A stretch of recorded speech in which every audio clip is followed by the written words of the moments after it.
Good morning and welcome to day 2 of Champions Week here at the Live Lounge in Portsmouth, where the opening day saw some dazzling darts, some big finishes and some high-octane scoring. More of the same, we hope, is on offer on our second day's action, and this could be a moving day like no other. This is what happened on day 1 here in Portsmouth. Following the first day's action, 3 players are tied on 4 points in the group at the bottom of it. Justin Hood nailed this 84 checkout against Mike Warburton. He was steady throughout the course of the day. Yet the Classer nearly treated us to a 9-dart finish in the first leg of Champions Week. He treated us with this 139, but it was only 2 wins from his day. He picked up towards the tail end of it. As for Mike Warburton, he was perhaps the steadiest of the players that found themselves on 4 points from the first day's action. Nailed this 135 against Yellow Classer. In terms of the players on 6 points, Luke Littler had the chance to go top of the group overnight if he could have beaten Matt Clark in the final game of yesterday's session. As for Matt Clark, well, he just seems to have this love affair with the Super Series, doesn't he? And once again, nailing a 156 finish, which has a bit of irony because that was the one that sent him through to finals night the first time round. As for Scott Taylor, he nailed this big fish, but you may think it was opportunity missed. He won his first 3 games yesterday, but lost his final 2. Yeah, it's a group as up in the air as Chris Mason was around about this time yesterday. Fresh from his stint in the Netherlands, he joins us here in Portsmouth. And first of all, let's just get your thoughts on Champions Week as a whole, because this looks special, doesn't it? Yeah, as expected. Statistically, the strongest week we've ever had here in terms of a Champions Week, and it didn't disappoint. Big numbers everywhere, big finishes, and as expected, only separated by just 1 win across the whole field. Well, it was a high-octane day of action, really good statistics across the board. We can have a look at them now on your screen. This is day 1 by the numbers, and we were both delving through these this morning, and we were really impressed just throughout the board, really. Yeah, sort of record territory in terms of 180s yesterday, 42. We've already had the big fish go by Scott Taylor. An 11-darter, as you said, we nearly had a 9, but look at those overall averages, 90.40, and there was only 1 100-plus average yesterday by Luke Littler, but look at the checkout percentages, way above what we expect, what we'd call par, but that 90.40, when you think about the quickest leg only being 11, the vast majority of the averages yesterday were in and around 90+, and that's what we expect in Champions Week. It is the cream of 12 weeks rising to the top. A tight group, and it's kind of represented when you have a look at the break of throw statistics, where about 1/3 of the legs were that. Yeah, and sometimes that can be an indication of a scrappy leg, but not yesterday. That was players just trying to get those essential breaks to throw to either win the match or to get back in a match after being broke. So in terms of the league table, 3 players on 6, 3 players on 4. As you can see, Scott Taylor, Matt Clark, Luke Littler have the advantage now. But we called Tuesday moving day for a reason, and this week more than most. Yeah, I just can't see where anybody dominates if they. I expect the levels to actually rise today, but they're just separated by 1 win between the whole field. So that tells me no one really will dominate. We might see a gap of possibly 4 points at the end of today's session, but I'd be very surprised if it was any more, because those players on 4 points and picking up just the 2 wins out of 5 yesterday are the players that I look at that maybe could find another gear today. Is this a sort of day where getting out of the traps early could be imperative? Yeah, I think you can get sort of lost at the wrong end of the table, and if you start to get bogged down with defeats and then starting to chase points, that's where you're at risk. But I just can't see that happening today. I think we're going to see a lot more from Justin Hood today. I think you would be one of the players a little bit disappointed yesterday. Yeah, I think they've all got a higher level in the locker, which is great for us and great for you. Well, let's have a look at the betting going into today's session. And because the group is so tight in Group A, you could probably have a look at anyone on that list and think that represents value. Yeah, we've had it a few weeks ago. We had a similar scenario, and they put out a really big price. Not quite as big. I think they got their fingers burnt on that day. But yeah, Warby and Hood are backable at 15-2 and 10s because it is just that 1 win. They come out quick. They get a win on the board early, and then maybe the players at the other end start to feel a bit of pressure, and it can be all change. I mean, that's to win the group, so that the players have still got 10 matches, a possible 20 points to play for. And of course, this is Champions Week, so these are horses that know the courses. Exactly, and they're players that have been in these scenarios before on top tables and came through adversity when it didn't look possible. Well, it's time for Aces Acco, and it's fair to say Mace has been quite brave today. Come on then, 12 to 1. Well, yeah, go big or go home, and I've gone big today. Yeah, Taylor and Klassen. Total 180 is over 1.5. That speaks for itself. You know, when you break their overall stats down, that should have 6, possibly 7 legs in it. Littler through Justin Hood, handicap betting Littler minus 1.5. We know that he's got those big averages in the locker, and if they come out, he can blitz anybody. And 11 to 10 looks large. And then Warby Clark, most 180 is Warburton. Clark's more of a 140 man, isn't he? And a 137. That's huge at 7 to 4, and it pays nearly 12 to 1. Few beer tokens. That is a fair few beer tokens if you want to come down here at the Live Lounge on a Saturday night. More details about that, of course, throughout the course of the day. But it is Tuesday, which means it's Tungsten Teaser time here at the MODUS Super Series. And once again, I've decided to pick your brains and see the 5 players who have hit the big fish finish during Series 3. Now, this is prior to Champions League because that'd be a bit easy because you could have all guessed Scott Taylor. So those are the 5 players prior to this week who have hit a big fish finish. Tweet your answers into us at MSS Darts. Tweet us throughout the course of the day as well via that particular platform because we will be getting your engagement and your involvement throughout the course of the day. Well, game 1 sees Luke Littler in action up against Matt Clark. It's a repeat of the final game of yesterday's session, and this could be a good way to start. Yeah, it was a typical end-of-session match yesterday. Both players are feeling it after a long day, and there was a lot of missed doubles in the match, over 20 between them, and I don't think we'll see that in the opening match today. Ready for some darts? I am. Can't wait. Let's get it on. It's day 2 here at Champions Week. Tuesday is moving day, as we know, here at the Live Lounge, and Chris Mason's going to move his way down to the commentary box to describe all the action throughout the course of the day, alongside Chris Murphy. Hello, Chris. Hello, Henry. Hello, everybody. Yes, a privilege to be sat in this chair on Champions Week, the week where everyone's a winner. That's no lie. And yesterday, they didn't fail to satisfy. Brilliant stuff on the opening day of action. Matt Clark winning that match at the end of the day against Luke Littler, as the boys on the balcony just said. And it stopped Littler having a lead to himself at the top of the table. The 16-year-old who remains a favourite to not just win this group, but win the week with the odds compilers, but was pegged back by Superman, meaning 3 on 6, 3 on 4 going into the second day. And I guess that's what you would expect on Champions Week. Any other week, it's usually 1 or 2 making a beeline for that top spot, but it's all to play for, isn't it, Mace?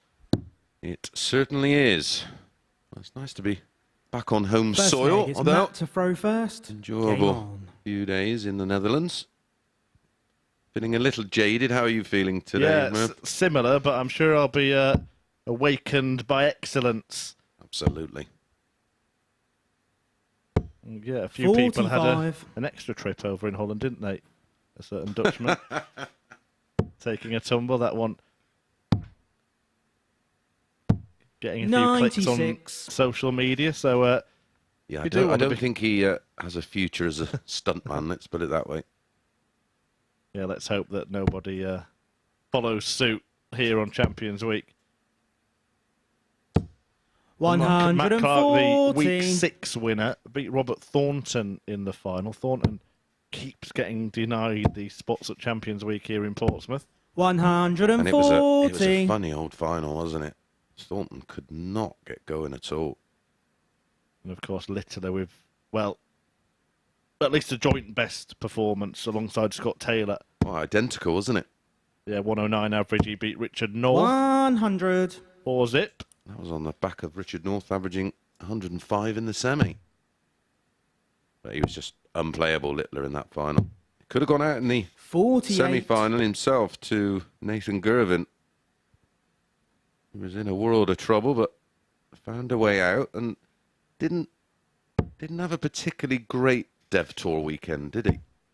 In terms of results. Yeah, there were other players that were certainly the main protagonists. Specifically Jan van Veen, who actually started the week at the European Tour.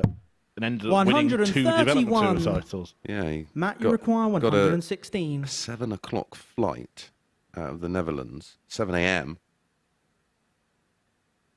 into Manchester, and then straight to Wigan, wasn't it? Yep. With Adam Gavlas. I mean, that's dedication for you. You'd have thought he'd just have a weekend off. Yeah, it was. And he was worth it. desperately unlucky 96. not to have Luke, progressed. you require 86. Matt Clark maybe a little lucky not to take that finish out there, but it opens a door for Littler. Now he's gone the wrong side, so has to find a treble. And 32. And I've been interested just to look at Matt, the you require development 20. of Littler's game and how he deals with the slower players, because he is very much a rhythm player, isn't he? Likes to get on with it. Yeah. Game shot in the Clark first leg. does Matt fall Clark. into that category as he takes the first leg. The only sort of caveat I could sort of make to that is he's played plenty of WDF men's tournaments, and there will Second be leg, it's Luke plenty to of throw first. plodders. Game on. in those, the old school types. Yeah, but when they're plodders that are at a level, then 140. that's a completely different task for him. But when you're under the lights here and have to just deal with this, 140. it's all right dealing it when people are going 45, 60, 85. By the way, if you, just to go back to what we were talking about in the previous leg, if any of the Super Series players want 100. an example to follow, Van Veen is certainly that, Yeah. isn't he? And we got a lovely message from him last week saying how he enjoyed his time. I think we all feel a little bit proud here at the Super Series of what he's gone on to achieve. Yeah, well, with all of the Connor Scott, Robert Owen, Particularly him, because his game was Yeah. all over the place when he And- first appeared in Southampton. and I spoke 100. to him about that, and he said it was such a different environment where I just knew I had so many games where I could work on things and 100. grow in confidence, and that's Yeah. exactly what he used it for. And not just, getting knocked straight out of the tournament. Yeah, it's a great Well, then point. you just got that sulking time, haven't you? You've got a lot of time to think about what went wrong, rather than when you're playing multiple games on a day, well, 5 or 4, depending on which groups you're in. You'll 57. find positives, and then Luke, you it's require that 161. glass half full, isn't it? 97. Little looking to bounce back from losing the opening leg. If he is to reverse the result from yesterday, we'll have to get a break at some point in this match. And he will be, no doubt, a little frustrated, because in his penultimate game yesterday, it was a stunning performance 94. against Justin Hood. Both players averaging Luke, you well require over 90. 64. Luke averaged 99.14, 4 180s, 4 out of 7 on the doubles, and then he backed that up 44. in the final match of the day, where Matt, he you missed require 12 darts at a 110. double and averaged 90 against Matt Clark, who won 4-2 with an 86.1. Yeah, and he's just missed one there. This is right in Clark's wheelhouse, this kind of finish. Can't manage it on this occasion. His checking out yesterday was 54. around 47%. Luke, you That's require stunning. 20. Can you use that? There's your answer. Game shot in the second leg. Luke Both Littler. legs have been holds a throw in 17s. Massive thanks to Scott Mitchell and Phil Bars, who Third leg is Matt to throw first. stepped in Game on. yesterday, did the business, and many thanks for their stats. Yeah, that they've even left the notes, haven't I they? know. If I'd have known that, I'd have had an extra half hour in bed this morning. Class act, 38. gentlemen, and thank you. You did a sterling job.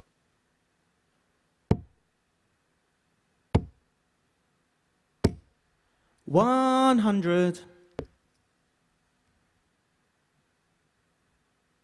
Yes, the advice I would give Luke in matches like this is, rather than walk straight and directly behind your opponent, is have a little wander to the drinks 100. table, have a little fiddle with your case, and then when your opponent's thrown their first dart, is then sort of start to walk towards the hockey, and you'll find you'll be walking straight 140. into your throw then.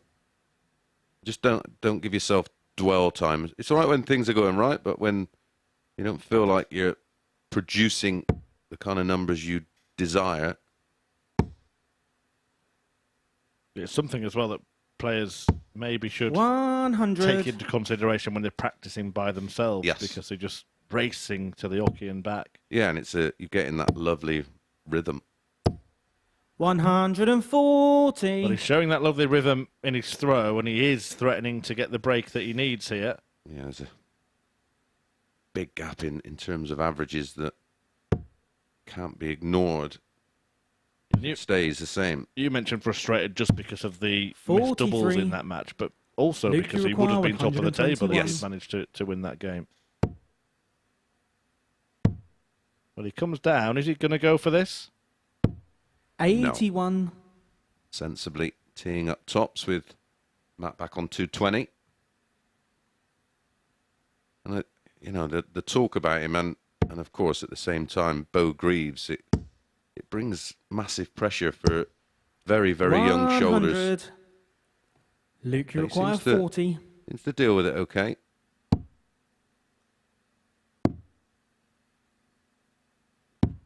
Game shot You and the could see him third just have leg. a little mutter Luke to himself. Littler. Didn't want to let that leg slip from his grasp and didn't in the end. And it was a breaker throw, Murph, that he had to get. Fourth leg, it's Luke to throw And it's first. not taking him Game long on. to get it. If he wins this game, he will find himself top of the league. But 96. obviously the others will have their answers in the next. Although only Scott Taylor on 6 points along with this pair. So he would put 4 points between himself and 3 of the players in the group. Yeah, and that's why when I was speaking to Henry, 44. imperative those down at the other end make winning starts, because we've seen it before, haven't we? You get gapped and then it's very hard to, especially a group of this 119. quality. Yeah, well, if he wins and then Taylor beats Klassen, you're going to have the 2 players we just spoke about having the best final performances in their respective weeks, starting to pull clear at the top. So Yella did win the reverse fixer 140. yesterday, 4-3. What does surprise me is considering how tight the group is, the fact that you only have got one player with 139. a more impressive leg difference than everybody else. Got Taylor on +5. The only player with a plus leg difference is Matt Clark on +1. The rest of them -1, and Klassen and Hood -2. 78. Yeah, there was Luke, you require only 147. won 4-0 as well, and that was Mike Warburton beating Yella Klassen. 87. all right. Yeah, Yella had an absolute mare in that one, didn't Yeah. he? Didn't get a double and average 70. And has been playing great stuff of late. Can all have an off game. Even you, Murph. 59. If I'm going to have an off game, it'll be this morning. Luke, you trust me. require 60. You're always on your game. Was he? I know you popped your Game head shot into and the the fourth qualifier leg. on Luke Littler. Thursday. Was Yella in that? Yes, he was, yeah. He lost out to Martijn Dracht. Fifth leg, it's Matt to throw first. Game on. Who's made the same trip as us, but had a little bit more preparation time. And Luke Littler is making his move on what I know some of you like to call moving day. 100. 15 darts, and I mentioned that gap in the averages of 10 points. Well, it's still there. 134. Yeah, but a big difference in the finishing compared to that match at the end of yesterday. You'd be a little happier. 60. Both these players won their opening games yesterday. 134. Being on the same points, getting off to a good start, just gets you a little bit of an advantage against this opponent. Yeah, and it sends out a little bit of a message, doesn't it? 60. What was it Duncan Norvell used to say? Chase me. Yes, well, it's all about being on top at the end of Wednesday, isn't it, to qualify for finals night. 88. Yeah, well, I think you want to be in position on Wednesday. That's the key.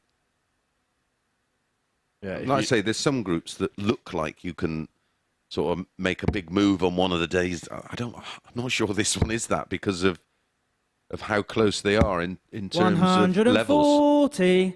Yeah, and Luke, if you someone require does make that move today, 145. for that reason, it's going to be difficult to catch them the following day. Yeah.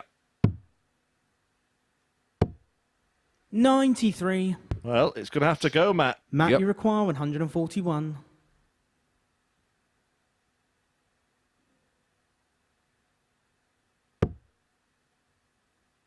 Superman not yet donning his cape. And it looks like 93. Luke Littler is his Lex Luthor. Luke, you require 52. Double 10 to get the job done. 32.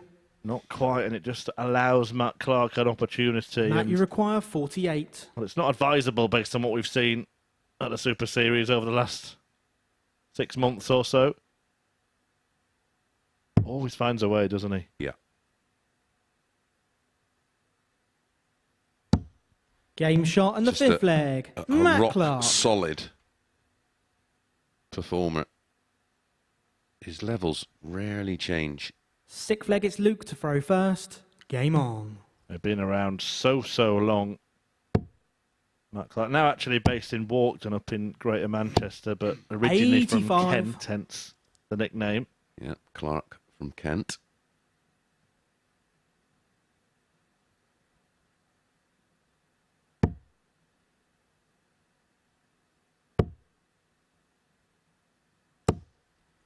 Yeah, 60. is the group's oldest player against the youngest. Littler, I mean, I feel like we still have to remind you on a daily basis he's just 16 years of 100. age.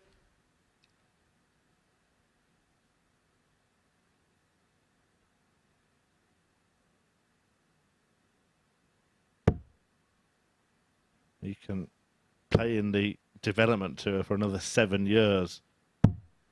59. Well, Matt Clark is eligible for the seniors tour.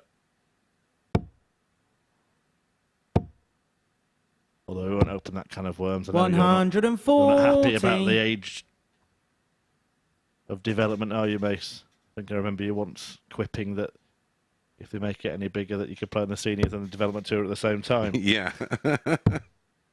They might as well. 58.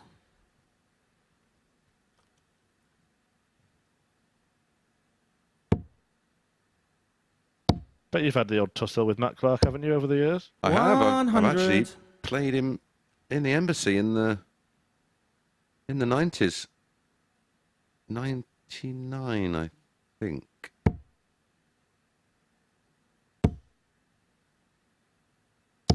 And it was 100.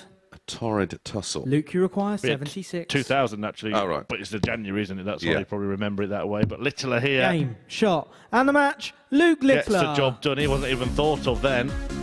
But Matt Clark knows all about him now. He does indeed reverse the result from yesterday. Beaten 4-2 by Clark on Monday and gets his revenge a day later. A very good performance, 96.59 the average, putting the doubling right as well, hitting a third of his attempts and picking up the 2 points. That takes him to the top of the table, seeing if he can join him. Scott Taylor coming next when he takes on Jelle Klaassen.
Welcome back to the live lounge here in Portsmouth, where before the break we saw Luke Littler get out the tracks flying, a 4-2 win against Matt Clark, doing so with a 96.5 average of 33% when it came to the doubles. Well, our second game of the day sees Scott Taylor in action up against Jelle Klassen, and we can have a look at both players' comparative first days here at the Super Series. As you can see, Scott Taylor with a 58% legs run ratio, but it was Jelle Klassen who had a better checkout rate of the two players. But then when it came to the session average, it was Taylor with an average of just under 91.5, whereas for Jelle Klassen, well, it was all the eights as far as he's concerned. So it's going to be a game where the scoring power is going to be quite high, and also one where opportunities could be crucial. Right, let's get into this one then in the company of the two Chris's.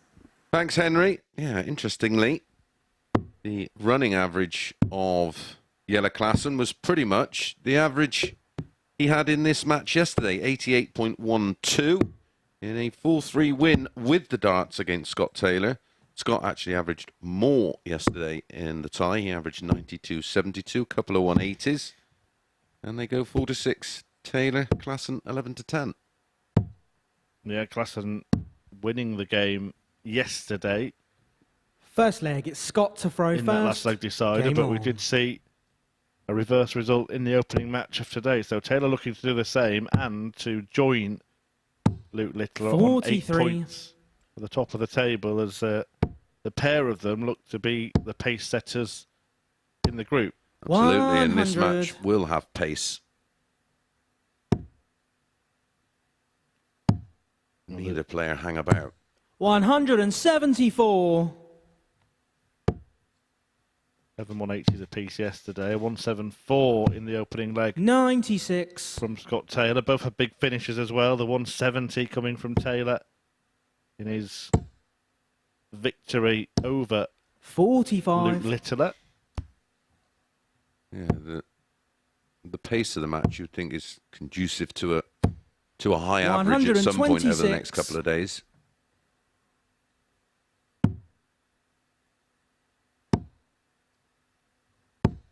$99. Both players don't allow too much thinking time. Yeah, and Klassen in particular is one of the best counters in the game. 139. So he Scott, you doesn't require 140. Ever need to halt his rhythm. No, he's never knocked out of that rhythm, is he? 100. Yellow, you require 40. Both leaving tops, but it's Klassen. Game shot in the first He leg. leaves tops Jelle after Klassen. 12 against the darts and gets it in 13. Well, if he carries on like this, it will be a high average. Second leg, it's Yellow to Yeah. throw first. Game on. 13 dart leg is around 116. 136. And a two treble turn in his opener suggests he might be able to repeat it. 60. On a 13 and 3/12s would be a new record. 57. We say these things sometimes out of hope, but actually, on a Champions Week, it's more of expectation, isn't it? Yes. 81. It really is a different feeling on Champions Week, not just because of what they're playing for, but you're just getting such 98. evenly matched contests, game after game, group after group. Yeah, every player who's 100. qualified for Champions Week has a high ceiling. Yeah, you can't see a runaway leader in any group, and you can't see a whipping boy either. 100.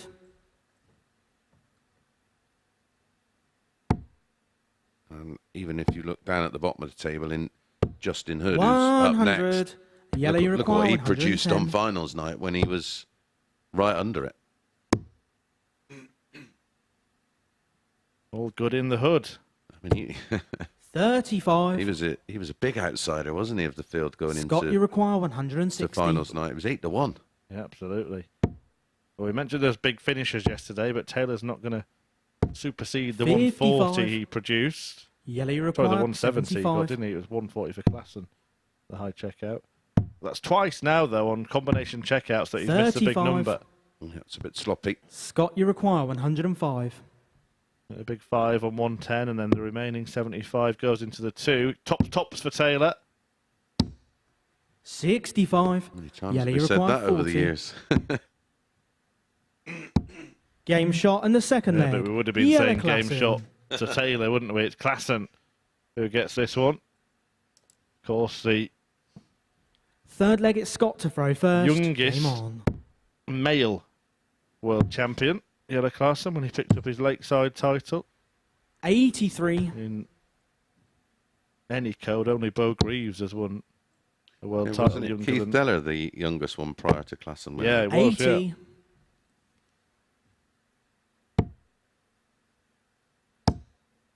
We'll save on this day until 100. the afternoon, Murph. We'll wait till we get to 12 o'clock. Yeah, let's do that.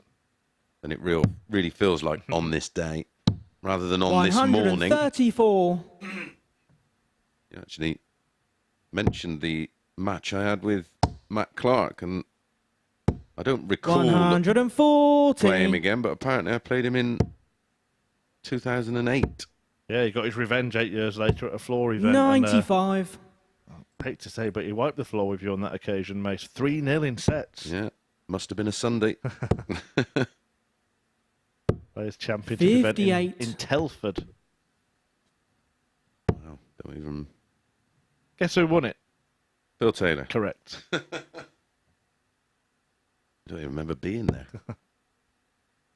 Well, I suppose they all 92. roll into one, don't they? Scott, you require 120. Well, this Mr. Taylor looking at the Shanghai shot, and that is a difficult dart to navigate. Wonder if the thought of two bullseyes 40. might have crossed his mind there. Yellow, you He require even went 100. for the top because the treble was so blocked, but missed the board entirely. That's a bit of a mistake. 80.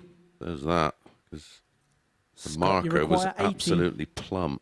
Thing is here for Taylor, he's now going to come back, and if he doesn't hit the treble 20, he's going to block the bed Like that. at the top. Especially the way his darts go. Can't see much of this. 60. Yeah, look, it clattered into the dart. I think the Yellow, last you two require visits 20. have been a bit of an error of board management from Scott Taylor there. And he's Game made to shot pay. in the third Klassen leg. leads Yellow 3-0. Klassen. Left it late. Found the target. And in absolute control here. Fourth leg, it's yellow to The throw double first. break of throw. Game on. Leads 3-0, averaging 88. Believe it or not, Scott Taylor has actually thrown at 140. double top 5 times in this match, but he's only had one dart at a double to win a leg. 60. All been in combinations, haven't they? Maybe a change of tact needed today. Well, we saw in the European Tour, Michael Van 140. Gerwen was doing what a lot of players have started doing now, which is trying to avoid leaving shots Yes. like 80 and 60. Yeah, we had an interesting 140. combination. It wasn't something, I have to be honest, I'd never really even thought about, but he had a shot where he 46. wanted... Yeah, one dart left in the visit, and it was 78 he had left, I Yes. think, and he went for the bull. Yeah, if he hit the ball, 125. he would obviously leave double 14. But the reason going for the ball is at least he should hit a 25, of 99. course. Would leave 53, which means there's no dart in the way because the 13, of course, doesn't obscure the tops. Yeah, having gone. And he's done it on 74, hasn't he? I've seen him do Yeah. that. Well, Taylor nearly launched that dart sort of to the side of the stage there. He's had 24. enough. Yellow, you And the require game might be up 76. anyway. Well, again, it's a wayward one from Klassen. Going for the ball and getting Game the ball. shot. And the match, that Yellow is Klassen. a whitewash win for Yellow Klassen, preventing Scott Taylor from joining Luke Littler at the top of the table, instead leapfrogging his opponent on leg difference by virtue of the margin of that victory. Only one dart double for Taylor in the match. 4 out of 9 for Klassen, an average of 91. And that is a bit of a statement from the former world champion. Right, we're going to see the other two players in the group after the break. Mike Warburton meets Justin Hood.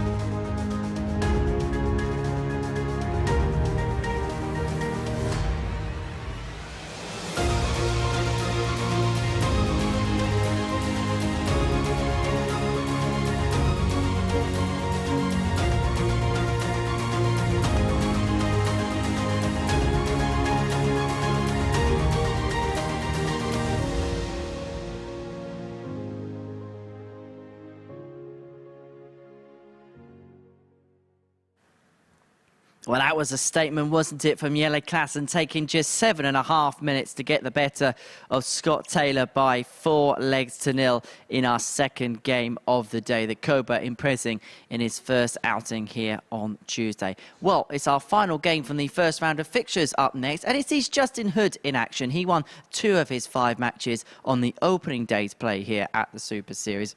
He takes on Mike Warburton, a man who's been here on many occasions. He's worn the T-shirt before. That is why he's here at Champions Week. Well, we caught up with Warby before play got underway yesterday to get his assessment on the week ahead. Mike, welcome to Champions Week. How much are you looking forward to it? Yeah, it's been a while since I've been down here, but yeah, looking forward to some good players, obviously, Champions Week, but I always fancy my chances, but yeah, I've been looking forward to it. The week that you won in, that was a tough week and a really good final against Connor. Yeah, it was tough. Connor played awesome all week, and he played awesome in the final as well, so I done well to beat him. Yeah. And of course, now here, this has been something that you've been waiting to do for a long time to get to Champions Week here. Yeah, 100%. Yeah, it was like a monkey off my back getting here this week. You know, I'm always down here, but yeah, it's tough. It's tough. The phase, the weeks are getting tougher and tougher and tougher every time. And I just get the feeling with you, once you're in it, you want to win it. Oh, definitely, 100%. I'm here to win. We look forward to watching you play this week, Mike. Good luck. Lovely, mate. Yeah, great to hear from Mike Warburton ahead of today's play. The Welshman, a big sort of regular at Southampton and was always at the deep end of it. It was a sort of shorter run to a Champions Week, wasn't it then? But he always tended to be there, and he's delighted, as you could see and hear, to be here this time around. And this is a key match, really, because this will involve one player getting cut adrift a little bit. And Warby out to make sure it's this man and not him, Justin Hood from Glastonbury, looking to make a big noise on Champions Week. On a stage. Feel familiar? A little more civilised here at the Super Series. Yeah, Warby, when we first started and it was being done at the players' homes, him and David Evans were 2 of the outstanding players in terms of big averages. First leg, it's Mike to throw first. Game on. Self and Damon Heta and a couple of others, 2 of the nicest throws. Look how simple that is. No break of the wrist, light grip, everything from the elbow. 140. He truly does have one of the best throws, the best actions in World Darts. As Henry would say, piece of toast. 140. The bookies couldn't really make up their minds with this one. 10 to 11 Warby, 4 to 5 Justin Hood. Yeah, probably the result yesterday is 140. persuaded them on that, because you would think that 9 times out of 10 Warburton would be a big favourite, but he was under the hood yesterday, wasn't he? Beating 4-1. Yeah, and averaged 85. Well, they both did. They both averaged 85. Hood 85.93. 40% on his doubles. But Warby only 1 from 8 on the doubles, missed 7. Great player, great character. Mike 80. Warburton. Mike, you require 121. 1-2-1, doesn't have to go for it. May still come down, having blocked the treble 20 a little bit. 57. Yeah, a win here for this week would be massive for Warby. Almost career changing, having that money in the bank to then 93. think about doing a bit more travelling. Q Mike, School you would be require taken care of 64. in January, and it would just take it would just lift a massive weight. Double 16. 48. Can't find it, so Hood gets an opportunity to Justin, pinch you this require leg, and it would be a steal, 124. this. And he's trailed since visits 2 and 3. Oh dear, that's the danger. Chase that treble. There's always a risk. 108. Mike, you require 16. Double 4 becomes double 2. 14. He's going to be furious now. Made Justin, you all the require running 16. in that leg, and he's now likely to lose it. I was just about to say it, and he has. I thought that was in.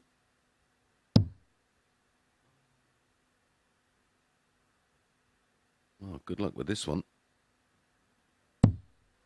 Game shot and the What first a leg. dart that Justin is. Hood. Absolutely incredible. More incredible. Second leg, it's Justin He to won throw the leg. first. Game on.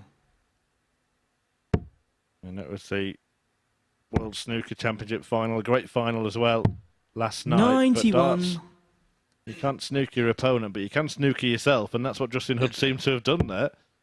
And then escaped.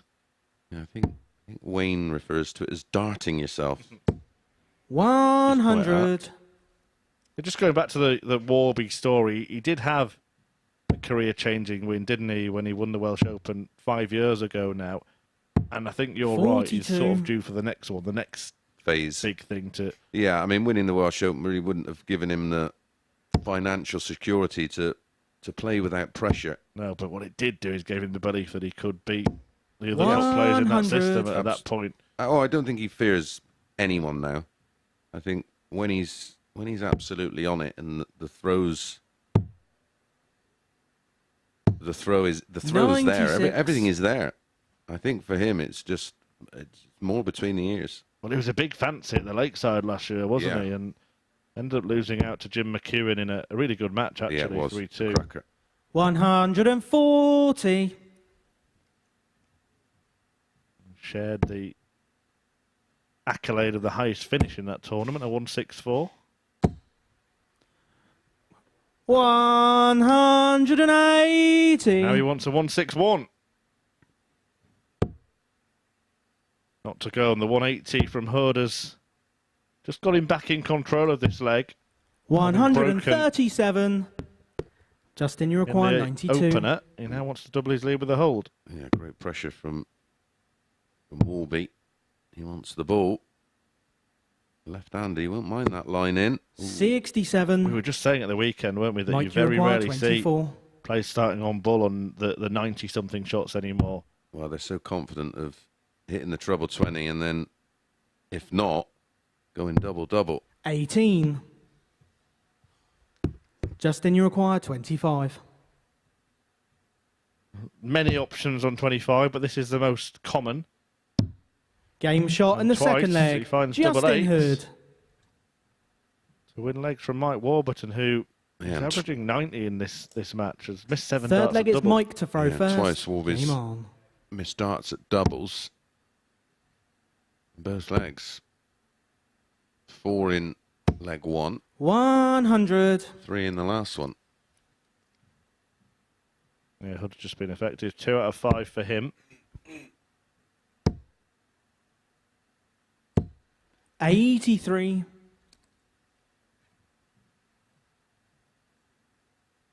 And you can see there that Warburton is making most of the running. 8 three-figure visits. Make that 9. 100. Compared to just 3 from Justin Hood in the game. Aye, aye, aye. Aye, aye, aye, aye. 125. So it's a bit of all or nothing, but also what he is getting right is his timing. Although, to be fair, he was given an awful lot of time in the opening leg. 60.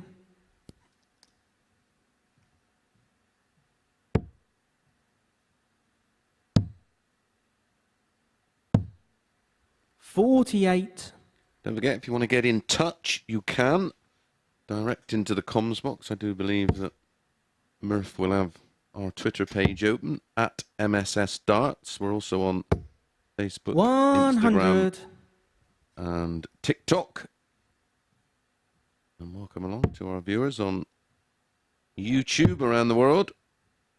Please subscribe and 57. just hit that like Mike, button. you require Helps us 141. massively. And don't forget to click that notification bell and you'll get an alert every time we do go live. Not only with the Super Series, but extra content and interviews. 100. Yeah, tell us who you think's going to win this Champions Week. And don't forget, Henry's tungsten teaser. 121. Yeah, Mike, you 5 require fish 41. who hit 170s in this series before Champions Week. Well, Mike Warburton will Game settle shot for on the any double third at the leg. moment, any Mike finish, and he's got one Warburton. finally. To halve the deficit, but Hood still in command. Fourth leg, On it's throw, Justin to 2-1 throw up. first. Game on. That 41, though relatively simple, had a lot of pressure because it was for the double breaker throw, or to avoid the double breaker 55. throw, because Hood was waiting on 67. And the one thing he's done well is close out the legs.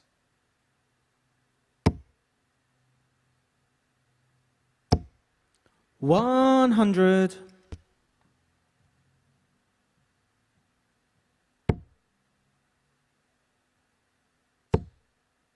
Yeah, he's an unflappable type 137. of character, isn't he, Justin Hood? We saw that when he qualified in week 8. And I think we're seeing it here, just getting on with it. 60. And he qualified against the odds. In fact, it is a week that we've got 2 of the players from. Jacob Taylor was the runner-up that week, the best runner-up, which is why 57. he has made it through after Lucas Veining opted out, mate. Interesting decision. Yeah, I think it's the wrong one.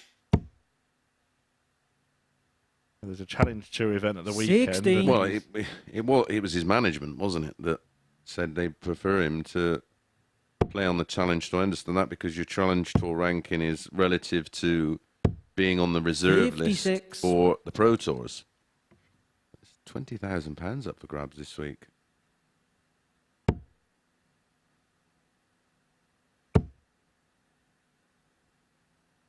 as far as I 60. know, Chops don't yet accept ranking points. That is a great shout.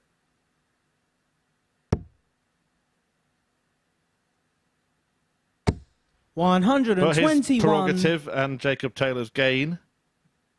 And it will be good to see him making a real effort to get here. We've had an overseas winner already in Raymond Smith in the 100. last series. Justin, you require 75. Good start.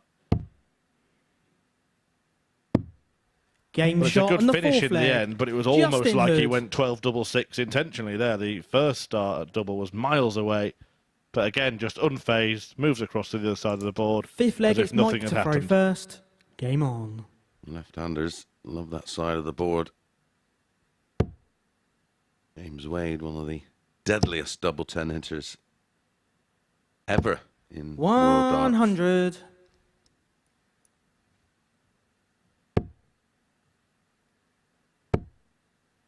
Yeah, Mark Webster wasn't bad, was he, in that 59. segment either.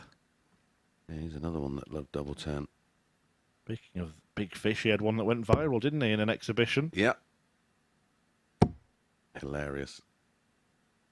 And he milked it for what 100. everything it was worth.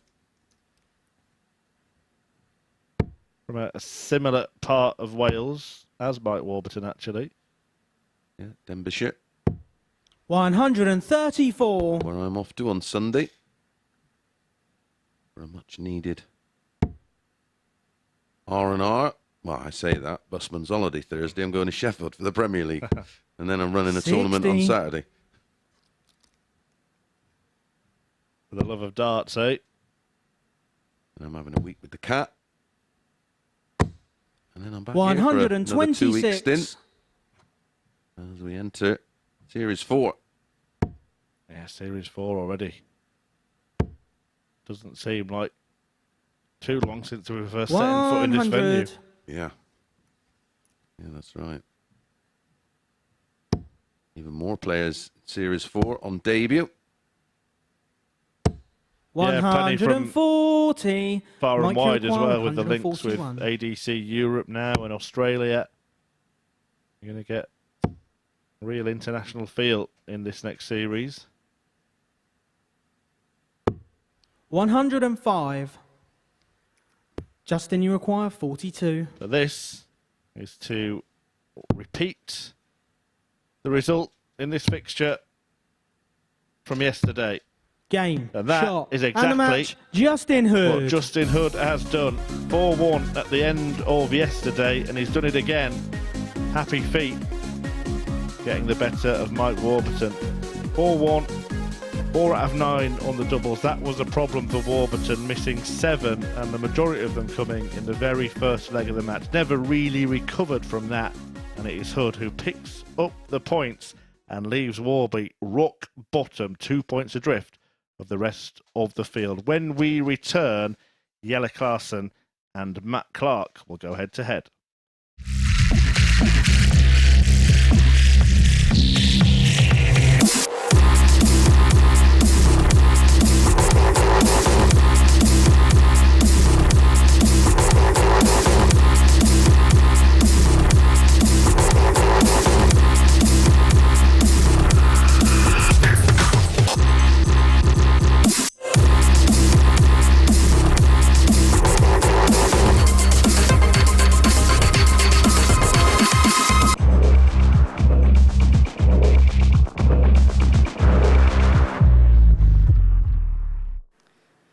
And if you're wondering where the Hood hat, well, it's the fact that he's on 6 points now here in Group A at the Super Series following a 4-1 success against Mike Warburton. Let's have a look at the table then following the conclusion of the first round of fixtures as I get rid of my cringe.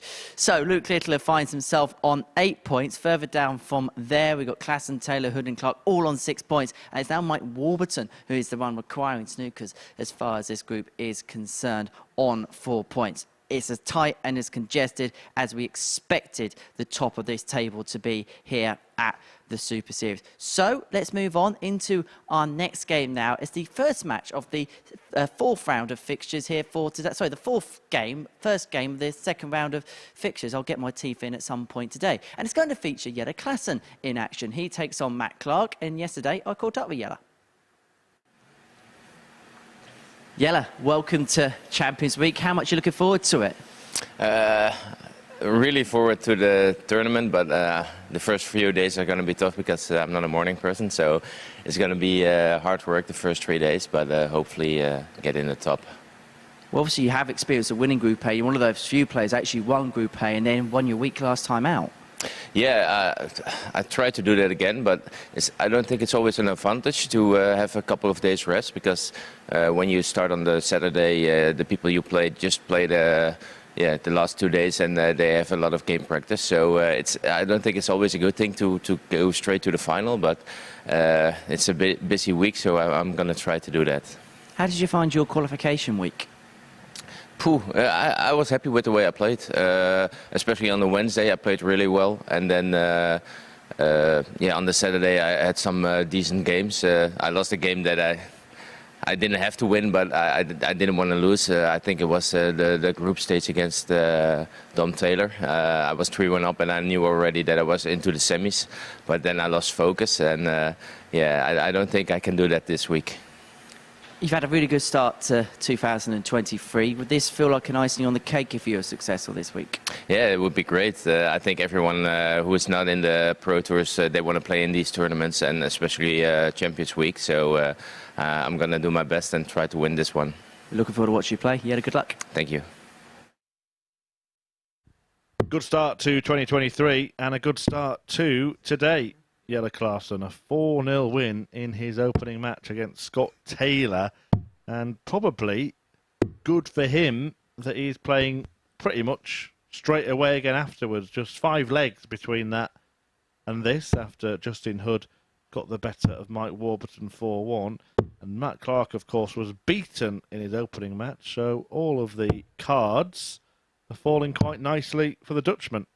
Yeah, and well, we mentioned timing all the time, and a little bit different to the timing we talk about, but I agree. I think this would have come round perfectly for him. Of course, Matt Clark's got to deal with It's Jelle to throw first. that Game defeat. on. Incredibly Warby there, just looking back at the numbers. 1 from 8 on the doubles, identical 134. to his numbers against Hood yesterday. But Justin Hood 4 from 9 today, 4 from 10 yesterday. Yeah, problem for Mike Warburton, that, and it's a problem that's left him bottom of the table. 4 points now 59. for him. Matt Clark, Justin Hood, Scott Taylor, and Jelle Klassen all on 6. Of course, that will change after this one. 134. And Luke Littler sitting pretty at the top. Yeah, I think what Henry was trying to say, that match was the final of the first cycle of games as we enter cycle number 2 of 5. Too many numbers. 27. Not enough for Clark. Just 27. He'll stay there. Maybe. 95. Well, that looked like a blocker, but takes him down to 138. Was ultimately looking for 171. Second prize of 133 to leave a ton. As you've already mentioned, Murph, one of the game's great counters. 83. Yeah. Mentioned earlier as well that he was Jelle the require 138. youngest male world champion. The man before Jelle was Della, and this is his finish. Game And shot in Klassen the can first do leg. it too, different Jelle way, Klassen. but the same outcome. The 138 checked out by the Cobra, who's now won all 5 Second leg legs is that he's Matt to played throw so far first. today. Game on. Almost like you had that rehearsed, Murph. Most days that I would have rehearsed, mate, but 100. I have to admit I'm a tired boy this morning. Those Euro tours are great fun, but wow, 60. my first one, and I certainly don't envy anybody having to do that on a weekly basis. I Yeah. thought this was tough. You but tend to get some fella with a clipboard on a Sunday afternoon come up to you and say, make sure you're in reception at 5 a.m. because that's when you're going to the 30. airport. However, as predicted, I am starting to rise 57. because these players are shining. Nothing to do with the monster then. Other energy drinks are available. It's not as nice. Or as effective. 97.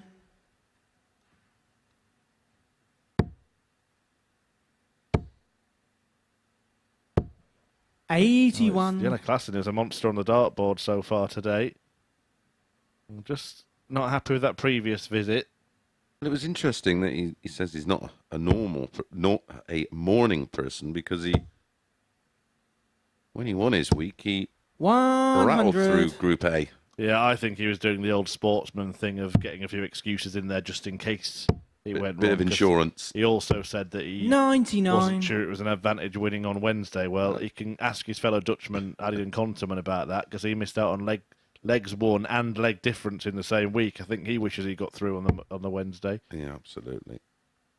I think it's how you manage your downtime. I think that's where the problem comes. But 94. what he did, of course, he came over with Moreno Blum, didn't he? And Moreno's been going along quite nicely of late. Well done to him. Yeah, I guess you can make it an 60. advantage or you can make it a disadvantage. Well, they did. can't They you? bought a Matthew complete require setup with 80. them. They rented an Airbnb and practiced religiously throughout the Thursday and Friday.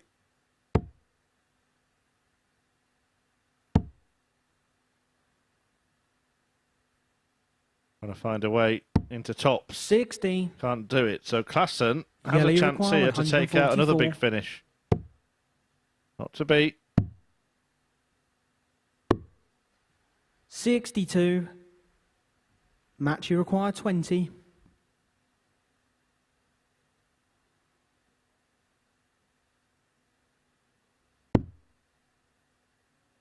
You don't get the sense that Matt Clark's a player who'll get beaten 4-0 very often. 15. You love you. for Jelle that. require 82.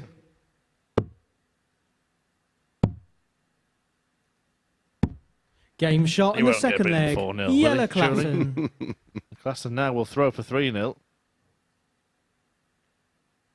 Old school 82. Third leg, it's Jelle to throw first. Game on. Sometimes old school's still the best way.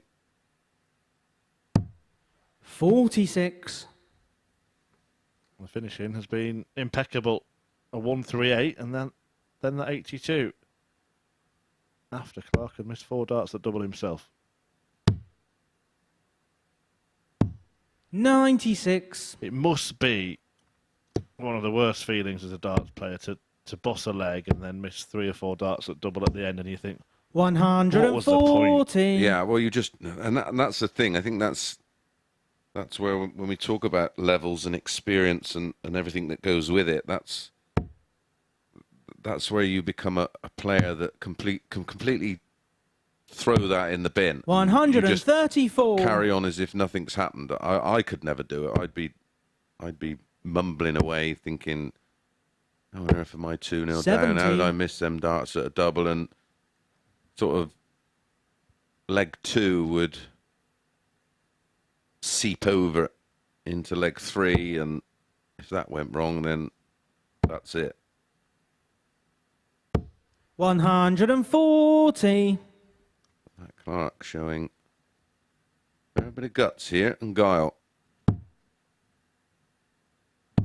96. Match you require refusing to be beaten 131. 4-0 as much as the commentators try and curse it. Is he starting on the 17s here? Well, that suggests to me that he was thinking about a couple of doubles. Yep. 91. Yellow, you require 149. Bold move when you've missed all 4 you've thrown at. But he will come back for 3 more. 77. A break back. Match you require 40. What he's got to try and do is just drag Klassen into a bit of a scrap.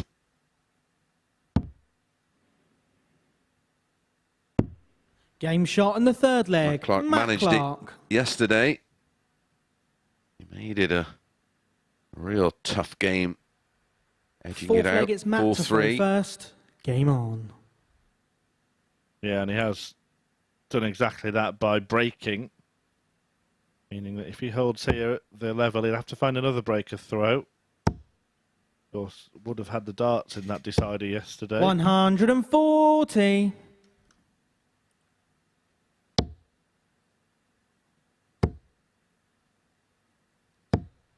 140. Just stops that feeling for Klassen that everything's going right today, having won 6 legs on the spin before losing one.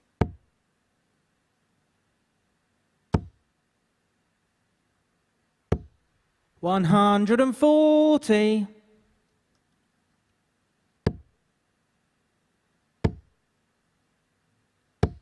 140. 140s at the opening of this leg. 2 apiece. A really good exchange this.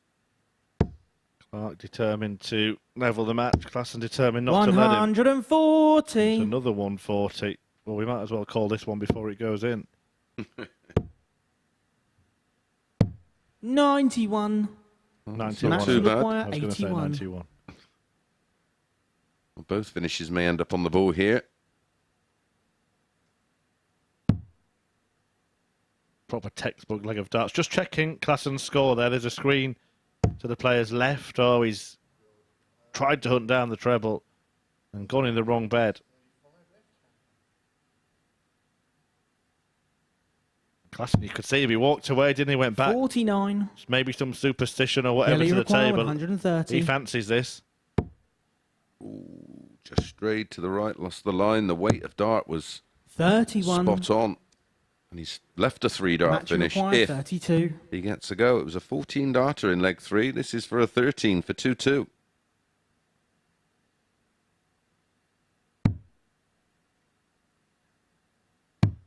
Game shot in the fourth Use leg. Matt The Clark. line of that one very well indeed, and it is all square between this pair.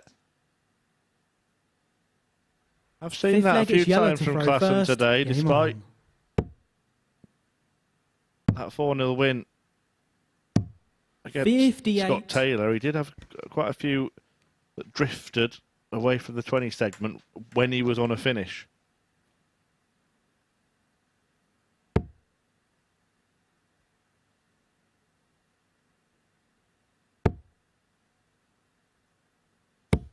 One 140.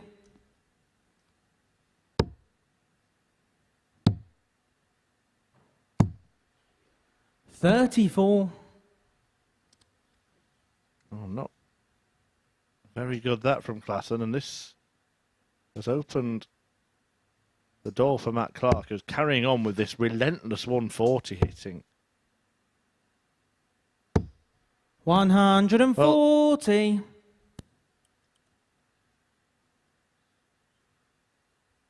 That is 6 140s in this match now for Matt Clark. And 5 of them have come on the spin 96. in terms of scoring visits. Yeah, in the scoring phase of each legs. One in between was the 81 attempt. Well, he won't be going for a 140 now. I think he's coming down. In fact, he's determined to get a 140. He's gone back up. He's moved across. Wow. 95. It's looking like the only score he could hit, wasn't it? Magnetic stuff from Matt Clark, who's managed to turn this tie completely on its head. Or might be about to. 134. He's got 6 at this one, 2 Match 6. you require 126. Oh, I'm amazed. Got to be 45-24. You called it. 114. Didn't quite pull it off, but he will return. Yeah, 3 darts in hand. How much pressure can Klassen apply? 59. Match you require 12. You will see the little twizzle in the throw from Matt Clark. No, it's not in, Matt. It's twist and out.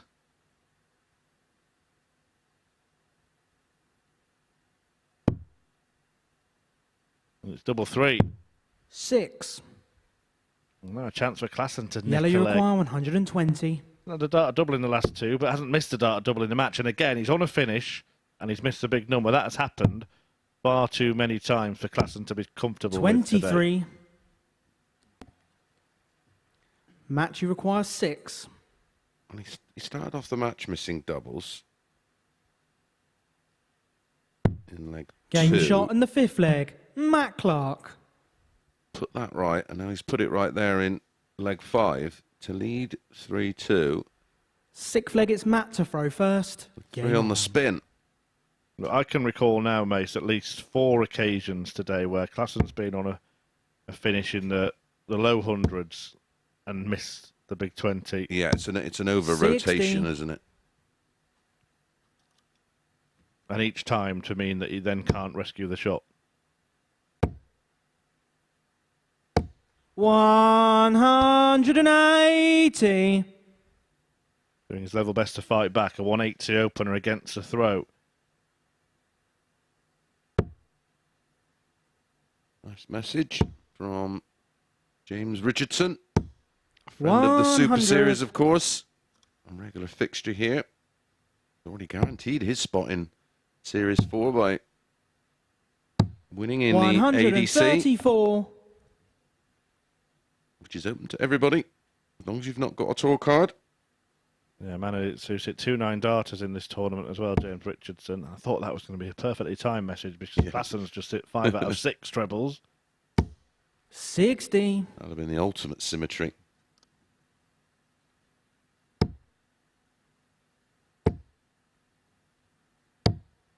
$129. A really good response this from Yellow Klassen. Just when Matt Clark was turning the last corner in this game, Klassen has pulled up alongside him. 135. Yellow, you require 58. Game shot and the 6th flag. Fabulous Yellow leg. Klassen. Yep, absolute class. Now, I know this is... Well, this one's not relatively early. 7th and final leg. But It's next Yellow month, to throw the first. World Game on. Seniors Masters is happening on the 24th and 25th of June at Westlands 58. Yeovil. You can get tickets direct or from dartshop.tv. But the World Seniors Championship tickets have gone on sale at the Tavern. early next year. People think, well, that's a fairly long way away, but it's due to demand. 57. And we had the same thing with this week. There was a big demand for tickets, but, well, 99. get in early. And get in early for every Saturday night. The tickets cost just £1. That's a booking fee from www.dartshop.tv. Tickets available for every Saturday night if you want to join us here in Portsmouth at the Live Lounge. Doors open at 6:30. Action underway at 7:30. What can you? Where can you get an evening of entertainment for £1? But, well, it's free. Basically, it's free, isn't it? The £1 is just an admin fee for booking. 100.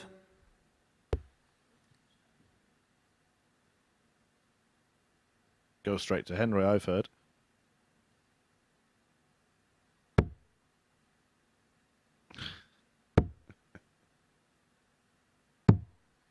I'm not, 78. I'm not piling in yet. It's a bit early. We've got to pay him somehow, haven't we? Well, yeah. 58. Oh, bless him, doing a fabulous job presenting on Champions Week. Our very own Henry Deacon, and looking very dapper on a daily basis, certainly dressing for the occasion.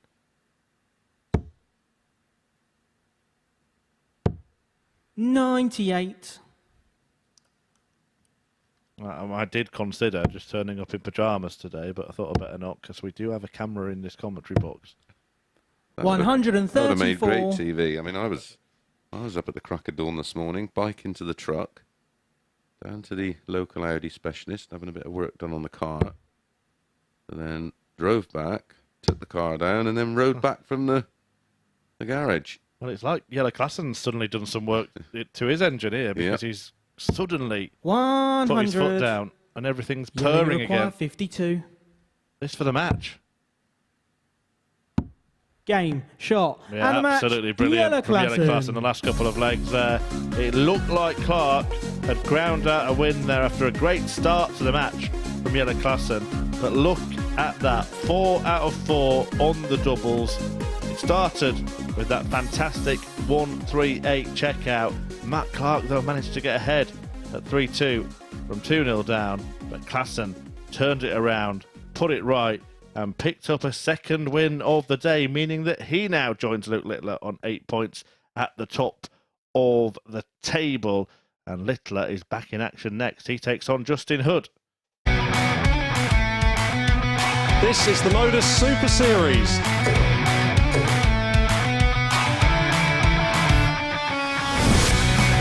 $180.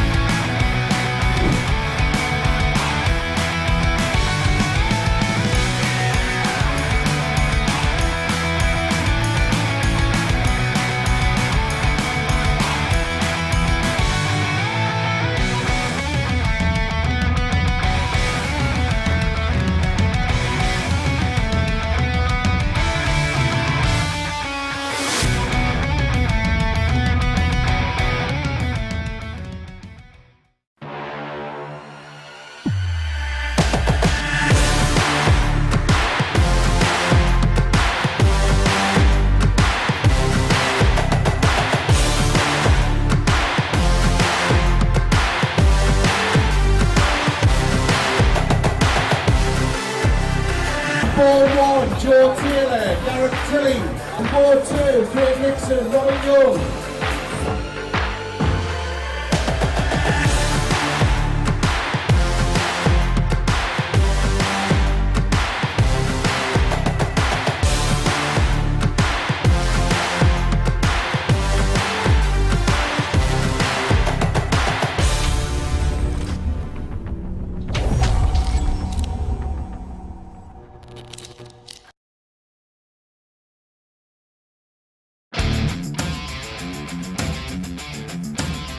Every Saturday, we open our doors for our weekly finals night. For a unique and intimate darts experience. Meet the Dart Stars and even the team off the telly Here at our purpose-built venue in Portsmouth. every single Saturday evening.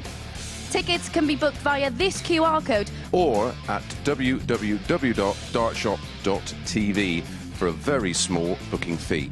Follow us at MSS Darts on Twitter, Facebook, Instagram and TikTok.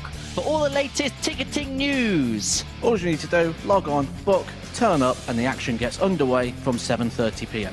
So what are you waiting for? Get your tickets to the darts. We look forward to welcoming you to the MODUS Super Series very soon.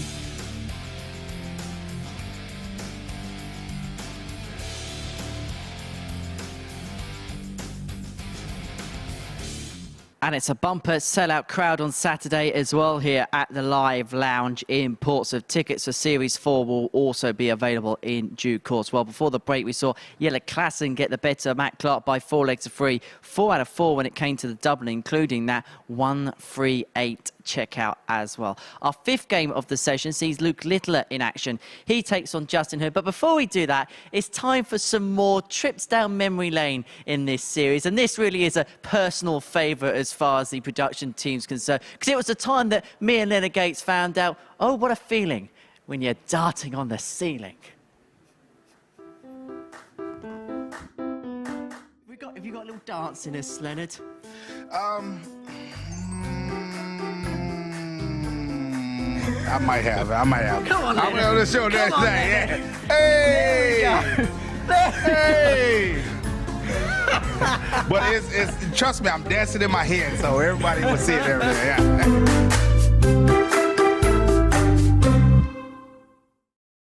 Well, his dancing is about as good as his singing, Murph. Yeah, just for clarity, talking about Henry there, not Leonard, who does have the moves. Fair play, though. He gave it a go, didn't he? Many wish he hadn't, but there we go. Just wondering, is this scarred for life? Memorable moments? Is this Super Series or just Henry's memorable moments? We've all had a few. Yeah, he's had a... Talking of memories. To be fair, he has improved. I'll give him that, because the little dance he did into the VT was slightly more in rhythm than the one he did on it. So he's obviously been working on that. Luke to throw first. Game on. 7 years ago, Leicester won the Premier League. Wow. I know a certain member of our production team that will be reminiscing about that. 100. Well, Happy Feet be dancing at the end of this one. Justin Hood looking to land a victory over Luke Littler. 99. Lost the match 4-2 yesterday. A good performance from Luke in that one. An average of the score. But Hood's just hit 99.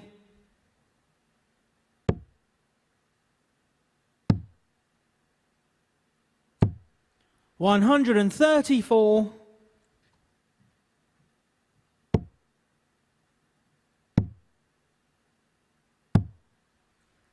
97. Check 94.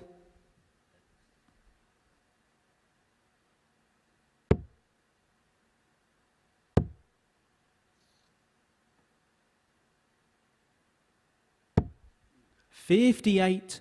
Luke, you require 167. Time on stage, didn't he? Justin Hood after winning his week. Never mind that. What about this? 142. Would have been an eventful start to this match. Didn't have to go for it, but he was tempted. That type of player, isn't he? Yeah, Lou Tally, he just loves to entertain. 140. Yeah, lured in by the bullseye for the big finish. If he misses 2 darts at double here, he might now wish he hadn't been enticed. Getting shot in the but first that's a leg. great dart, Luke particularly where Littler. the 5 was laying. Yeah, that was so well weighted. Second leg, it's Justin to throw first. Game on. Cleanly thrown dart that the didn't even touch the dart in the 5 to leave the 100. double 10.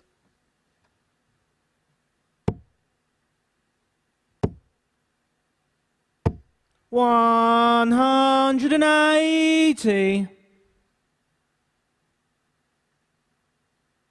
Starting to move through the gears is Littler here. 15 dart hold in leg 1. Kicks with a max in leg 2. Go on then. Oh.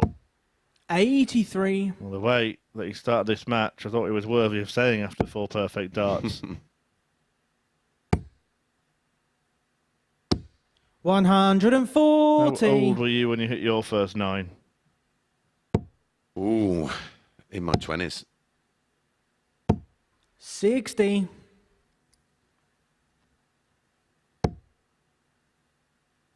Yeah, something that professionals must remember as amateur players. 121. Complete novices like myself, you always remember your first 180. The first time you managed not to just shank it across the 12 or the 18. 162. Justin, you require 83. Again, great pressure from Littler here.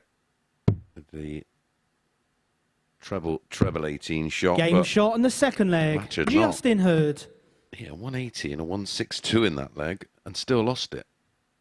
Yeah, and that's probably why. Third leg, it's Luke to throw first. Offered Game a show on. of respect to his opponent there. And again, that's a sign of maturity in the class. 180. I was going to say of the man, but it's the boy, really. I think because he's been playing so... He's ready to walk off. He's had enough. I think because he's been playing so long, and of course the vast majority of darts you would have played in a very grown-up environment, and of course the JDC, which has is a wonderful structure in place, and they try and teach the youngsters how they expect them to behave. Yeah, he should have gone for 19, so there, shouldn't he? Because if he had, he could have gone back to back 3 treble 18s, 3 treble 20s, and 3 treble 19s. He's flying here. Yeah, it was 99, the average I mentioned yesterday against Hood. Well, it's going to be an awful lot higher if this barrage of brilliance continues. 96. From Luke, you require 96. 16-year-old. Double 18. Wow. Game shot on the third 11 leg. darter. Luke Littler.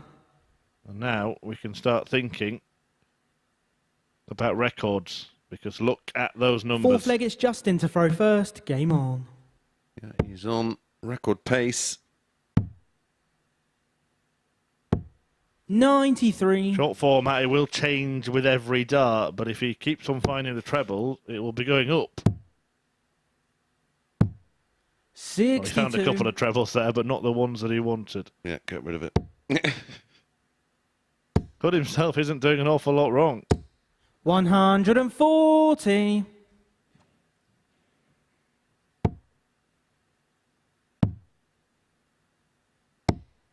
$59.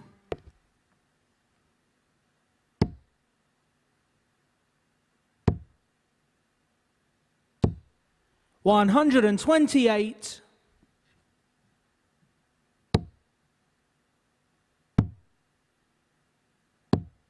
38. He's got a bit of time on his side in this leg. But despite that electric start, 120. you won't mind that either. Incredibly, he's now averaging more than Luke Littler, who's gone missing for this leg.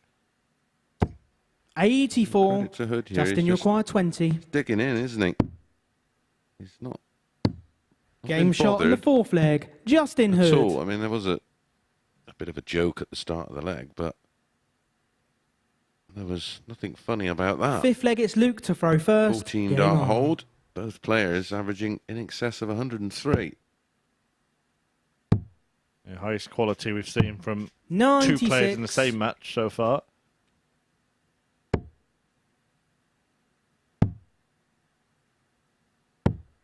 $57.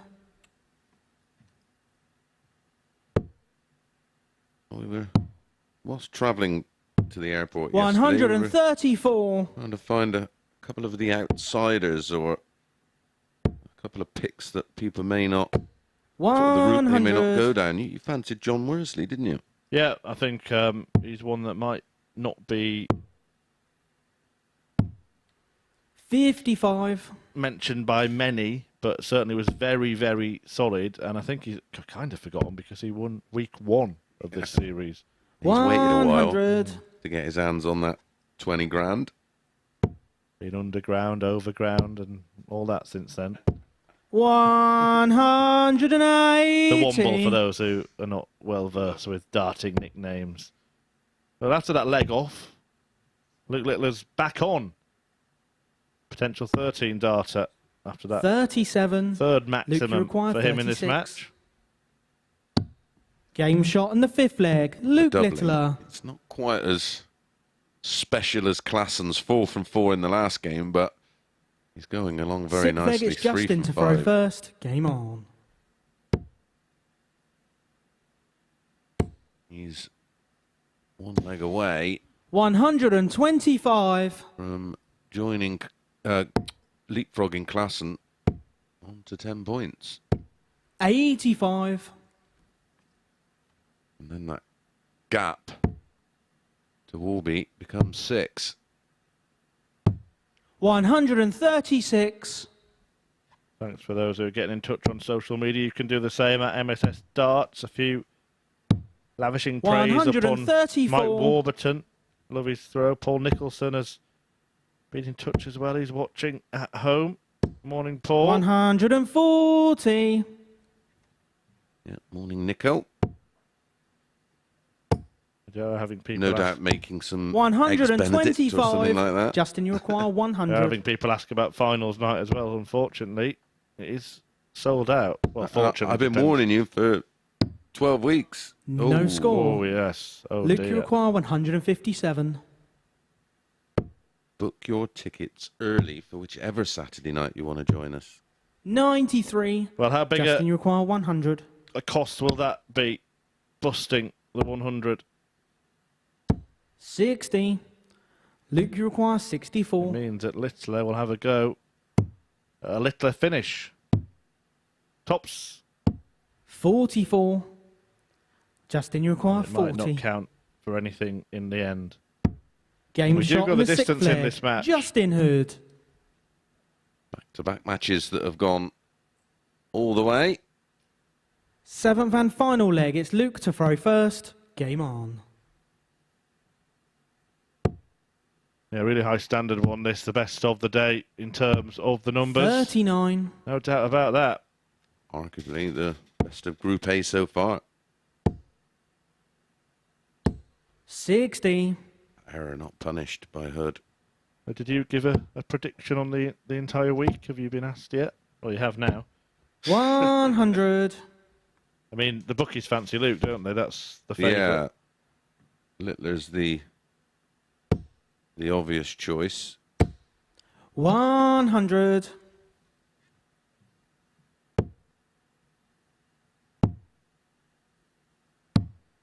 $96. Well, I predicted Steve West to win his week 93. right from the beginning, and he obliged. And I mean, they're both in Group C, aren't they? Thursday and Friday afternoon. 134. Well, he's in with Owen Bates, is another one. Yeah, beat Fallon Sherrick, didn't he, to win the week? Yeah. 180. Well, Littler can highlight his credentials here, but you might Littler have to take out this 132. finish. Starting on the bullseye. And he's got it. Another one. There's room. Oh, he's so unlucky. 92. 68. Justin, to you win require an 68. absolute blinder. 13 ball. Double 12. Wow, Game, that is shot, some and the win match, for Justin Justin Hood. Luke Littler went so close for the second bullseye to leave 32. In defeat, he's averaged 102.35. But it's an against the throw win for Justin Hood, 97.58. Nearly a combined average of 200. Full 180s in the match. 3 for Luke, 1 for Justin Hood. But look at that finishing. 4 from 6, 66.67%. When we return, it will be Scott Taylor back in action against Mike Warburton, who is desperate for a win.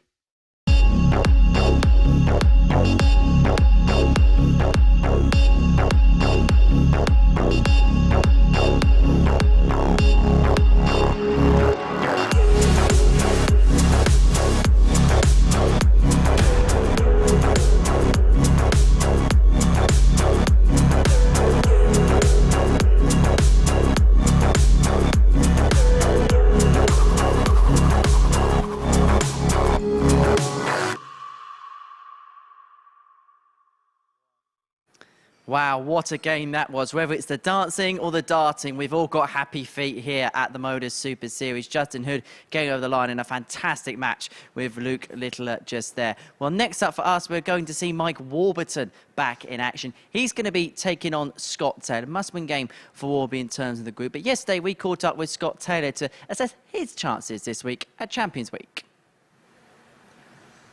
Scott, welcome to Champions Week. How much are you looking forward to it? Oh, it feels like it's been ages since we were here last time, and looking forward to getting stuck in, and hopefully I can play my stuff and have a good week. How many times have you watched that final with Andy back? I've watched the games more where I was poor, really, so trying to work on stuff like that, but I've watched it a few times. It's been a little while since we've seen you. Obviously, you won in week 4, so it's been a couple of months now. Where is the darts? I've been playing well. I've not really been playing all that much, really, so I don't really know where it's going to be, but hopefully it'll be all right when it comes to it. Obviously, it's a massive week for us here at the Super Series. How big is this for you? It's massive. It's the biggest I'm going to play in for the year, so it's massive, obviously. If you were able to be successful this week, what would it represent? A lot. It's a massive prize fund in it, so it's a lot, and it's a big step in my career to move back to where I want to be. So. Well, Scott, we wish you all the very best this week. Cheers, Good luck. pal. Thank you. Interesting to hear from all the players how they're approaching this, and what you do get on Champions Week in contrast to every other week. And I know people will say everyone turns up to win, but everyone's at different stages when they arrive here for their week at the Super Series. But on Champions Week, every single one of the 12 players does think that they're going to win the title. Yeah, because it's set in stone. They know when they're playing. They have plenty of notice on which groups they're in. And they would have had lots of preparation time. The only one that doesn't get a lot of prep time will have been, well, you'd have had the ideal prep time. You win in week 12, you come straight in a hot streak of form and tend to hit the ground running. Yeah, Daryl Pilgrim, the week 12 winner. Great effort from Colin Osborne as well, wasn't it? I know he was bitterly disappointed not to make it. Yeah, he worked so hard to get himself into a position to First qualify leg, for Scott Champs to throw Week. first. Game on. He was full of confidence. He packed for the 2 weeks with the Wizard.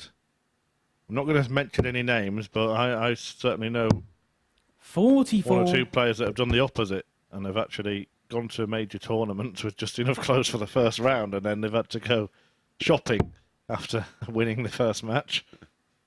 Been there, done that. Yeah, maybe actually the least preparation might be not the week 12 winner Daryl Pilgrim, but the other Taylor, Jacob Taylor, who's obviously got a late call-up. 43. After Lucas Weinig decided to favour the challenge to it. Yeah, he was our second best player that lost in a final in terms of averages. 180. Well, a few of the messages that came in on Twitter were fawning over the throw of Mike Warburton, and he's just showcased his talent there. Yeah, it really is a thing of beauty.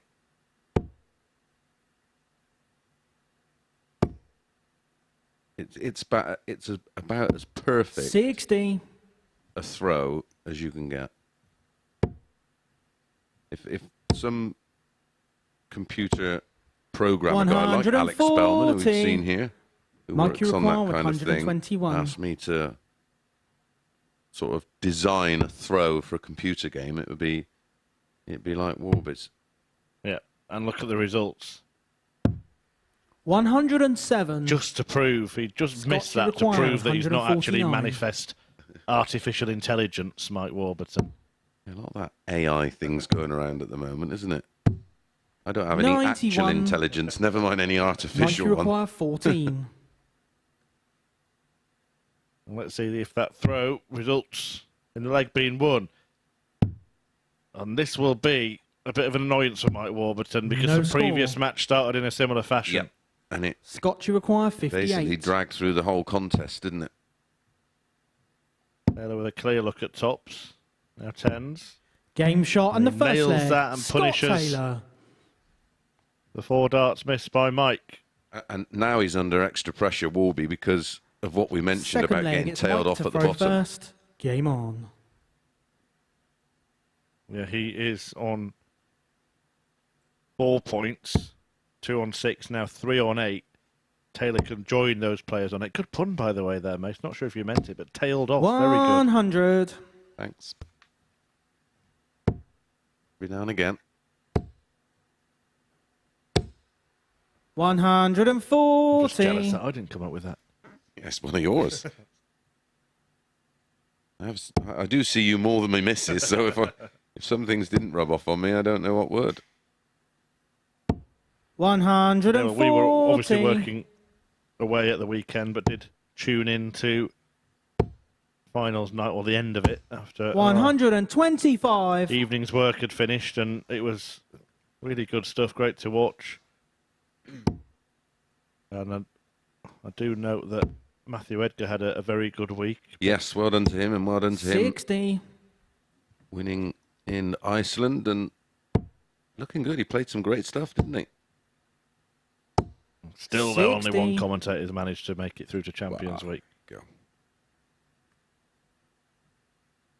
Scott Mitchell tried, Matthew Edgar tried, Paul Nicholson tried as well. But only the man alongside me succeeded. Not only that, made it through to finals night as well. 100. So, does it? Over to you. The gauntlet has been laid down. 60. Mike, you require 101. I think he needs a finish like this, you know. Yeah, just something to kickstart his day. I think to give him some real confidence. Just to pin it 53. in one, and like you say, a 3-dart combination. Scott, you require 116. This will pile the pressure on Mike Warburton. Oh, he's left. Double one. No score. And now he's got no score. Well, that is a real slip from Scott Taylor. Mike, you require 57, 48. 57, then goes inside the double one, which means he's back on 116 again.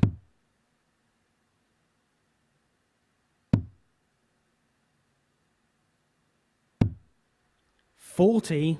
Right, this time, treble and Scott, you single require Scott. 116.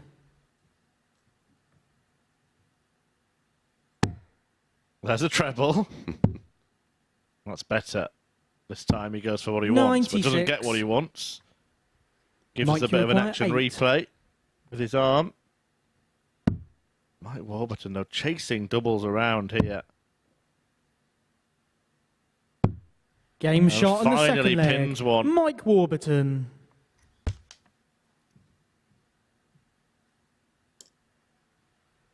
The Third leg, ninth it's Scott attempt to throw in first. this match. Game on. And he was just 1 from 8 in his opening match of the day. The doubling. Needs some work. 180.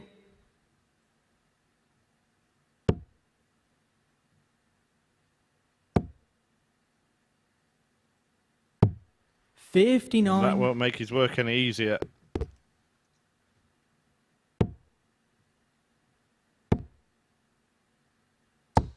$95. We'll all have played 7 games in the group after this, and we could have 4 players tied for the lead on 8 points. 85. As we expected, extremely tight. And even if we don't have that, we'll have 3 on 8 and 3 on 6. So 180. we're not far off the halfway stage. We're about at that point, and still no idea who's going to finish bottom or top. But 60. if Warburton Scott, you require does lose 46. this game, he is the one getting cut adrift. Game shot on the third Taylor leg. Scott Taylor. Takes out the 46 for a dozen-dart leg, which included 2 maximums, and regains the lead. Fourth leg, it's Mike to throw 180, first. 95, Game 180, 46 in 3, 12-dart hold.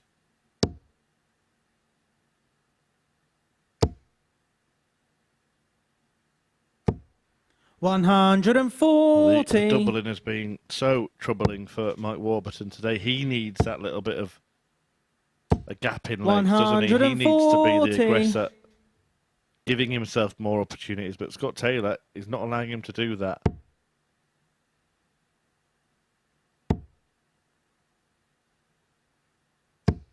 $140.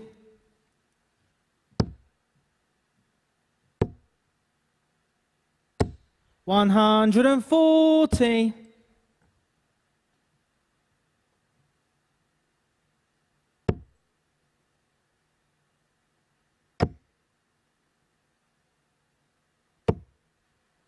$60.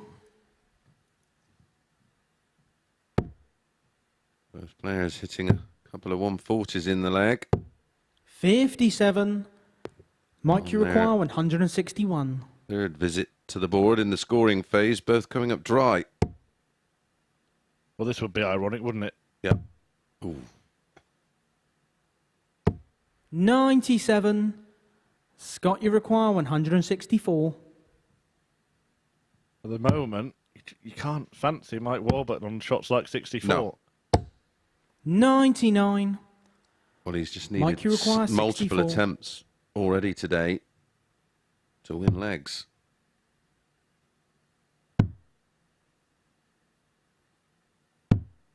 $32. Another one goes begging. Scott, you require 65. Taylor gets 2 at tops. Game so shot only on the needs fourth 1. leg. Scott And Taylor. that has been the big difference for Mike Warburton today. In his first match against Justin Hood, he was 1 Fifth out of leg, 8 it's on the Scott to doubles. throw first. In his Game second on. match here against Scott Taylor, he's 1 from 10. Just 2 from 18 for 95. Mike Warburton. And that's why he finds himself in this position.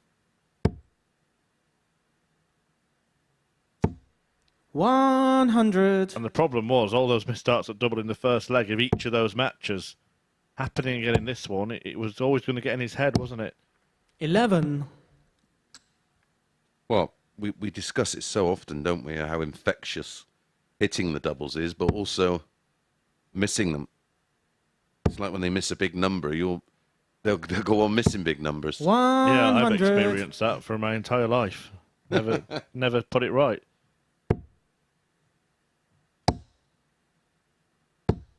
$140. Even in this leg, Taylor had a score of 11. And Warburton unable to really jump all over it. 60. And actually finds himself, after level darts, only 14 points in front. 46. Now he gets another chance to punish a mistake.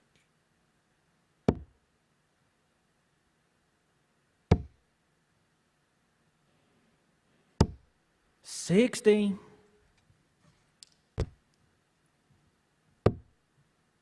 Well, we might not be any closer to knowing who is going to take that place at finals night from this 81. group, but we might be starting to see Mike Warburton disappear into the distance at the bottom of the table.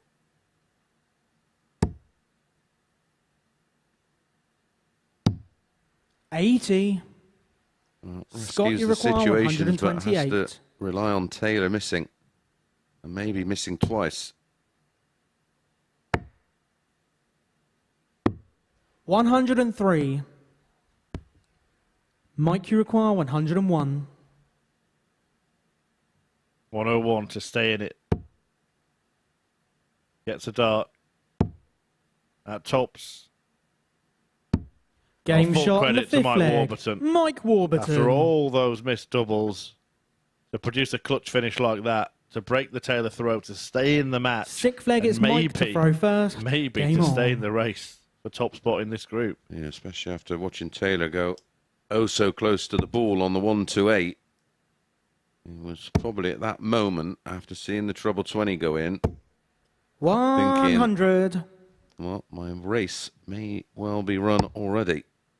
In terms of winning the group and instantly qualifying for Saturday night. 123. Yeah, and it might seem like a little bit early to call that, but If Warburton stays on 4 points after this, Klassen and Hood play each other next. So one of them is then going to be on 10. That's a 6-point gap. 45.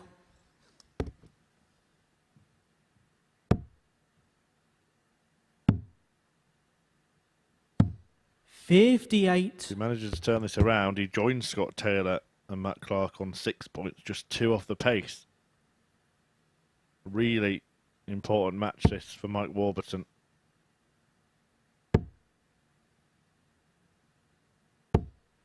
$100.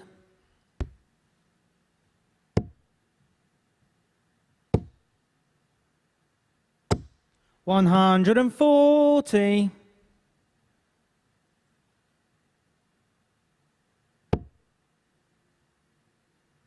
Can he follow it? 140. He does enough to get down to a similar finish to the one he's just taken out.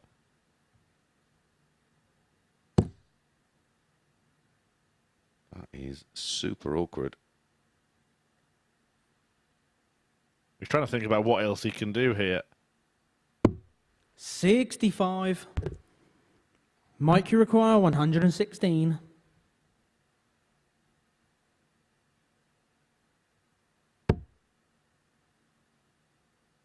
Gonna have to move. Didn't.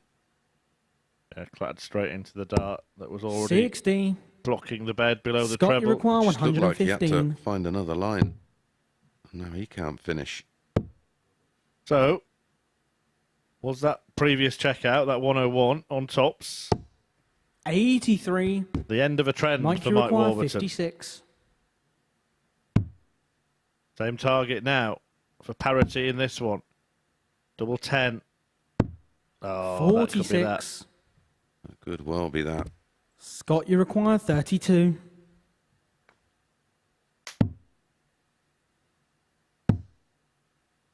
Edging closer.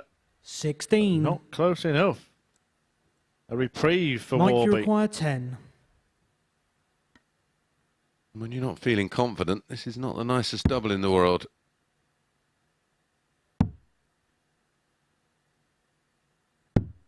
Game Wow, shot and the how 6th late leg. can Mike you leave it? Warburton.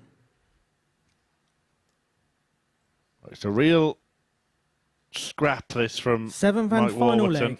Scott to throw first. He's Game not on. playing to the peak of his powers. He's 10 points worse off in the averages 100. than Scott Taylor.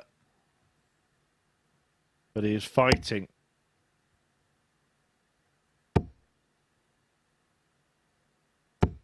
$140. And that's what he'll be thinking in this last leg. Just at least match him if you can outscore him at any turn. 91. Even better, he did in the first. Good thinking from Scott Taylor, and combination of either 140 or 180 leaves him a finish. 55. Yeah, on 306, Warburton's got to get a little more creative than Taylor on 310. Yeah, well, he has to move around the board, doesn't he? He'll start on 19s. Needs a treble, and then a treble 20. 58. More and more players are aware now of, they're certainly conscious of not doing that. 134. Going to make it as simple as possible. Well, that's what Scott Taylor's done here, and it might result in a victory. A welcome one as well, having been 140. beaten heavily Scott, you require 76. by Yellow Klassen in his opener. Game, There it is. shot, Scott and the Taylor match. Scott Taylor gets the job done, gets the game won against a wounded Welshman in Mike Warburton, who exits stage pretty quickly. You can see the gulf between the pair, but it was again early missed doubles for Warburton that maybe cost him when all was said and done. Has struggled in that department today and will have to put it right if he is to lift himself off the foot of the table, but it might already be too big a gap to bridge if he has designs on reaching finals night from this group. He's cut adrift at the bottom and is struggling for top spot. Coming next, Justin Hood And Yellow Class, and whoever wins that will go outright top of the table.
Welcome back to the MODUS Super Series. 2 rounds down on our moving day action here at the Live Lounge Reports. Also a good time to get the assessment of Chris Mason. Let's have a look at what we've seen so far then today. These are the 6 matches that have already been completed in Group A. And it's fair to say that Yellow Classen and Justin Hood have both got off to quick starts. Yeah, not as quick as Justin Hood, who was bottom of the table, who's made it back-to-back wins, the only unbeaten player so far today. And it was something we suggested. I thought it would be there'd be someone who was going to make a bit of a move, as we call it, moving day. And so far it's him. But yeah, Luke Littler's looking like he's going to put in a bit of a biggie at some point today, because he's not a million miles away. He's just brimming under the surface, isn't he, a bit? Yeah, I think it's beautifully poised. I think it's surprising to find Warby at the bottom of the table without a win, whilst everybody else above him have been trading wins and defeats. But yeah, it's looking good. It's all pretty much as we expected, but with the exception of Warby being down, sort of being separated now as well. Well, let's have a look then at the table then, following 2 rounds of our day. As you can see, it's very tight, very congested. Classen, Taylor, Hood, Littler, all on 8 points, and look, Matt Clark on 6. We know that he can go on spurts here. Yeah, exactly. He won't panic. He's probably he is the most experienced player in the field, and he's been there and seen it and done it. He had that situation, of course, where he just needed that one win to qualify for a Saturday night, and got off to a terrible start, but eventually steadied the ship and then kicked on and qualified. And he's that sort of player that's been playing at this consistent level throughout the course of the week. If he stays at that level, he will harbour victories. Yeah, of course. Yeah, the numbers don't lie. You know, he's not going to go up there and average 110 like some of the players in the group. But if you sort of hover below 90 or around it, he'll be there to pounce any mistake you make. As it is Champions Week, we are delving deep into the stats for you here at the Live Lounge. We thought we'd have a look at the 180 brackets for the players that are involved in this week's action. This is the 180s per match of our 12 weekly winners here at the Super Series, and the 12 players we're going to see over the course of the week. I'm just having a look at Steve West's out there. That's pretty much just under 2 a game. That's ridiculous. Yeah, it's two per match at least. Yeah, that's pretty staggering, isn't it? 1.81. Littler there at 1.68, which is also, you know, most of the players would be happy sort of around 1.5, 1.8 is per match played. But we did see with spells from Steve West where he might not have one in one match and then he'd have like 5 or 6 in another. Yeah, he can hit a 180, and that's why he's going to be dangerous in Group C this week. He's my pick to win it this week. And we saw with Steve West as well, he coupled up that big power scoring with some superb finishes. Now, those mid-range finishes in the week that he won was absolutely superb. Yeah, well, he's the one that sort of most recently you think of coming off the tour that's used to playing at a really, really high level, and that's why he was my pick on the week he qualified, and that's why I think he might go there or thereabouts this week. Well, next up for us here at the Super Series, it's Justin Hood in action up against Yellow Class. Just a couple of thoughts on this one. Yeah, I've been impressed with Justin Hood, and he's another one like Luke Littler. He's threatening to pop in a really, really big average, and he may need to. We'll get rid of the happy feet on the balcony. We'll do the happy feet on the stage, shall we? I'm not dancing. No. We'll leave the dancing alone, shall we? Right, and the singing. And the singing, yeah. Who would ever do that? Justin Hood against Yellow Classen is our 7th game of the day, and down in the commentary box is Chris Murphy. Oh, that's a relief. Thought we were going to get a second rendition there for a moment, but we will get a second showing of this particular act, a meeting between Yellow Classen and Justin Hood. A match that was won 4-1 by the Dutchman yesterday, but Happy Feet has been in his happy place so far on Tuesday with wins against Mike Warburton and perhaps first leg, even it's more Justin to throw impressively, first. Game on. Luke Littler in a game that Littler started like a high-speed train, and Hood hung with him and got past him, and it looks like he is going to carry on where he left off, opening with a max. 96. And maybe he will be dancing in 6 darts time. Or you could say he was wanting it because he was frustrated not to have hit a 4th treble there. Good start, though. Whoever wins this match will find themselves sitting at the top of the table, the first onto 10 points in this group. And the way the fixtures have fallen, there's no 64. guarantee that anybody will join them in this round of games, because it's Matt Clark who's on 6 against Scott Taylor, also on 8, and then 57. Luke Littler also on 8 against Mike Warburton, who is down on 4. 58.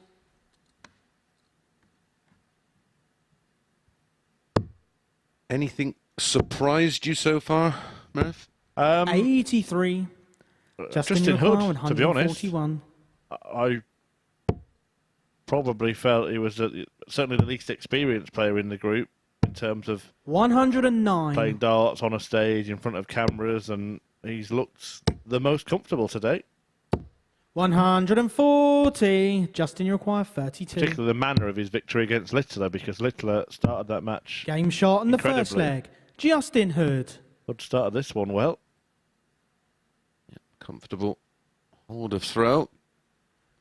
Second leg, it's Yellow to throw first. Game looks on. at ease. I wonder if being bottom before the off just took a bit of pressure off. 134. Rather than Warby, who seems to have sort of piled the pressure on, he may have thought, well, let them get at it, and I'll just go about my business quietly, and it's worked for him. Yeah, confident chap as well, and he seems to have taken 58 to life at the Super Series like a duck to water. You always remember some little sound bites in interviews and things, and the one I always remember from him when Henry spoke to him having won his week was, I think Henry said something like, well, Champions Week next, and he just went, I'll win that one as well. 139. Well, he's from the West Country, you've got to be confident. 81. Yellow, you require 170. 96. Actually been a recent and late comer to that comedy with 180. Daisy May Yellow Cooper requires 74. from that part of the world. I'm not sure if it's confidence 54. or Justin, you require 87. misguided self-opinion, but it's certainly not misguided as far as Justin Hood's concerned. No, absolutely not. Game Another shot in the example of second it. leg. Justin Backs Hood. up the hold with a 180 and a 15 dart breaker throw. It just looks so Third leg, comfortable. it's Justin to throw He's first. almost Game on. not in a intentional way, but almost dismissive of his opponent even being on the stage. 57. When he's playing well, it's almost like they're not there, and we talk so often about you've got to play the board, and he seems to do that very well. He seems, like you say, well, ignorance is bliss. Yeah, have I got an opponent in this match? 134. Don't feel like it at the moment. And Jelle Klaassen, having won his first match, 4-0. 96. His second 4-3 might be seeing someone wanted symmetry in a moment and being on the wrong end of a whitewash. Well, a good pal of mine that runs the 57. ADC events in Western, Marcus Knappman, he's been telling me for a good few years about Justin Hood, because he plays in the Super League in the same county as him. And he often said when he is on, he is on. Well, another man who said it is 113. Paul Starr. Justin, you require 116. Yes, well, similar part of the world, isn't it? Yeah, and that's a great guide. Well-known MC, actually works here at the Super Series from time to time as a director. You know the fella, looks like Greg Wallace off MasterChef. Says tungsten time a lot. 83. Justin, you require 56. He's also the MC for the World Seniors Darts, and Game shot on the third. well known Justin Hood. YouTubing as Behind the Bar with Paul Starr. Well, he was right about Justin. Jelle to throw first. Game on. So was your mate. A 3-0 lead as he looks to make it a 140. winning match start.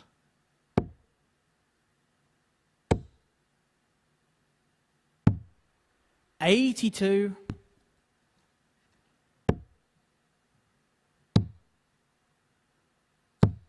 134. I'm assuming that he's a bit of a dancer if he's nicknamed Happy Feet. Or do some people think he's got a passing resemblance to a penguin? 134. One or the other. Well, he's only a little fella. 119. With a big game. Yeah, Klaassen needs to produce. Otherwise, he will be 180. facing Jelle require 108. a legless return.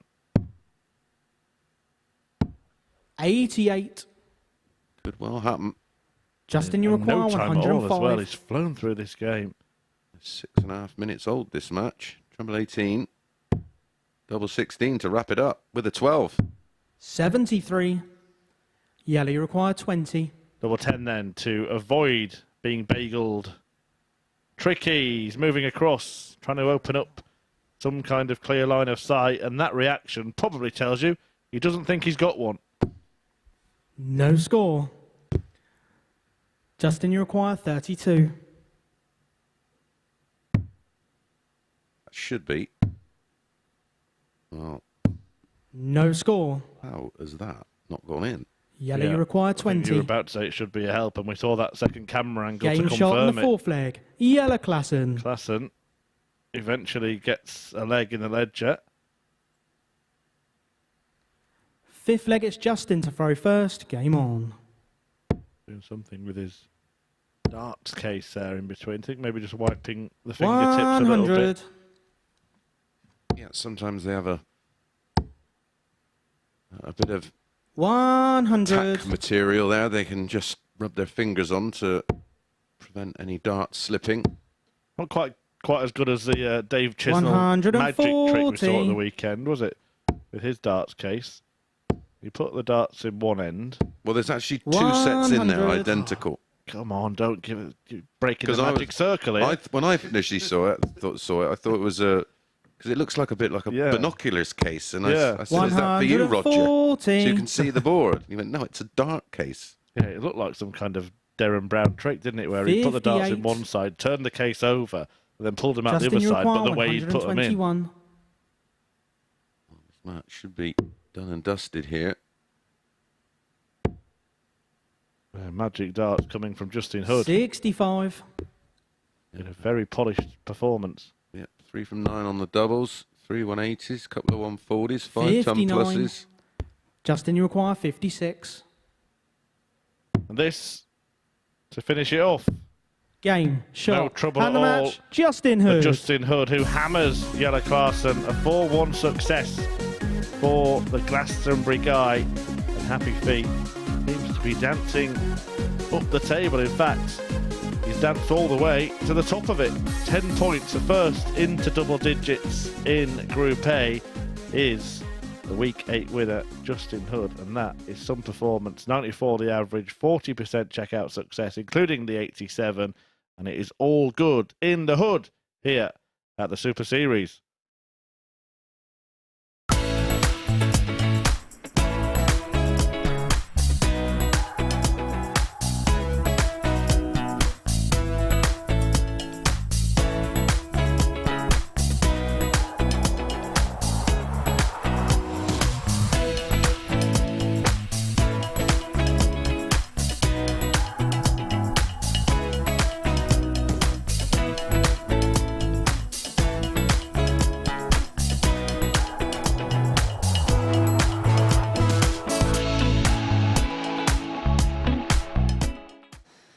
Are we just beginning to see the Justin Hood story emerge here at the MODUS Super Series? Won in Week 8, played very well to make it through that week. A very high-quality field, including Barry Van Peer and Jacob Taylor in there. And now at Champions Week, he's making a huge surge on Tuesday, becoming the first player to make it onto double digits in terms of points in the group. He's now top after dethroning the 2006 BDO World Champion, Yella Clarkson, by 4 legs to 1. Interesting game, interesting result, and Justin Hood really is here to play, isn't he? Well, next up for us, we're going to see Matt Clark in action. He takes on Scott Taylor. This is the second appearance for Clark here at Champions Week at the Super Series, and he did so in impressive style. From this scenario, 10. 2 fives for Matt Clark to return to Champions Week. He made it in Series 2. He is going to do likewise in Series 3. He said in celebration that'll do. Indeed it will. Superman. Well, Saturday nights is his super night. Yeah, it was a super Saturday that for Matt Clark. Robert Thornton on the receiving end. And it's some story, isn't it, Mace, Matt Clark's here at the Super Series? Because when he got through to his first finals night, he actually thought he was already out before winning a match 4-0 with a 1-5-6 checkout that he had to hit, that he didn't know he had to hit, was preparing to head home, and then he had to be told, hang on, you're due on tomorrow. Ends up winning it, getting through to Champions Week, and has a 100% record of doing that. Yeah, and then he had a similar scenario in Champions Week, didn't he? He thought he was out, and he was in second position, but first was playing third, and he couldn't be overtaken, could he? Yeah, he was safe, and whoever won that match was going to finish first. The loser was going to finish third. And has never not made a finals night. No. Never not made a final. Remarkable. First leg, it's Matt and to none throw of us first. Have been clever enough to pick him knowing that you've got a 50% chance because he'll definitely be there. It's basically heads or Clark. Coin toss. What about this one against Scott Taylor? Because it's been a disappointing day so far for Matt. And it's been a mixed day for Taylor. 60. 2 defeats for Clark, a win and a loss for Taylor.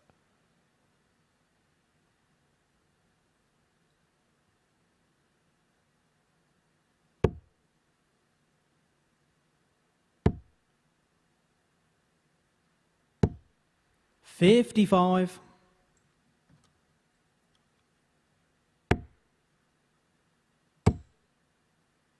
I think it is a 140. Really good Champions Week field, I think. Yeah, probably the best we've had. Yeah. However, you look at some of the players that have lost in finals, you think. Thornton being the... Yeah, the big one. Robert Thornton, an all-time great of the game, really, the amount of titles he's won, including 96. big majors, when he beat the best players in the world of that time. John Henderson, who's right up there in the Challenge Tour. Yeah, and in terms of fame, Fallon Sherrick, of course, beaten in a final as well. Yeah, by Steve West.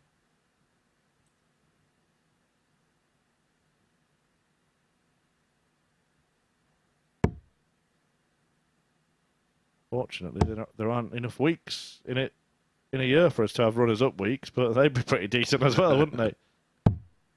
82. What will be amazing is when we have 12 winners of Champions Week, and then we have the ultimate champion of champions. Yeah, the only issue is that probably half of them will end up getting tour cards. Yeah, 105. Ineligible. Matt, you require 128. Eligible, I should say.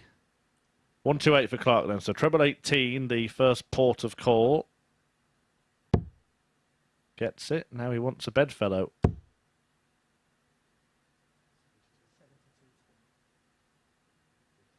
Well, I think he needs to pay another trip to his optician, Matt Clark, because he wears the specs, 88. but Scott, never you seems require to know if the 100. darts are in or not.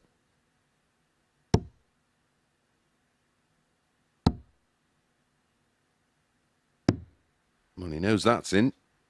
Game shot on the Our first referee leg. didn't. Scott Taylor. Yeah, real inspection. Well, he's cleaning the glasses now, so yeah, maybe that's a... I know it. Second leg, it's Scott to throw Thought first. he had. It's still on his Game face. on. I need glasses. Everyone needs glasses. Apart from Scott Taylor, who was spot on. Yeah, he did, during one of his weeks, actually start to play a few games without them on. So obviously there are sighting issues for Matt Clark. 41. I always find it incredible that we've got a handful of world-class darts players that are borderline Ryan registered Searle's the blind. funniest one. When you have a practice with him, you constantly say, no, it's not in, mate. 85. You're doing like a practice routine. No, that's not in, mate. And he'll go for a double, and he's not even on it because he's missed the trouble, but thinks it's in. 44. Do you use that to your advantage when you practice with him? Yeah, that's in, mate. Oh, sorry. I thought it was in as well. When I was out knocking around this morning, someone actually did pick out Scott Taylor, a local fellow. 140. Comes to the Super Series regular. Although he didn't quite believe it was me because I was in my 16-year-old 140. beater.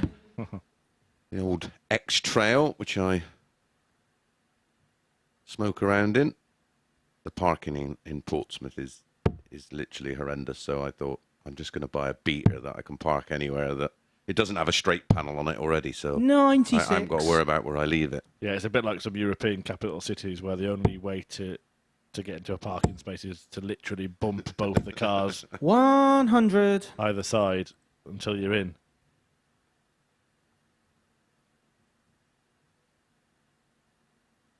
But don't let that put you off coming to a finals night. No, no. Especially if you stay at the hotel around the corner. Loads of parking space there.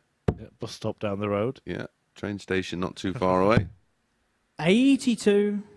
But yeah, don't bring a car. You don't want to drive anyway with the nice offers we've got on refreshments here at the Live Lounge. Yeah, 83. Matt, you require 98. For a level game.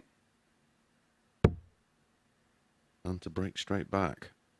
98 becomes 97, but he can't find a treble. Now, will we see 24. Taylor go ball here? 25 leaves 68. Scott, you require 93. Ball leaves 43. Aggressive. He's gone double 17 for tops as well. 36. That was a strange one. Clattered off the dart that was already in there. Matt, He you does throw require a 74. very aggressive dart, so they do land very upright. They're going through the air so fast they've not got time to straighten out.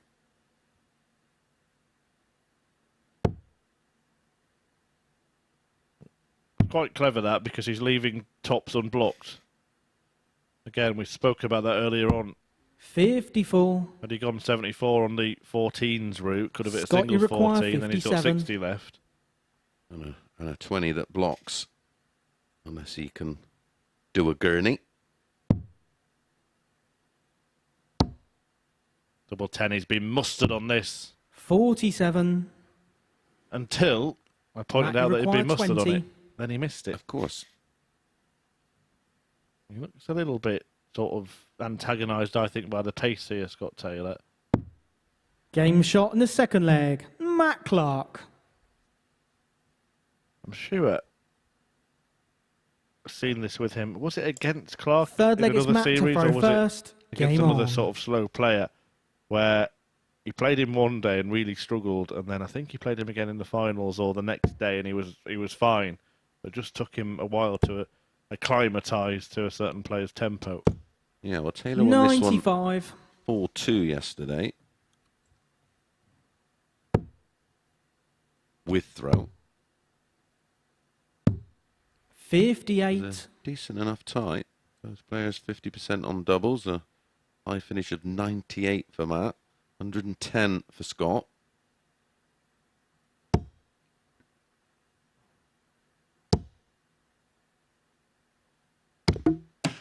$120. Tried to find a gap that wasn't there. Yeah, sometimes people always go for the 180, 81. but the most advanced arrows aces know when there's no room at the inn, and we'll switch, even with 2 in the treble 20 bed. Well, he knows there's room to the right this time. That's why he stepped across there. But he's gone too far. 123. Maybe we've just seen again. He could have just gone for a treble 19. It's funny, the old school players don't tend to 135. switch as much, do they? Martin Adams just doesn't switch. Beaton's another. I think we were mentioning that at the weekend. Yeah. Sometimes to their own detriment as well, with not just blocks targets, but with the counting. Yeah. Beaton's the type of player who will actually switch when he shouldn't. 45.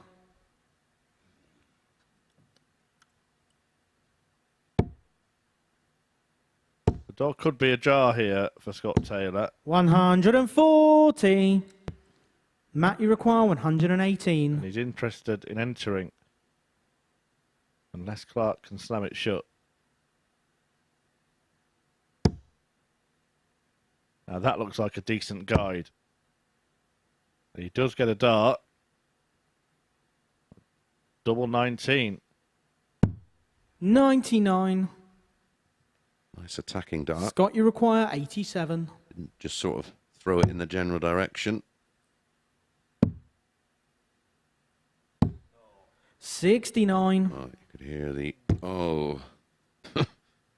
He knew where that was going when it came out of Matt, his you hand. require 19. Having a little word with himself here. Well, the advice here for beginners is go 11. More experienced players will go 3 for double 8. That's what this ultra experienced player is 3. doing, but it hasn't worked out. I'm going to Scott, you require 18. come back to that point, Mace, but we'll just see which way this leg goes first. No score. Well, I think missing a big number is part of the explanation. Matt, for you it, isn't require it? 16. That's what Taylor's just done, and given another glorious opportunity to this man. Our first hold of throw. Well, that's not in the way. Game shot in the third leg. Matt Clark. Go on then, Chris. Explain your working. Yeah, well, on 19, if you Fourth leg, it's Scott to throw first. Game on. push right, you leave double 1. Push left, you bust. Where if you go 44. for the 11, either side of the 11 is not a bust. 11 leaves double 4. But you can't bust if you over pitch or under throw. 80. Same applies for 9 on 17, doesn't it? Yeah. Obviously, most players will go for a 1, but the targets either side are more than 17. 57. It's just about giving yourself an extra chance. It might be a little segment that we can do, actually. There are obviously ways for professionals to go because they really shouldn't be thinking about missing big numbers, but... It's like 46. You sort of aim for the 59. wire that separates the 6 and 10. Yeah. You know, you go for a 14 as an opportunity to go up or down, which doesn't leave you a double. Well, it's interesting you mentioned 46 because I know that Bobby George has got documented this whole host of ways to check out, and most of them are ways that if you hit a single number, you would leave 46 for exactly that reason. Or 48 or something where you can hit the 8 on the I'm 16. seeing a lot of players now on 62 go 54 for double 4. And I quite like that because if you hit the 18, the 4 for tops is next door. It's a small adjustment.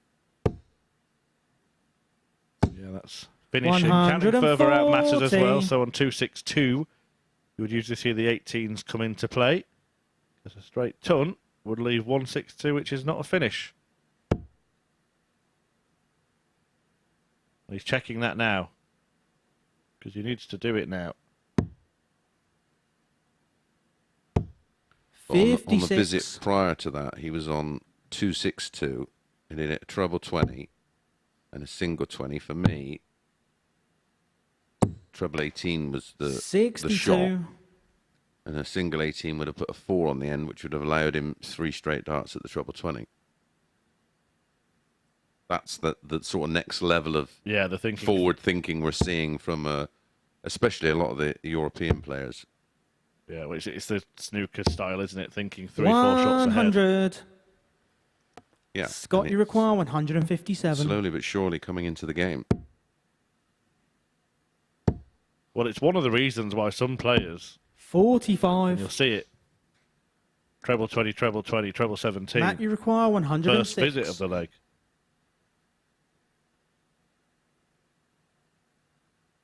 Some players will avoid the 19 in case they miss the treble and hit the single. Yeah. Well, no missing here from Matt.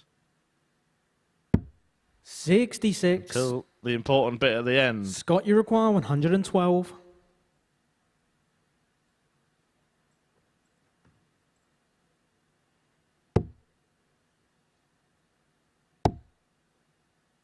Tried to improvise there. 52. Starting on the 18s, he did intend to stay there, but blocked the target. Matt, you require 40. Yeah, again, eliminating the treble 20, blocking out, and then going 12 and tops, and then it'd be too risky to go 20 double 16 anyway because of the way the dart sits up. Game shot on the 4th leg. Matt Clark. Matt Clark doing what Matt Clark does very well.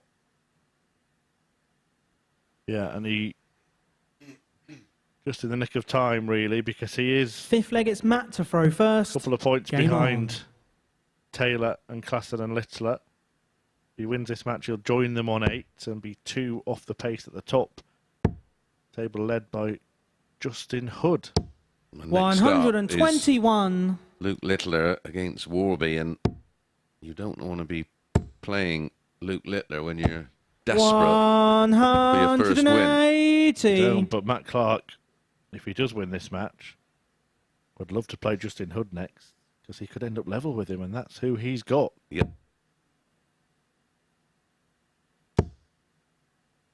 Coming up directly after the 135. Warby Littler tie up next.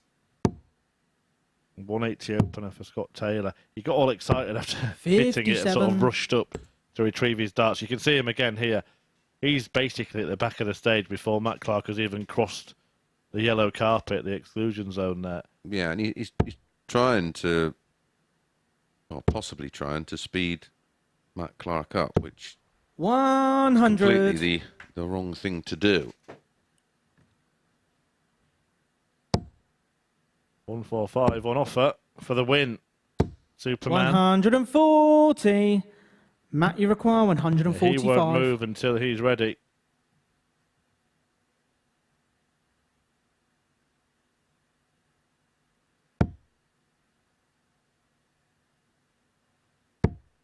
Does the game go on?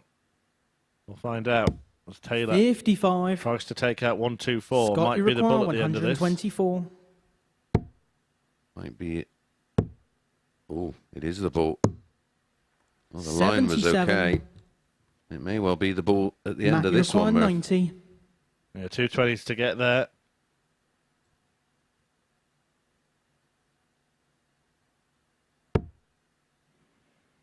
And certainly is more likely now. They didn't even consider trying to get that treble at risk of 65. missing the 20 completely, and he narrowly misses Scott, the you require bullseye, 47. allowing Taylor to take aim at tops. Game shot on the 5th leg. Almost a Scott switch out, Taylor. wasn't it? But he Certainly was no marker. pulled off the adjustment, and the score is adjusted to 3-2. And this game, I'm 6th leg is pretty Scott sure to throw first. it's Game going to be the on. longest of the day, lengthwise, time-wise. Yeah, we're approaching 17 minutes, and there could be another 39. couple of legs to go. Yeah, we could have already played Justin Hood against Yellow Clarkson twice. And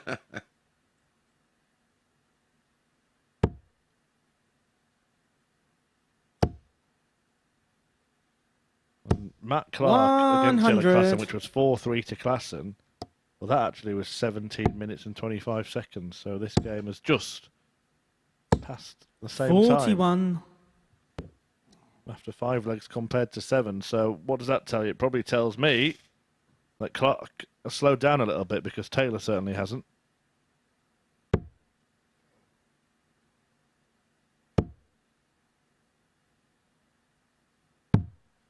$78. He's not unnecessarily slow, Matt Clark, and he doesn't mess around. He just does his own thing in his own time. But there are players who have employed such tactics in the past. Are you an advocate of a potential shot clock in 100. darts? I think there should be. I think it's easy to gauge what people do, and if they do it all the time, and then if they're extraordinarily 140. different from what their pace is, then there may be an option for the referee just to have a, not necessarily whilst the match is running, but in between games, sort of saying, look, we think you're applying gamesmanship beyond a level we think is acceptable. Yeah, interesting, isn't it? It's always hard, isn't it, when it's 99. left to discretion. Yes. Scott, you require 141. Because a clever player would come up with a clever defence, wouldn't they? Yeah, I mean, I think as a 125. as a rule, the vast majority don't. Matt, you require 84. You know, if you're playing at a quick player and you're wary of not getting drawn into that pace, there's nothing wrong with, you know, just checking yourself. Well, is Clark going to check this out to end this one? Oh, no. Well, it's not the first time we've seen that today. A score bust by hitting the wrong Scott, you double. require 16. Game shot on the 6th leg. Scott It's Taylor. not the first time we've seen a 4-3 scoreline either. In fact, this 7th and will be final the leg is Matt to fourth throw first. Game on. in 8 matches. And 4 in the last 5.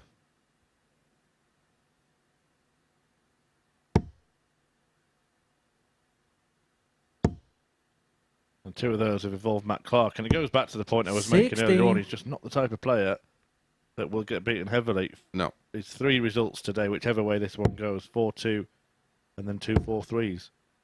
Yeah, and like I mentioned with Luke 95. Littler, Scott should be finding something else to occupy him rather than just feeling like you're stood waiting.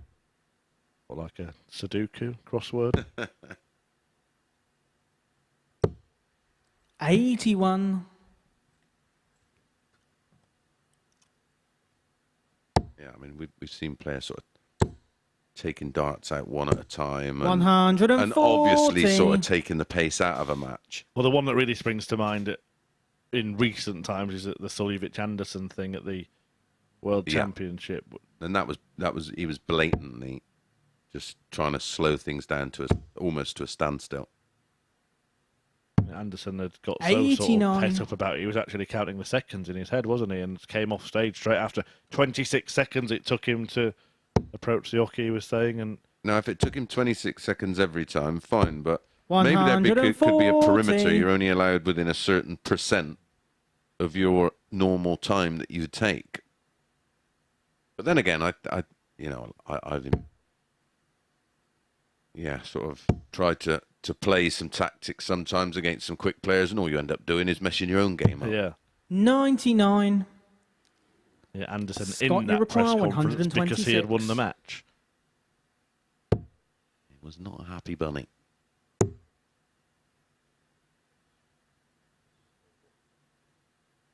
But while rules are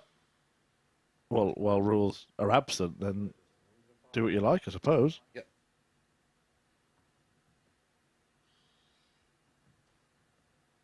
Those who used to follow a certain tournament I used to play 37. in, a good friend and colleague of ours will know that I once stopped a game to eat a fish finger sandwich while he was waiting on a double. Wasn't impressed. Yes, the Hotel League Championships. 140. Scott, you require that 89. was bad form, by the way. Well, this is a good form from Scott Taylor, a good turnaround if he can locate the double, which he can. Shot. And the match, he's come Scott back Taylor. to the brink of defeat there against Matt Clark to pip him at the post. And that probably puts a lot of pressure on Clark in terms of qualifying from Group A.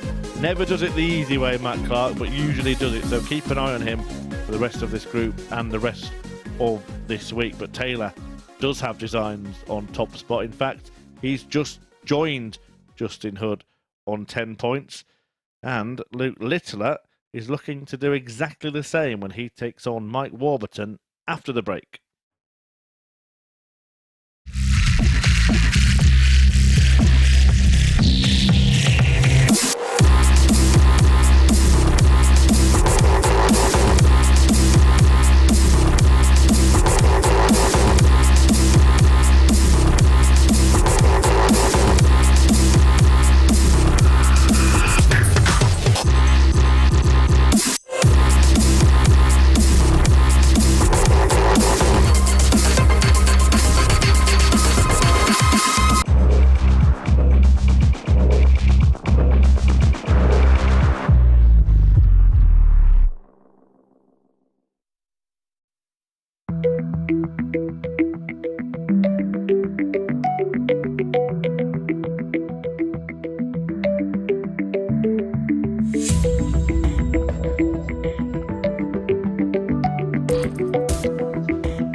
Welcome back to the Super Series where Scott Taylor's got the better of Matt Clark in a last leg decider, coming back from 3-1 down to seal a 4-3 success. So Taylor pipping Clark to the post there. Next up for us, it is the battle between Mike Warburton and Luke Littler. And now is about the right time to have a little bit of a gauge of their days yesterday, because as you can see, in terms of legs one, the percentages, there's hardly anything to split them at all. But in terms of the checkouts, well, have a look at that from Warburton. 37% of the doubles he got on day one, he conjured up.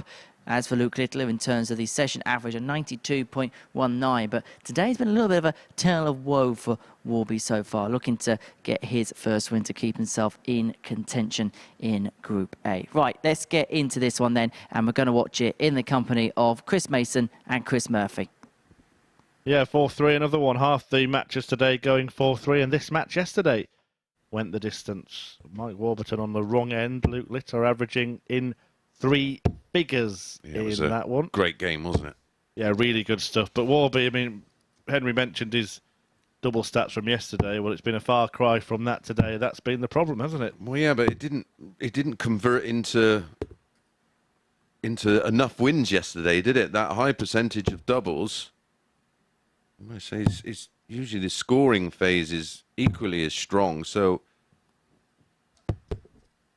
he still finds himself on just 2 wins, and they came yesterday of his 5 matches played, and this is his 3rd match today, and he's yet to pick up a point. Mike to throw first. Yeah, well, I think he's out of the race to top spot already personally, and I think if he loses this match, and he's starting to look dodgy for a top 3 finish. Yeah, and when you're in this position, I mean, there's no easy games anyway, but if you want to try and build some confidence and get a bit of momentum, it's not going to come against this young man. And the one week you don't want to end up in Group C is Champions Week, isn't it? Yeah. The 140. Yeah, only a 30% chance of qualification, where if you're in Group B, it's a 5-player field, which is Thursday and Friday evening session that starts at 10. You've got a 60% chance of qualifying. Yeah, basically. You've got more chance of qualifying than not qualifying in Group B. 100. Probably just upset every player that's not got through Group B by saying that, but them's the facts. Lump it. Like that. 180. Maybe the winning run will start at the most unexpected point. 76. Yeah, I was about to say on paper, this Mike, is... you require 161. This has only got one possible outcome, hasn't it, based on what we've seen? Yeah, we can only go by what we've seen so far today. 90. I'm going down to the bull because he would have been on a 2-darter anyway had he hit the 25 there. Again, just one to note for those budding darts players. 97. Mike, you require 71. We've seen a few of the ADC qualifiers turn up and not be quite sharp on the checkouts and stuff yet. Game shot. Well, that's a sharp checkout for Mike Warburton. That is exactly what he needed to start this match. Yeah, sharp leg as well. Second leg, it's Luke to throw first. Combination out, 180 and 15 dart hold. And speaking of ADC, congratulations to player I mentioned 100. Just a little earlier, who was massively involved in the early stages of the live league. He picked up a ADC title and had a running average in that in excess of 90. Was that David Evans, did you say? David Evans, yeah.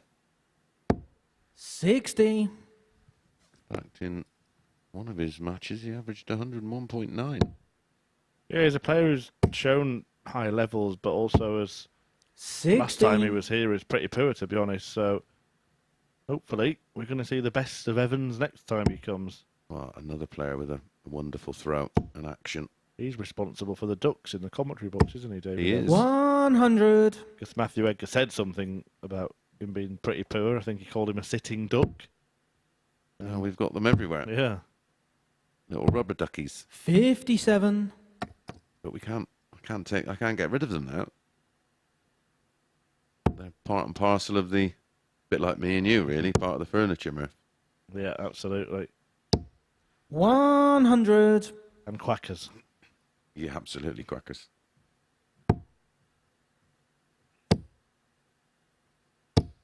$140.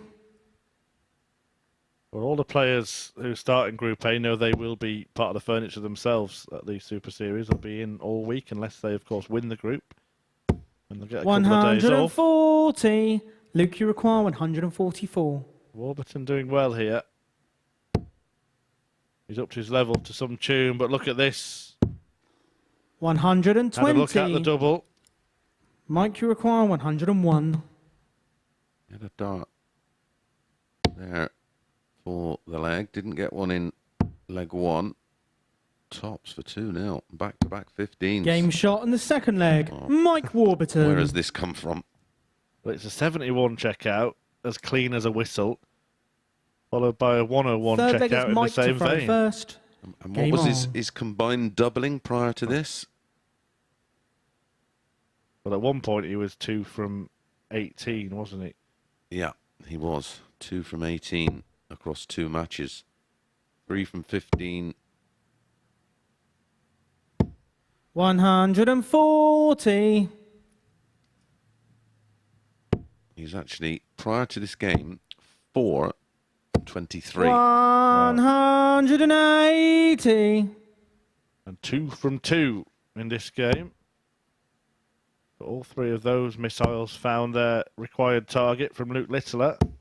140.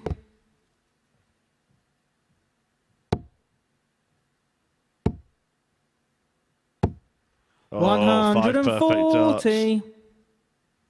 Well, I've heard it said that 180s win legs, but 140s win matches. And Warburton responded with a brace of 2 treble turns here. 140.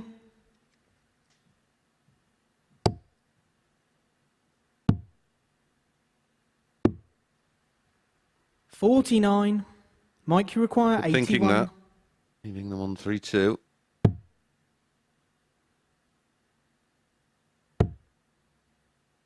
Has to go for the bull. 56. For a start, he's missed it a double. Luke, you require 132. Now Littler wants a couple of bullseyes. He may come away. No, he stayed there and he's found a way. Oh, Game yes, shot what on a the third checkout that leg. is. Luke Littler. Wasn't sure there was room for another. How wrong was I? How right was he? A fabulous 1-3-2 checkout incorporating 2 brilliant Fourth leg is Luke bullseyes. to throw first. Game on. Oh, we're into leg 4 of the match. And the numbers, Murph. 180. And no sign of it slowing down. 60. I think Luke actually needs to play a little bit worse because he was averaging about 117 after 3 legs in his last match. He lost that. 56. And he's averaging, well, now about 109, and he's behind in this one.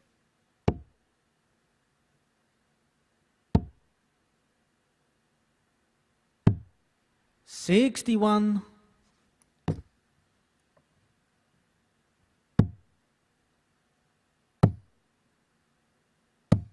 $133.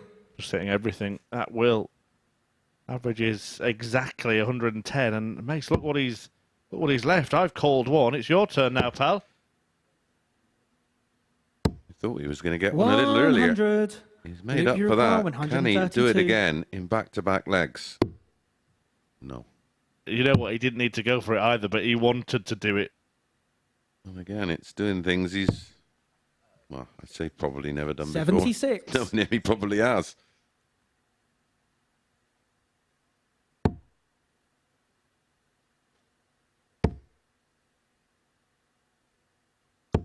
$60. Luke, you require 56. Game shot on the fourth leg. Luke Littler. A 14 darter to back up the 12. And in the course Fifth leg is of Mike to throw first. 26 Game darts, on. we have a level game. We mentioned Luca Brissell winning the World Snooker Championship last night. And big darts fan as well, isn't he? And 100. Yeah, spent a lot of time preparing by playing darts, didn't he? Well, I say playing darts. It's one of those when 81. you come home late and you tell the missus you went out to play darts, but actually darts was a bit of a side to what you were actually doing.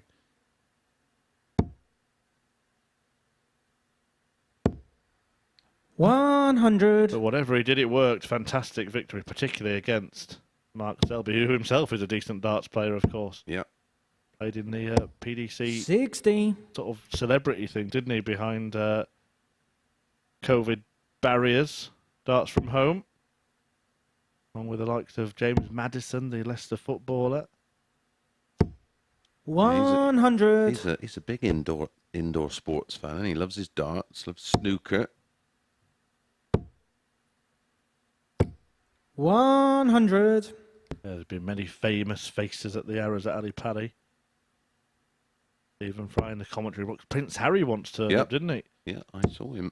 Didn't get the opportunity to speak to him as he was 100. flanked by security, which he didn't really want, but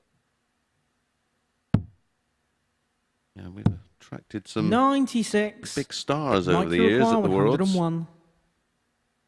Well, he's already taken this out in this match.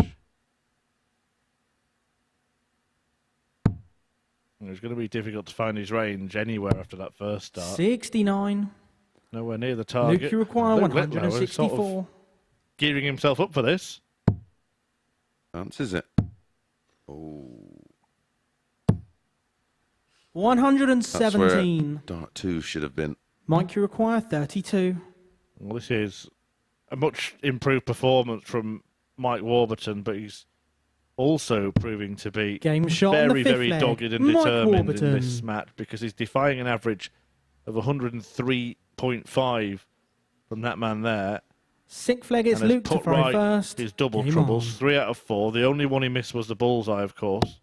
Well, that's why he's making it tough here for Littler, because he's not 96. giving Luke a second opportunity, because he is 3 from 4 on the doubles. Yeah, I mean, the chance that when he did miss the ball, that's when he took out the 1-3-2, wasn't it? So, neither player really doing anything wrong. Yeah, I don't. 140. Missing the ball on the back of a combination, I don't really count as a missed I mean, it is an opportunity, but it's not like a double where it's 58. a bit of a. Well, even that's not a gimme, but you know what I mean. But it's not a mistake, is it? It's not. No, well, especially when you go close.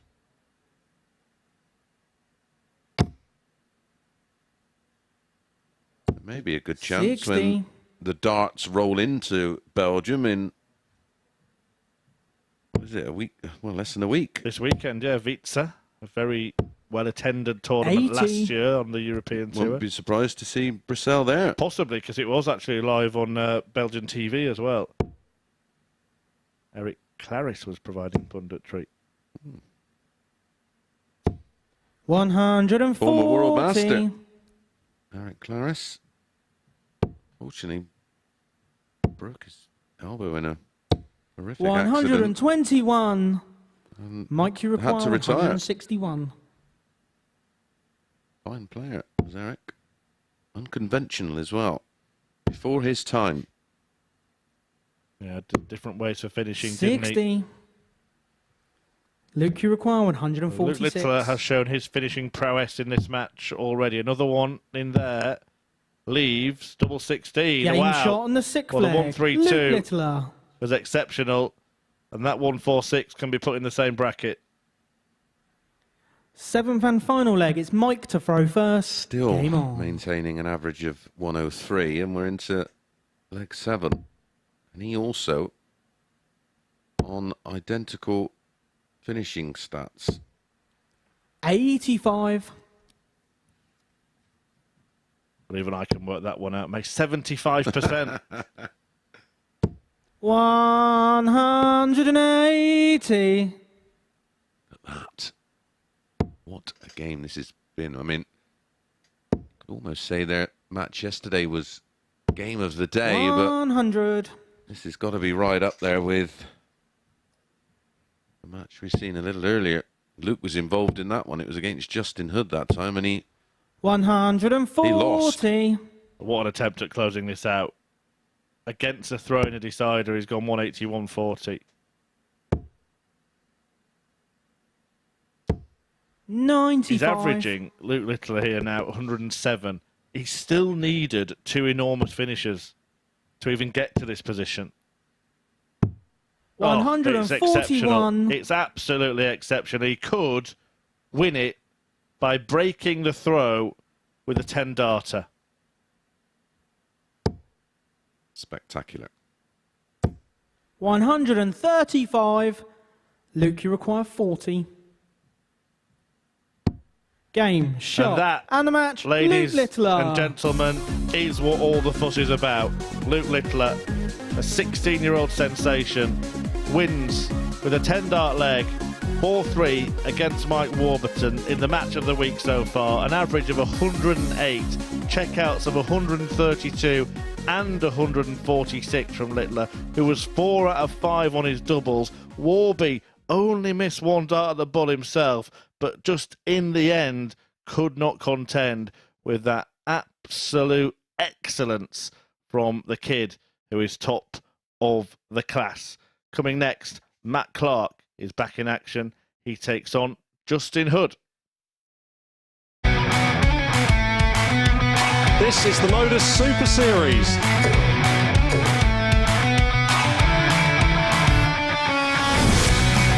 182.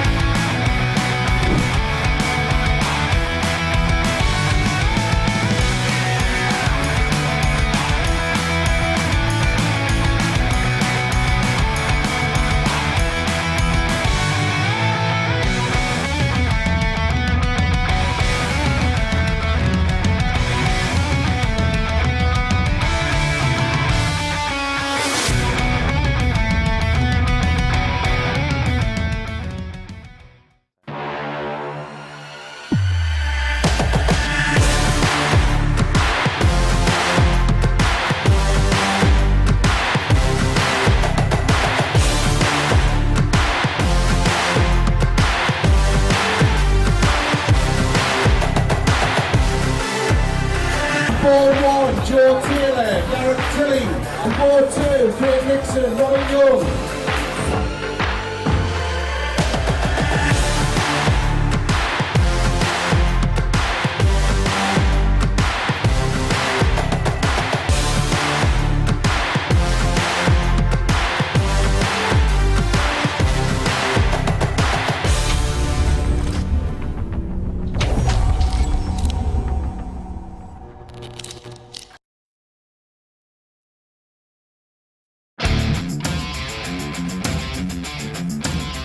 Every Saturday, we open our doors for our weekly finals night. For a unique and intimate darts experience. Meet the Dart Stars and even the team off the telly. Here at our purpose-built venue in Portsmouth. Every single Saturday evening. Tickets can be booked via this QR code. Or at www.dartshop.tv for a very small booking fee. Follow us at MSS Darts on Twitter, Facebook, Instagram and TikTok. For all the latest ticketing news. All you need to do, log on, book, turn up, and the action gets underway from 7:30 p.m. So what are you waiting for? Get your tickets to the darts. We look forward to welcoming you to the MODUS Super Series very soon.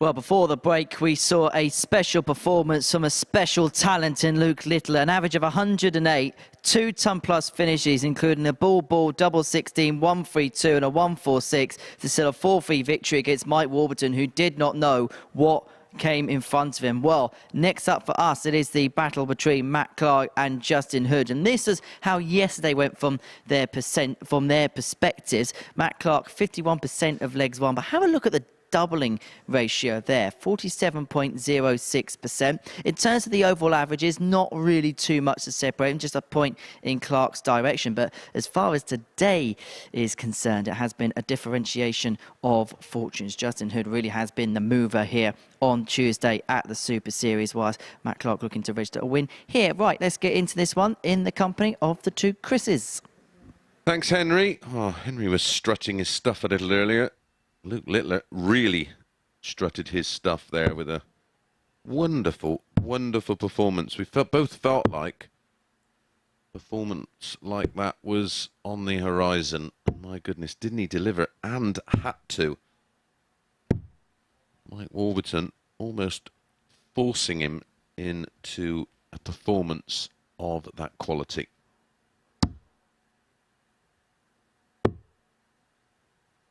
Yeah, it's Well, we call it moving day for a reason on Tuesdays at the Super Series, and usually that reason is about the movement at the top. But First leg, it's Matt to throw first. what's happened Game on this Tuesday is that one player has got cut adrift at the bottom. And if Matt Clark doesn't win this match, then we can put him in that category with Mike Warburton as well. 100. Yeah, because both will be without a win today. Whilst the 140. top four have been beating each other.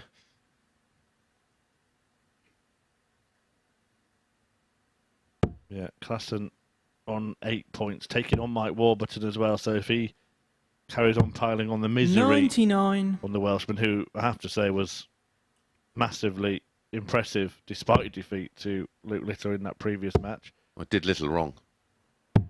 Yeah, 137. If Klassen does win that, then he will join Hood, Taylor and Littler on double digits.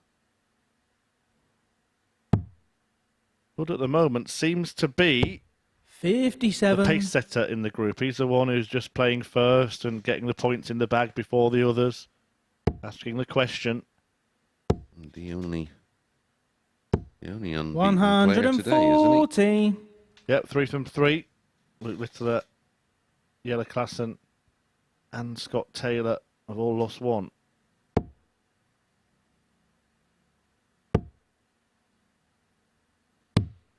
$82. Justin, you require 84. Well, no finish for Clark, so it means that Hood wouldn't have to go for the 14 ball now, which is why it's the 16 segment. 52.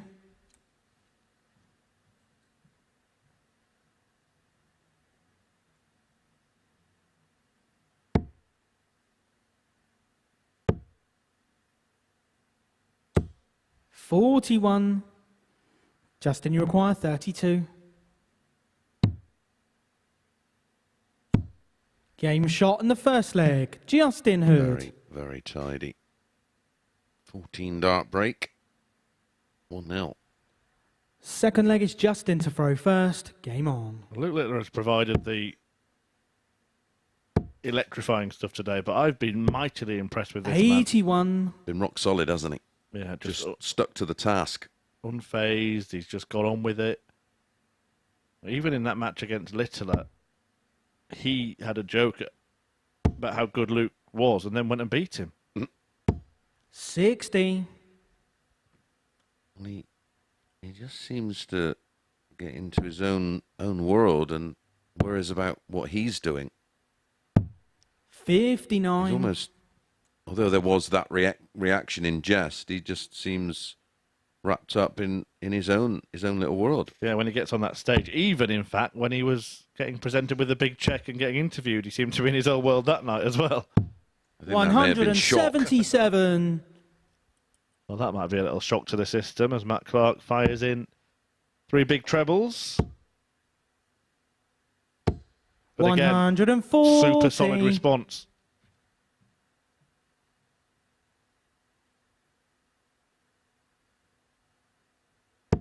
Trying to think of a player I'd compare him to. Well, he's very respectful about what his opponent's doing. You can see there the nodding. Yeah, I'll get my thinking cap on as well.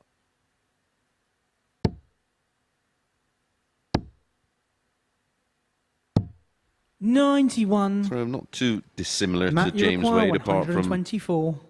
the dart position in the hand. And that's not just because they're left-handed. No, I did see that when you said it.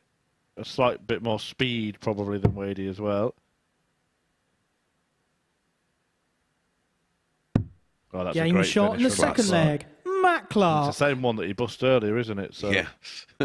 Will be a bit of a relief. Oh, Matt.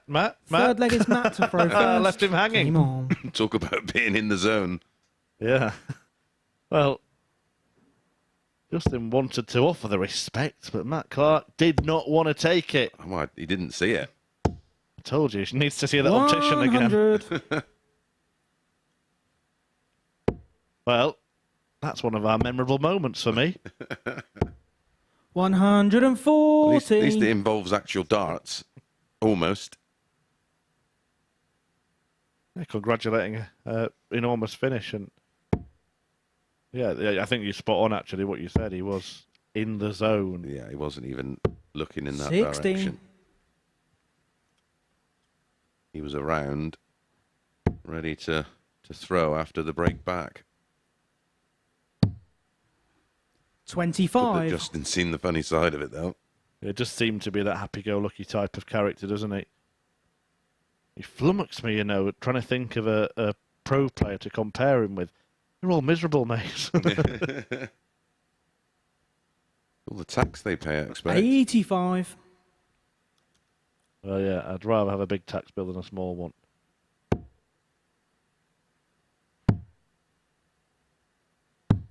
$96. I'm actually going to look down the ranking list and see if anyone brings to mind.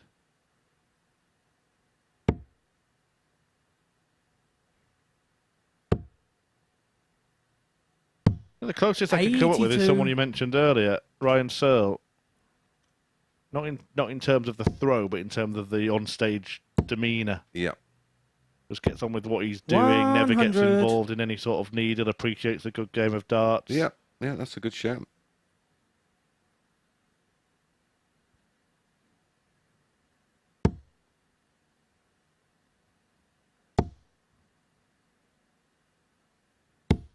$60. Justin, you require 140. 140, plays 114. But the 140 may well go. 130. Matt, you require 114. Certainly wasn't a million miles away.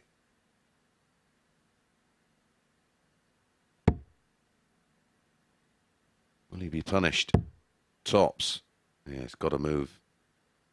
Which begs the question, why did he go there? 94. Your opponent on a double. Justin, you require 10. Could have just tried to adjust to the treble 20, couldn't he? It doesn't really matter which double you're throwing at.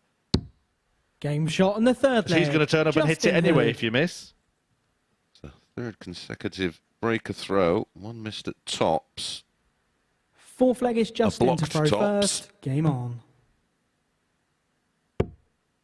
Yeah, it is one thing that always baffles me, that no players have got their own sort of 99. conventional ways of going in the preferred doubles. I think it's but instinctive. yeah. You go for a certain target to leave another target and then have to move to navigate it.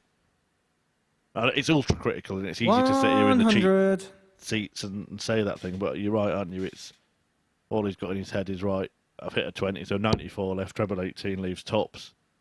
Oh no, I blocked it. I think it's more 140. my argument with that. It's more the weight of tops. You're sort of the sort of double you can hit without actually having to see it. Yeah, you see Wadey do it so often. You sort of almost pre-program that you know the weight where tops is. 100. It's just the line in, but of course by moving right, that weight is. Yeah, it's changed, isn't it? Yeah, it's changed. It's a good point, because when you step across the hockey, it's not curved, the darts hockey, so you are actually throwing it at a bigger distance from your starting point. Well, depending where your starting point is. Well, middle of the hockey is the.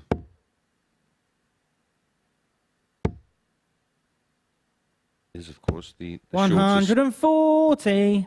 Route. Justin, you require 134.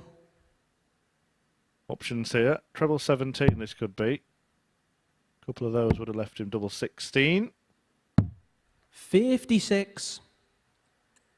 Matt, you require 161. And again, that's where the game has changed. They're so confident if they find one target of following it. It's certainly not a shot I would have thought about. Yeah, well, the amount of times now you see a player 65. go for a treble 20 on Justin, shot, say like 154, and if it goes in, they just stay there. Yeah. This is double 12. Game and that shot is in the fourth nicely leg. done from Justin Hood, who seems to be continuing his march today. First hold a throw. Gives him 5th leg, it's Matt to throw first. 3-1 lead. And another big average, over a ton. He's been the man of the day.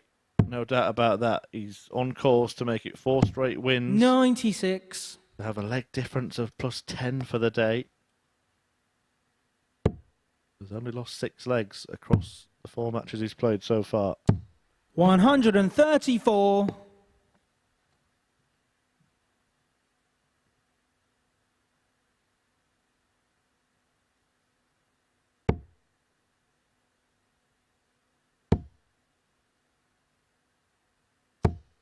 Actually 100.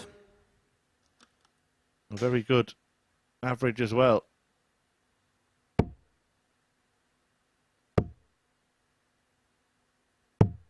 $57. Just drops below a ton after that, but no doubt he'll be back above it after his next visit. 140 to leave 170. He takes that out and wins the match 4-1. Mystic Murph. 123. We shall see.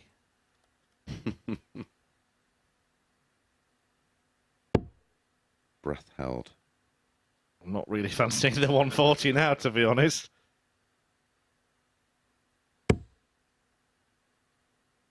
If that would have gone, the cries of 58. "this is pre-recorded" would have been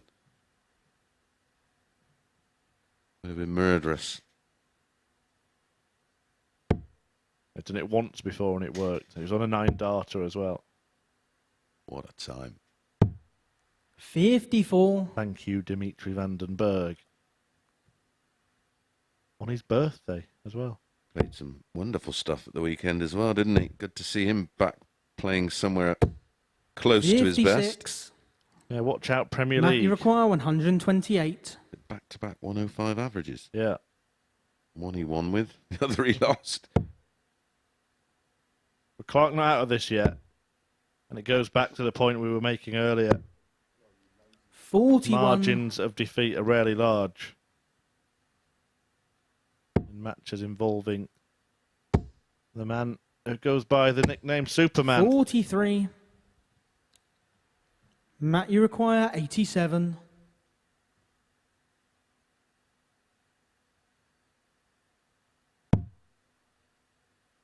Checking the HUD score. Now it's 153. These days, a lot of players don't even bother. He might go treble 18. He might decline it here. Yeah, I thought he was going to do that. Yeah, I missed it. 47. Justin, you require 153. He said, "You can't do this, Justin. You've got no chance, pal." I tell you what. 93. When that treble 20 went in, he'd be thinking, oh no. Matt, you require 40. Although it's very much a mindset of Michael van Gerwen, and he says, I don't care. I'll go my way. Well, he'll go for it when they're not on a finish, but then not go for it when they are. Yeah. Because he thinks that will have more of a psychological effect. 6th leg is Well, he Justin did it to to throw leave his first. favoured Game double, on. and in the end, that's what he got, that's what he hits, and the game goes on. And Damon Hatter paid the price, didn't he? Not that he enjoyed you mentioning 140. it. Or me mentioning it right now. Yeah.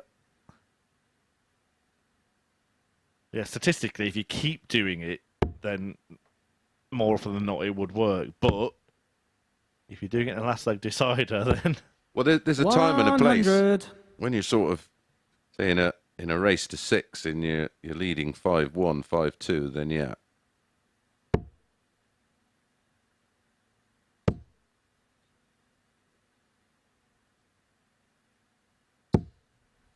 I think there 81. are some shots as well that are more likely to go than others. So I think I remember Van Gerwen doing it to Taylor in the Premier League final. He still won the match in the end, but it was a 160. And I remember the pundits at the time saying if that had been, say, 153, like what Justin was on there, less likely, yeah, because of the adjustments and the route.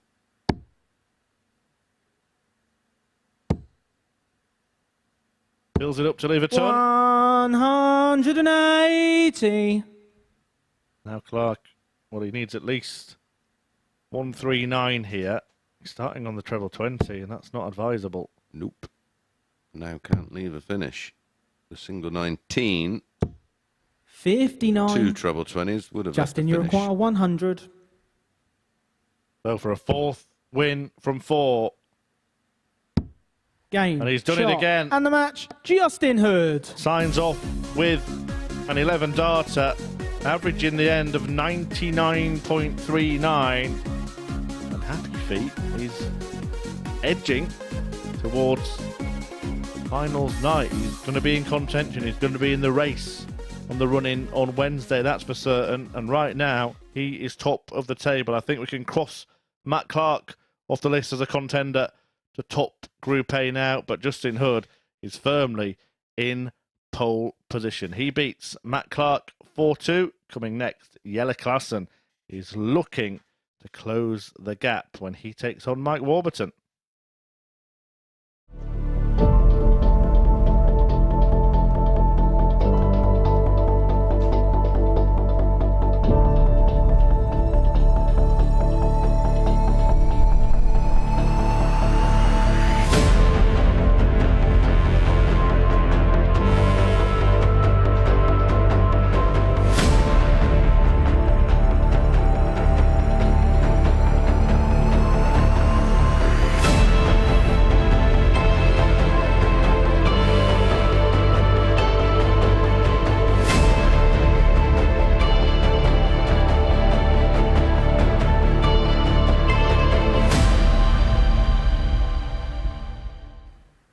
He's getting better, isn't he, Justin Hood? That's yet another victory on day 2 at Champions Week for Happy Feet, who is going along happily indeed, doing so over 99 average in a 4-2 win against Matt Clark, which included 4 out of 6 on the finishing, and it puts him in a really healthy position as we move further towards the end of our play on Tuesday. This is how the table lies then following that win. He moves on to 12 points, 2 points in front with Scott Taylor to play shortly as well. So that is a victory there then for Justin Hood. So let's get into our next match. But before we do that, let's have a look at some memorable moments from early on in this series. Justin, you require 32. To go joint top. Wasn't pretty at times. Widens that bed again. Good luck with this one. Yeah, I think he's going right. That's better from there. He's going to need a fishing line and a hook with this. The good news for him is that Martin's on a 210, so I'd be thinking, don't hit the 7. King What shot, a tart that is. Smith. And he holds it. We can see the funny side of it, because that last dart was thrown from about 9 foot.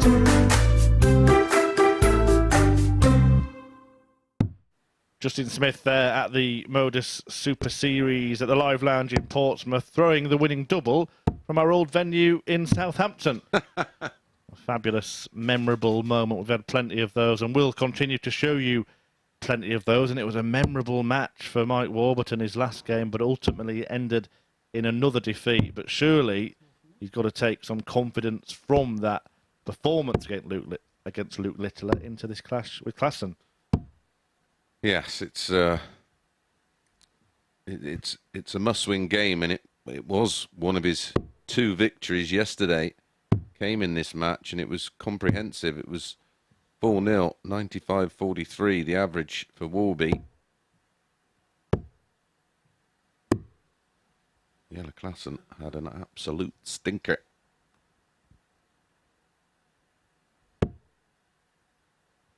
Both desperate for a win for differing reasons, because Klassen picks up a win leg, here. It's Jelle to throw first. He will join Littler and Taylor on 10 points. Mathematically, 95. Warby and Matt Clark could almost get to a 3rd place, but they'd have to go on some kind of run that we've seen from Justin Hood today. Yeah, they play each other in the last match, their last match of the day. So for me, if Clark wins that, then he's very much in the race for Group B. 44. If Warburton wins it, he's just about hanging on. Yeah. Fingernails job. That's assuming that he loses this. Of course, if he wins this and that, then of course he will be above Matt Clark on points. 140. So all is not lost yet, but yeah, I think it's a race between 4 now for top spot. And if Klassen were to get beaten here, he starts to 134. find himself playing catch up. Well, yeah, because Taylor and Littler will have a game in hand, won't they? Yeah, and you wouldn't really fancy having to beat Luke Littler in the last match of the day, 140. which is what Yellow Klassen will be faced with, the very last match of the day. What a game to sign off this session. I'll just have a look at Warby. Is it just me, or is 96. he picked up the Mike tempo a Iroquois, little? 161. Looked to have been throwing a lot quicker in that. Certainly in the scoring phase. Yeah, he's throwing quicker. Yeah, but now he's got to face a player going 60. for 132. What Yellow you can Iroquois, do when you 132. let's just wait a moment. When you've got a throw like Warby's and it's something Damon Heta is guilty of doing, they can sometimes try to be too accurate. 56. And they just Mike lose Iroquois, a 101. little bit of fluidity. I mean, the throw doesn't break down, or there's nothing wrong with the fundamentals, but you can just try to be too precise. You'd be thinking about the throw being perfect all the time, rather than just sort of letting that natural 85. ability flow. Yellow Iroquois, 76. 16 leaves tops. Game shot in the first leg. He's a man who's Yellow changed his Klassen. ways over the years as well, Yellow Klassen. Very much used to be a double 18 merchant, didn't Yes. he? Yeah, very much like Barney. Second leg, it's Mike to throw first. Game Yeah, on. what can happen, I think, when you're trying to be too measured, that the arm can tighten just slightly, which sometimes means you 180. don't get right to the end of the throw, but the rhythm there was perfect, hence the result. 57. Well, this is a fantastic throw. Just talk us through the whole thing, Mace. Well, it's sort of a mixture of being an aimer and a thrower, really. 100. But the elbow is fixed, and so is the wrist. And to sort of break that 43. down, when there's no break in the wrist, there's no sort of flick at the end of the throw, and when his dart comes out of his hand, it is absolutely as clean through the air. Hence, they always land 100. at the same angle in the board. You don't see him sort of having darts going in like knitting needles. They're the end. 93. It's all about repetition Mike Iroquois, ultimately. 121. And when you've got a throw like this, you can repeat and repeat and repeat, which is why when it clicks and it's absolutely right, he's remarkable. 89. It's not too dissimilar to Damon Heta's. I found that a rather bizarre visit, to be honest, however. Yeah. 108. Going for 11, then just to lay up. Mike Iroquois, 32. Yeah, 45's the shot there for me, or treble 7, although that's come with a little bit of a risk. Game shot in the second leg. Gets Mike there in the Warburton. end, and a really good leg to discuss that Warburton throw, because it was a very effective leg for him. And Klassen's kind of the complete Third leg, it's opposite, Yellow to isn't throw he? It's very first. sort of Game on. erratic, the throwing style. The arm actually starts off almost horizontal. Yeah, yeah. 57. Not really anything I can say about that, because I don't even know how it works. Yeah, well, it works for him, and that's all that matters, but it's not one you would teach. No, exactly, and that's why I always refer to this kind of throw or 100. the Damon Heta action.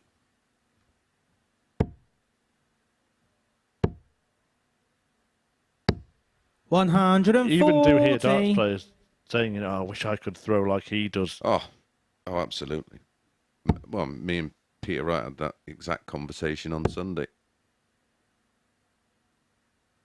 Which way around? 81. Right now he wants to throw like you, doesn't he?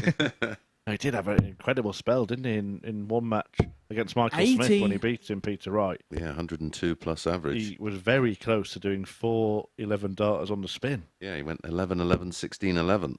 No, 11, 11. Was it 11, 11, 13, 11? 13, yeah, and he missed. He missed darts the for an double 11. 12 for an 11, yeah. 100. Then kind of regressed back to where he has been I in the think next it's match. just a confidence issue with him, which is 132. remarkable when you look at his career. But he was adamant he's going to win the match play, and he was as good as his word the last time he said that. Still hungry 16. for success, even though he's Yellow, you require so much of 92. it. Well, from Snakebite to the Cobra, a man who's been there, done it, got the T-shirt, another. Game shot yes. in the third leg. Yellow Well, class. it's those old double 18 days. Yeah, we just literally mentioned how much he Fourth loves leg is the Mike to throw first. double 18. Game on. I don't think there's too many players that don't like it. When you think of the average height of a dart player and 45. where the height of the treble 20 is, it's not too dissimilar. The line's different. The only reason players don't like it is because of the breakdown. 99. Yeah, because double nine's horrid. Well, the majority of players, and this will tell you a lot, at the World Grand Prix will start on tops because it's the highest scoring double. Avoiding the bullseye, obviously, before you start 16. tweeting me in frantically. And then they'll go for double 18 if they miss it, if they block it. Yeah. It's a really easy switch. 58. When you think back to sort of Priestley back in his prime, he would use the treble 18 as a cover rather than the treble 19. 60. Yeah, less laboured, isn't it? And it makes perfect sense. Yeah, well, it's just for a Yorkshireman, too tight to go down to the treble 19. You can get away with that one. 140. We're in the same boat. Enjoyed seeing Dennis at the World Seniors. Yes, you did a match with him, didn't you? Yeah, he wandered in with the best tan I've seen in a long time. 140. Told me. And did a typical Yorkshire thing, moaned for half an hour. Yeah. It was too cold. I thought well, it would be where you've just come from, Dennis. He'd just been on his winter break. 12 weeks in Tenerife. All right for some, but he's deserved it. Yeah, absolutely. 100. Yellow class Yellow are looking require to 104. be a menace here for Mike Warburton. Well, the former Coleman would be used to a bit of heat, wouldn't he? 44. Mike, you require 96. So, it's either parity or Klassen gets a go at the 60. Lead 3-1. And that's a great dart. Double 18. Fabulous Game shot on the finish fourth that. leg. Mike Huge Warburton. difference here is Warby is just playing with freedom because of his position. Fifth leg, it's Yellow to throw first. Game on. Yeah, and a bit of confidence now, I think. Even though he was beaten by Luke Littler, it took something special to beat him. Klassen producing something special here. 180. Second of the match, his first.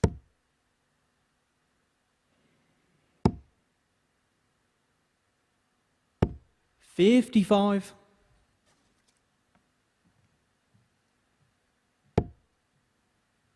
Have we reached that?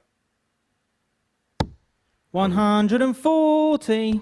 We haven't done on this darting day the Chris Murphy special. Oh, go on, I'll amuse me. I'll have a look in my notes. See where I lost on this day and 78 decades ago. I was actually starting to type in Yellow Class of 9 darters then to get the research right for the end of that visit. 54. There's been a 9 darter on this darting day. It was hit by Peter Wright in 2015. He won a Players' Championship in Coventry, beating James Wade in the final. Glenn Durrant also won a title on this day. 135. And he'll be watching. Remember that one, Glenn, 2015? Yellow's last score was 54. Denmark Open. Quite an opportune time to do this because we've just got a slight scoreboard malfunction, so that's going to get fixed. Simon Whitlock won a DPA tournament 2009, still playing over there. But yeah, not Yellow, you require massively 127. much of note, I'm afraid, Mace. I can't find you losing at any point on that day, so 57. you must not have played on this day.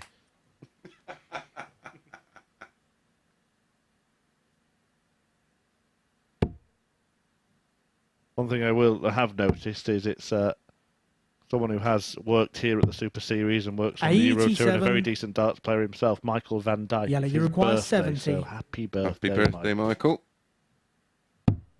Game shot in the And that'll fifth be a leg. happy yellow Klassen after having to delay the finish slightly. He still managed to take it out.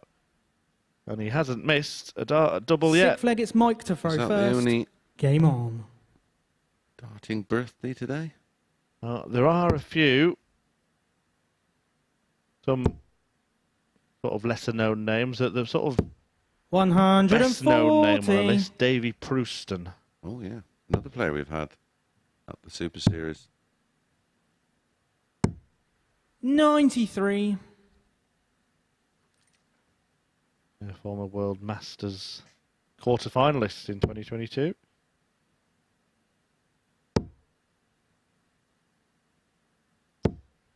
$100. I'll dig some good ones out later in the week for you. Yeah. Hopefully there'll be a more dynamic darting day tomorrow. 94. Find some more misery for me. But we'll be in a good spot to level things up.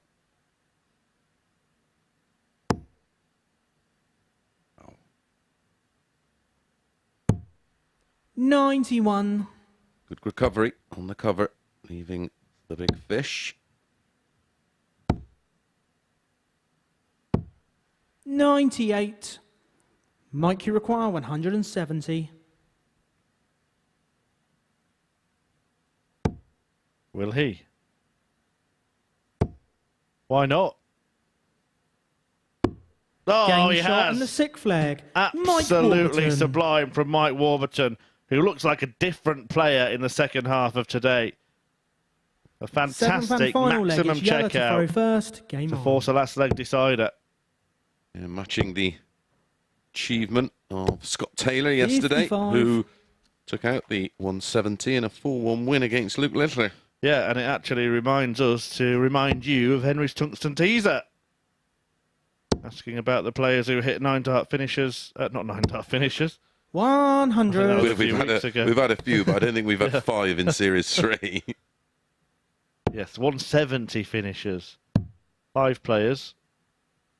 Yeah, not including Champions Week. 59. So not including Yella Klassen or Scott Taylor. But prior to that, we've had 5 players that have hit the 170 out. Who are they? Let us know. At MSS Darts on Twitter. If you've got any 60. other questions or comments, fire away. Yeah, the answer will be revealed towards the end of the show. So you are running out of time. Get your answer in and you 96. will win absolutely nothing. Might get a shout out if you're right.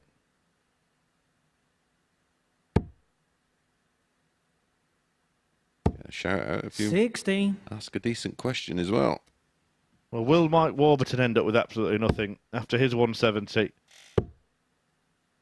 And he's going to be 85. a little bit bemused after a couple of great performances against Littler and Klassen if he does end up with no points from either of those games. Well, he lost 4-3 to Littler, didn't he? With a 98.14, 101 out, 180 and 3 out of 4 on the doubles. Many getting in 60. touch about the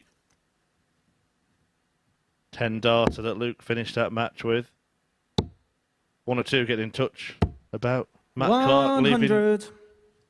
Justin Hood hanging.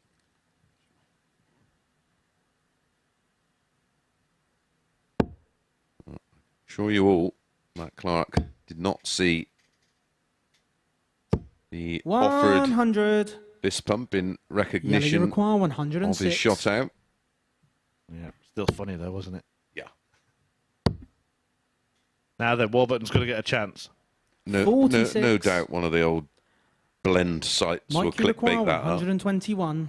We've probably done it ourselves, to be fair, mate. Right.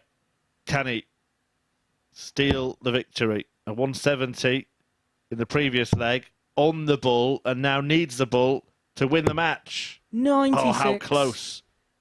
It's not your day. Wow. Yellow, you require 60. Clear bed, double 10, but he hasn't 50. found it, so maybe the rub of the green that Warby Mike, you hasn't require had. 25. Things are changing. Double 8. Can he use that? Is it too close? Game, Oh, he uses shot. it beautifully. And the match, Mike Warburton. And a sarcastic raise of the hands for Mike Warburton, who finishes with a 92.77 average. 15 scores of a ton or more in that match. And a beautiful 170 out. When we come back, well, a top of the table clash. The players in joint second position will duke it out. Scott Taylor takes on Luke Littler.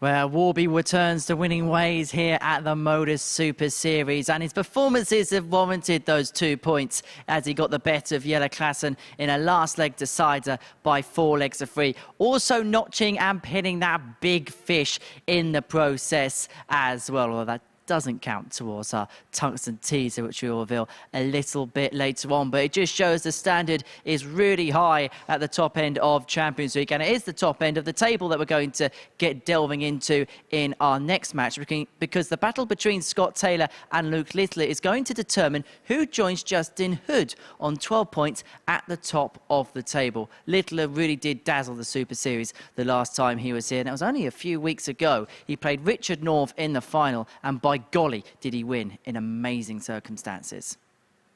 So he does have 6 darts to book his place there. Game shot on the match. He completes the job in 15 darts with 117. Check out an average of 109.31. The only thing we've seen like that was from Scott Taylor. He's going to be as good as Phil Taylor. Who knows? But it is Luke Littler who gets it done in emphatic fashion. 4-0. I recognise that voice. Chris Mason providing commentary on that fabulous final performance. And we've seen similar stuff today from Luke Littler, not least in his last match when he finished with a 10-darter. Had a 1-3-2 and a 1-4-6 checkout against poor old Mike Warburton. But Mike smiling at the end of the game we've just seen after finally getting a win, beating Jelle Klassen 4-3, and that has been the scoreline of the day, just to highlight how evenly matched this group is. Yeah, absolutely. And even with all those numbers you mentioned and the average of 108, he only won 4-3. Slightly different to that final where both players won. First leg, it's Scott to All throw zip first. to qualify, and now they meet. Yeah, and meet in a match that we'll see one of them go joint top with Justin Hood, as Henry described. 180. That voice is another Justin. Justin Bradshaw, the referee here at the 57. Super Series, a new addition. Yeah, and Luke will be keen to reverse the 59. scoreline from yesterday. Was beaten 4-1 by Scott Taylor. Well, you mentioned 94. actually during the commentary there that was a mirror of the performance in the final in week 4 from Scott Taylor, wasn't it? Yeah. Absolutely identical darts 95. used. Hence the identical average.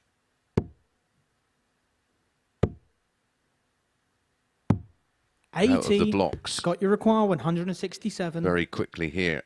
Going to say he's at a 170. Can he get the next highest one? The 167. Not this time. 97. But he'll take 70 after 12 in the opener with his opponent back on 270. Not for long though.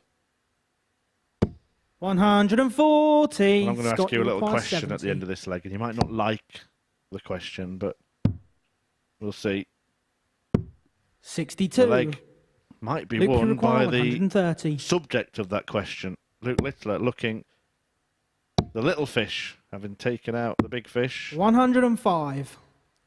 Scott, you require 8.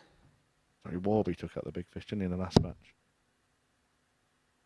Too many big finishers today. Taylor took out the big fish against Littler yesterday. Game shot on the first leg. Scott Taylor. And Taylor takes the first leg against Littler today. Yeah, the question is, and I know, look, we don't want to overhype young players. Second leg but is Luke to right throw in front of first. our eyes, a Game player on. is playing at a supreme standard.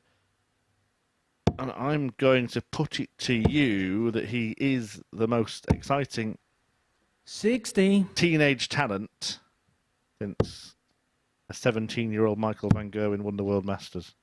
Yeah, and 134. someone slightly younger than that, we're talking likewise about in Leighton Bennett. And Leighton's 100. just sort of seems to be creeping back towards that type of play. 38. Yeah, now I do think that sort of 13 was too early to be talking about anyone like that. But he was hitting 9 darters. Yeah, exactly. Massive averages. Can't ignore it. 125. But just Luke Littler's an old head on young shoulders. 137. And I think he's handling it very, very well right now. But yeah, you almost feel a duty of care to 56. protect him, because I want to see what he can do. Well, also, it might not be linear. Just I mentioned the Van Gerwen comparison. He was explosive, but 134. didn't win an awful lot Luke for 160. 5-6 years until he got that breakthrough at the World Grand Prix. Yeah, against Merv King in the final. He was 23 by then. 96. Scott, you require 58. Yeah, you'd almost want to wrap him in cotton wool. Game but shot on the second leg. Scott Taylor. unfortunately, that's just not the way it is. And even at his age, there's so much money on offer. I mean, when I was his age, I was first. Game on. Well, I didn't know what £5,000 looked like. Can you imagine 20,000 at the age of 16? He could afford to buy a car before he could 127. drive one.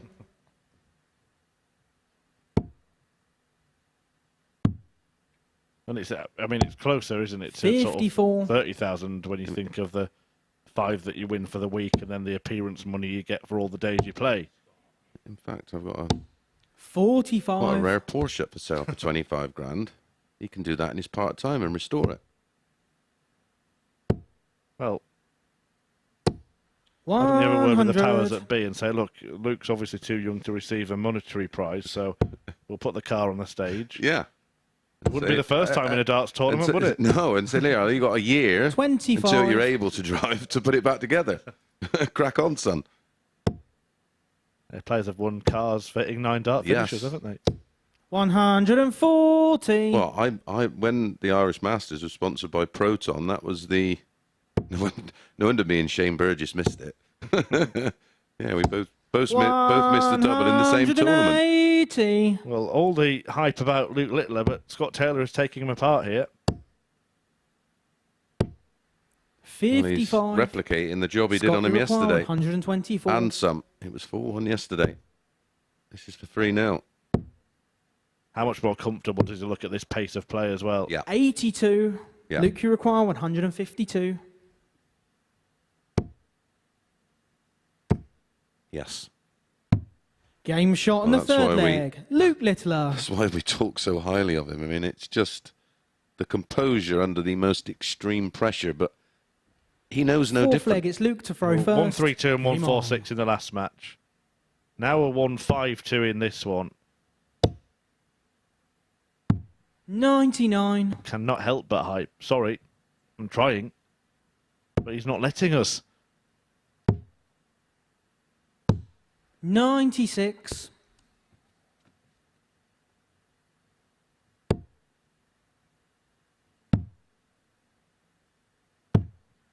$58. It's not just promise, is it?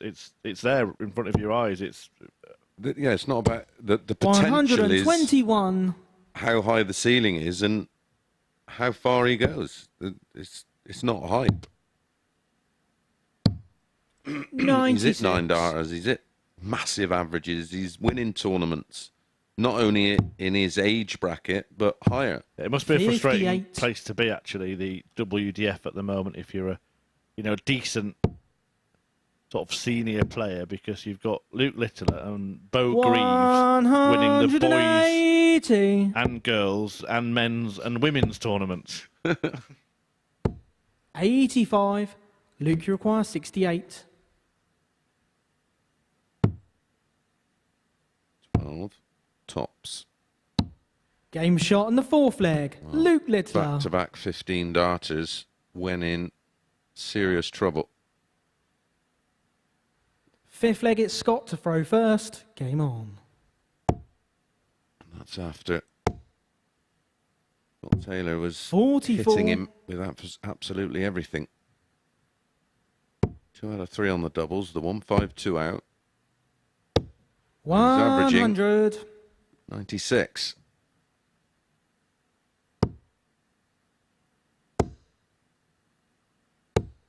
$55. Well, Taylor was looking like he was in a very, very healthy position. That 1-5-2 changed everything. 57. Despite the fact that he's not the unbeaten player in this group today, he does have an air of almost invincibility at the moment, Luke Littler. 140. He's never out of a leg, never out of a match. Well, the ability to score so heavy just keeps 134. Keeps him in it. Very much like a Dave Chisnell, isn't it? When you've got that in your locker, you're never really out of a game. 128. How important could it be that Justin Hood did get that last leg decider victory over him? Just in terms of the race, the grandstand finish that we might get tomorrow. 80. Scott, you require 134. 134. Could be treble 18, yeah. Was going for that, and then tops. They go back to treble 18. He tried. 76. Left Luke, you 58. require 130. For another big blockbuster finish. Oh.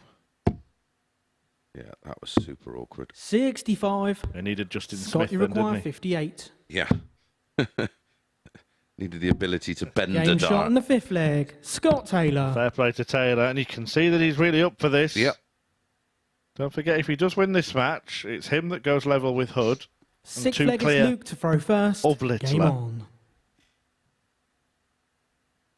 And standard-wise, Luke has lived up to the bookie's billing. He has been the best player 99. statistically in the group in terms of averages and all that kind of thing. Big finishers, we'll name one and you'll complete the bingo card pretty quickly. 139. Well, it was like the stats we were looking at from Warby and Matt Clark in terms of percentages of legs won. 134. But they're not. That don't necessarily mean they're converting into wins. Yeah, absolutely. But I think if he carries on playing at that level, he'll win more often than not. 38. So if he does end up behind both Hood and Taylor, it makes it very, very interesting for tomorrow. Yeah. 43. Well, he will come out on full blast.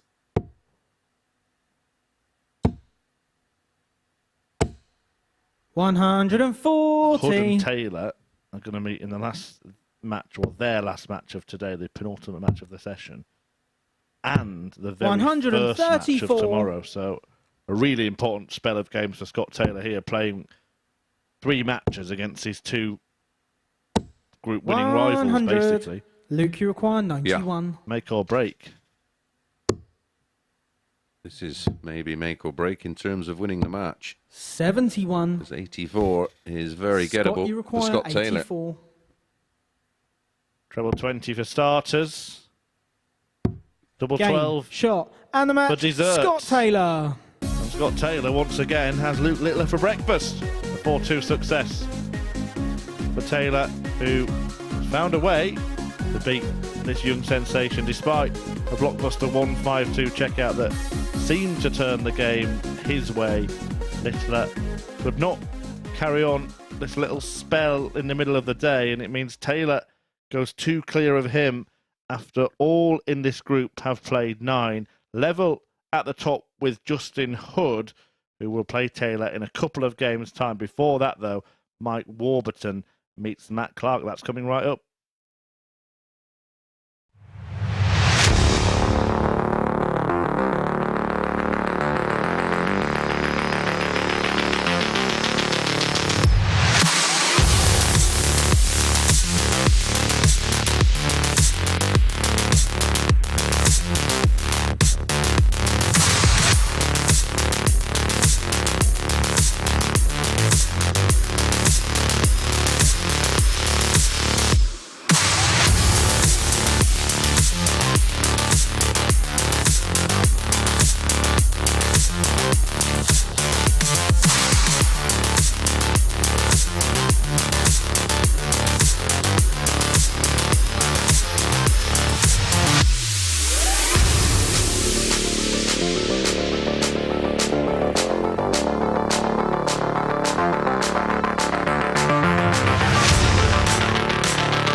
Welcome back, everyone, to the MODUS Super Series. So before the break, we saw Scott Taylor get the better of Luke Littler by 4 legs to 2 in an evenly weighted affair. Another big finish from Littler, but it was Taylor, 4 out of 9 on the doubles, which has seen him over the line in the end. In terms of the league stands, it means he's now level on points with Justin Hood at the top of it, with them two meeting in our next match. But before we do that, it's Mike Warburton up against Matt Clark. It's game 13 of our session. And before we get that underway, we thought we'd have another look back at the series so far as some more MODUS memories. And these are the overall 180s per match of all the players that have played in this series so far. And Lee Budgeon, the only player to have over 2 maximums per match. A really, really impressive strike rate, including the likes of Bay Van Peer and Jim McEwen have had over 1.5 180s a game, including, of course, some of those household names that are here at Champions League. Right, next up for us, it is Mike Warburton in action up against Matt Clark. And watching this one in the commentary box are the two Chris's.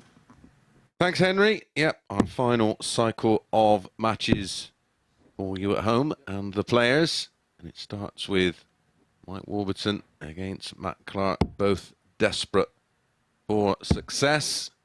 And then some real interesting ties to follow in terms of the opposite end of the table. Justin Hood taking on Scott Taylor, and then Luke Littler against Jelle Klassen. Yeah, one of these will move on to 8 points, which actually will put them just 2 behind third placed Luke Littler.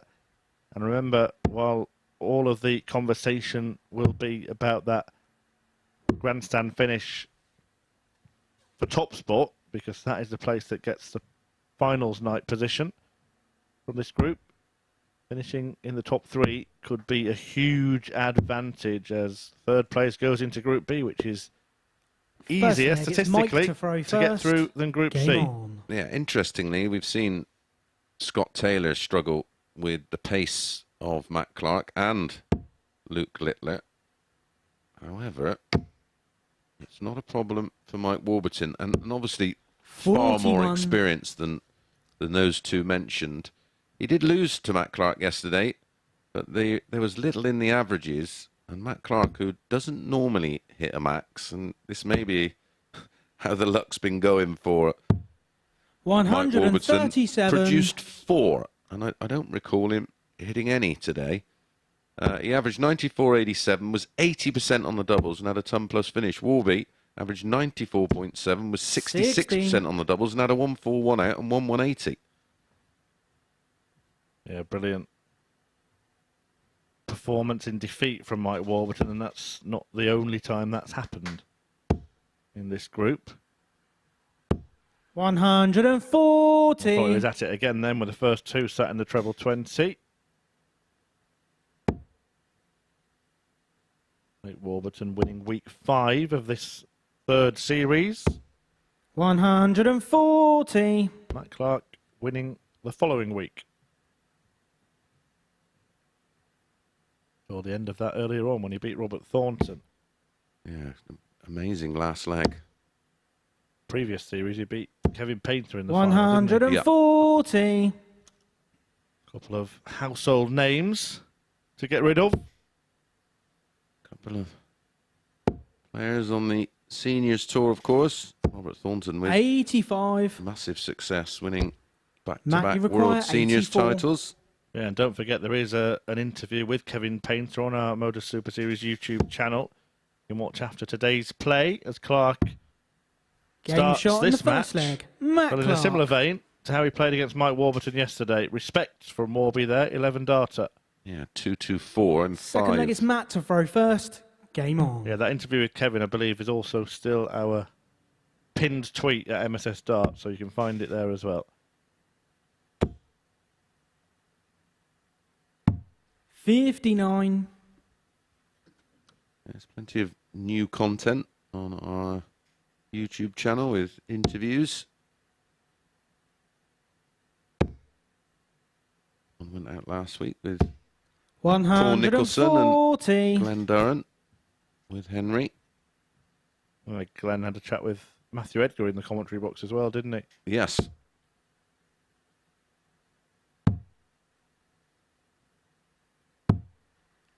$80.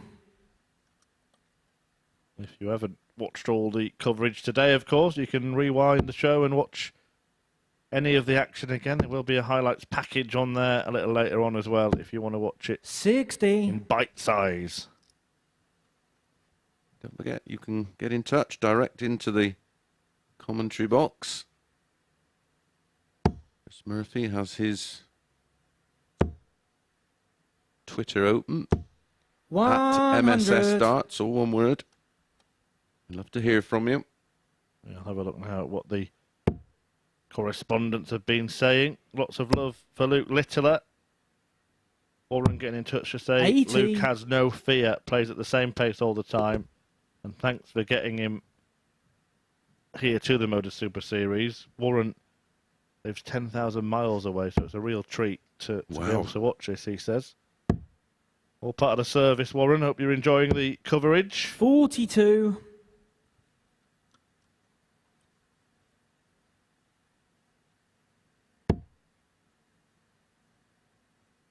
And Dan says, what a player. It's very much about Luke Littler, 60. most of the comments, but I'm not seeing many of you hazard a guess at Henry's tungsten teaser. Now, he will be upset at that, so please do get in touch. 5 players in this series before this Champions Week. We've already seen a couple of 170 finishers, but 5 had happened before that. Who hit them? 100. At MSS Darts for your Mikey answer. Require 161. And Henry will give you a shout out when he reveals it, should you get them all right. Didn't realise there had been 5. Yeah, to be honest, I can't 99. remember myself. I'm it's not worth me tweeting in. Matt, you require 120. A bit of a snarl there from Matt Clark, almost painter-esque. We were just talking about the artist. Bit of Bob Anderson. Bob, myself, 60. and Mark Durbridge will be representing the require West Country 62. at the World Seniors Masters in Yeovil.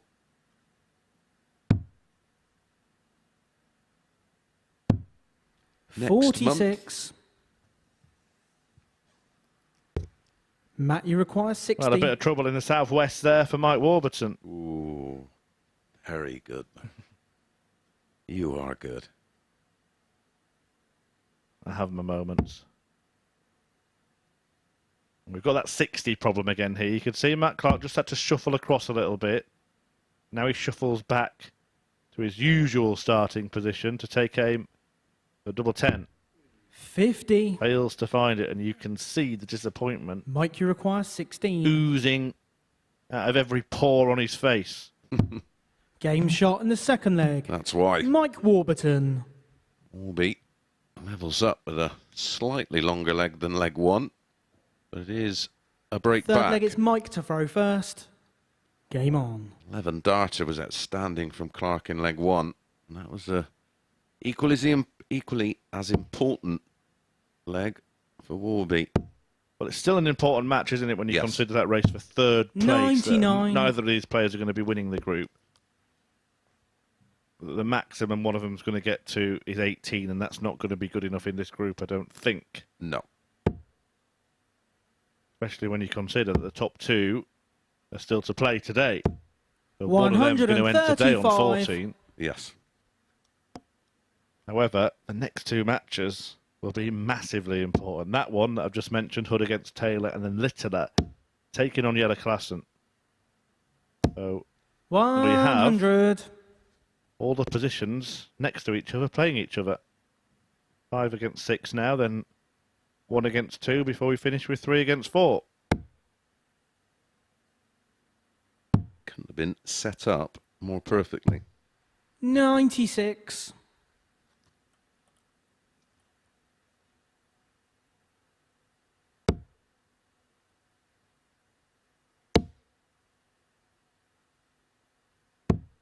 $98.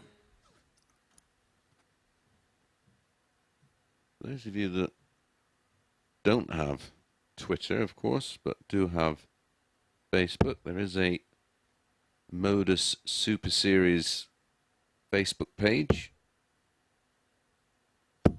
60. Approaching 7,000 followers on there.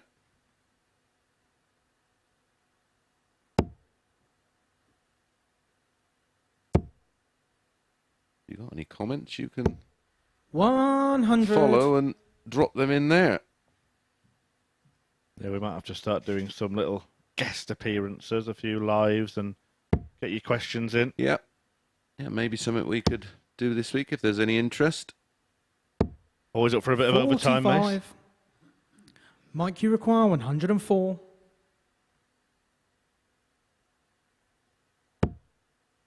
We don't get paid by the hour. Well, he is staying there. I suppose it doesn't matter too much because Clark isn't on a finish, but he could have utilised treble 16 with dart 2 there.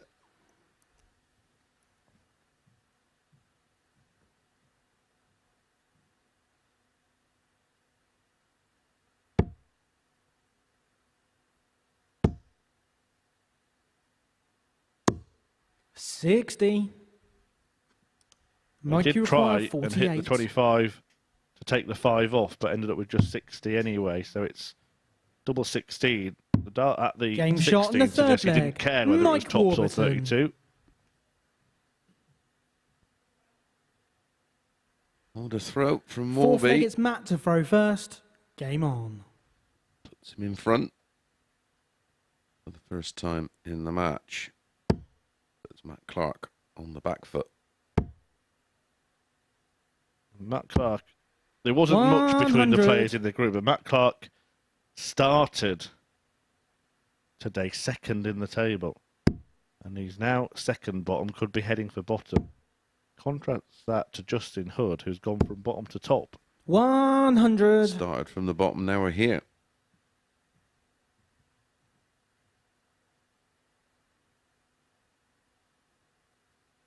The only lyrics I can use from that particular hip-hop classic. 140.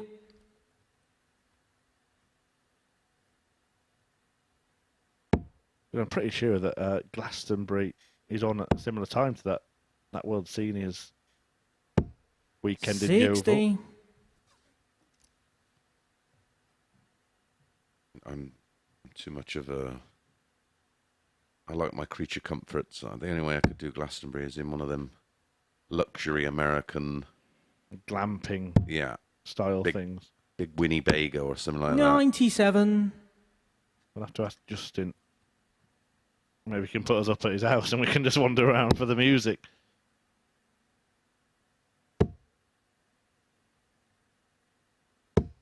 $100. Matt, you require 164. Matt Clark looking to get back on song in this one. Well, that's not the note he was trying to play.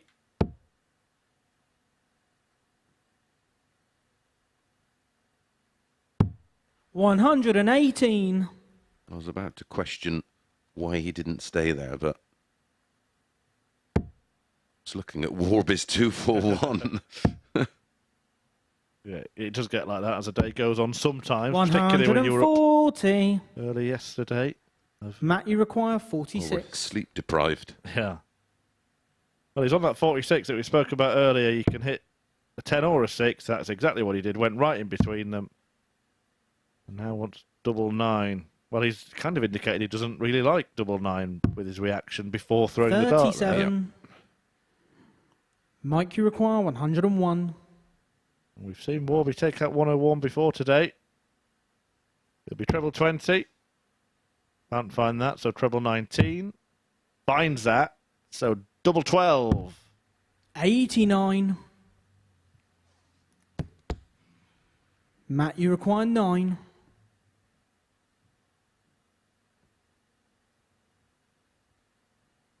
They say the big number's a hard bit in shots like this, but that's a very nice central one. Yeah, it's confident, isn't it?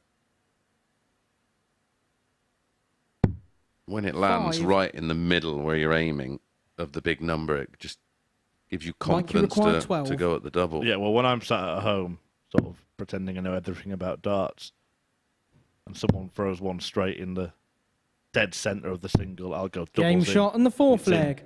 Mike Warburton. Because all they've got to do is replicate that throw, but aiming it at the different target. Exactly. When it's a little bit ropey, it adds a bit of pressure. Yeah, and I'll shout the opposite. No chance here.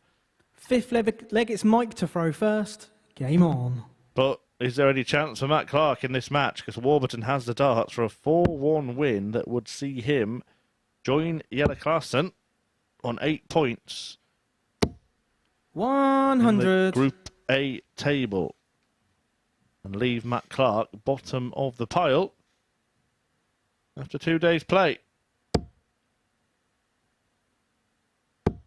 But if he's ever going to hit a 180, it'll be now. 180. Well called. Well thrown. Well, he could have left them in and hit another 180 afterwards, couldn't he? 140.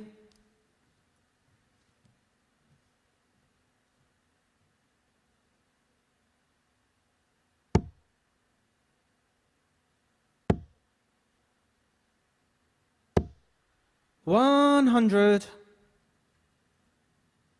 Clark does have that ability to really turn it on at times, and it goes through spells of just crashing in 140 after 140. 55.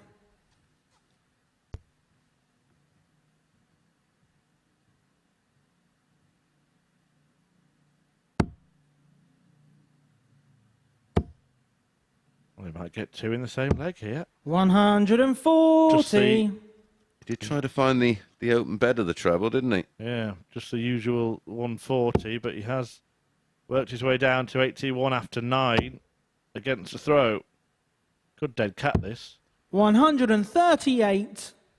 I thought he might have just to ruffle the feathers a Matt, little you bit. require 81. Yep.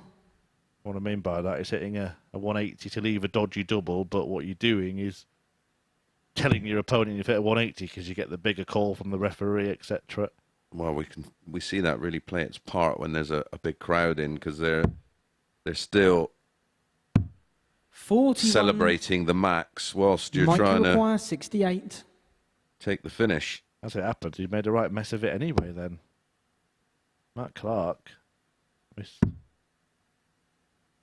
the big number and ended up not getting a go at a double. 60. Well, Warburton not happy about something there. Clark was doing something at the table. Matt, you require Warburton's 40. mismatched darts and had an immediate look over there. Looks a little puzzled.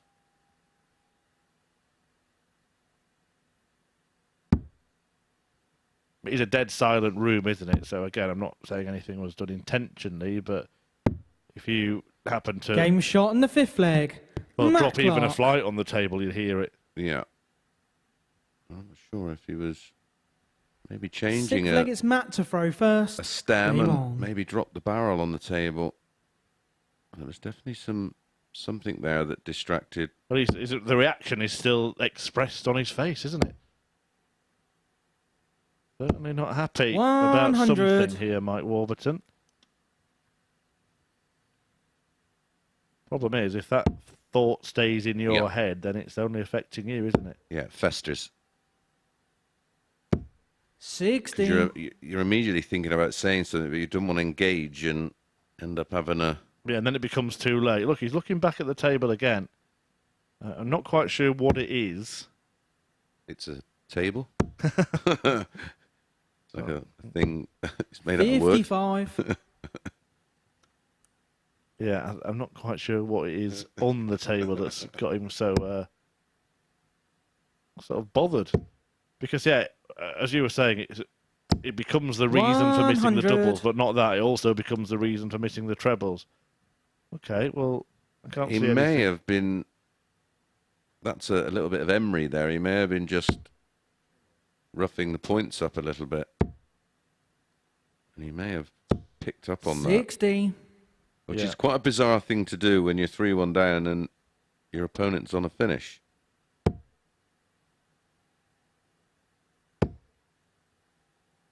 Finally. 140. It's out of his mind. Go on, have another look. Yep, he does. He's still looking. I think he I think might he's be trying to see what was on the I think table. he's doing exactly what we're doing and trying to work out what it was that he heard. Yeah. 100. The conclusion is that Mike heard something, but he doesn't know what it is. The bar for the Saturday night is the opposite side of that curtain, and of course, if you've ever owned a pub or maybe worked in one, every now and again the big 59. bottle fridges can make a grumbling noise. Maybe it was that. Whatever it was, Mike Warburton seemed to take some exception to it. He mismatched darts, don't forget, while that was 54. happening. Mike, you Will he require get more? 142. Well, yeah, I was going to say he should go treble 20. He's more old school. Well, he'd now expect that he will get more match darts. 110. Beautiful setup. Matt, you require 132. We've seen this from Luke Littler today. Yeah.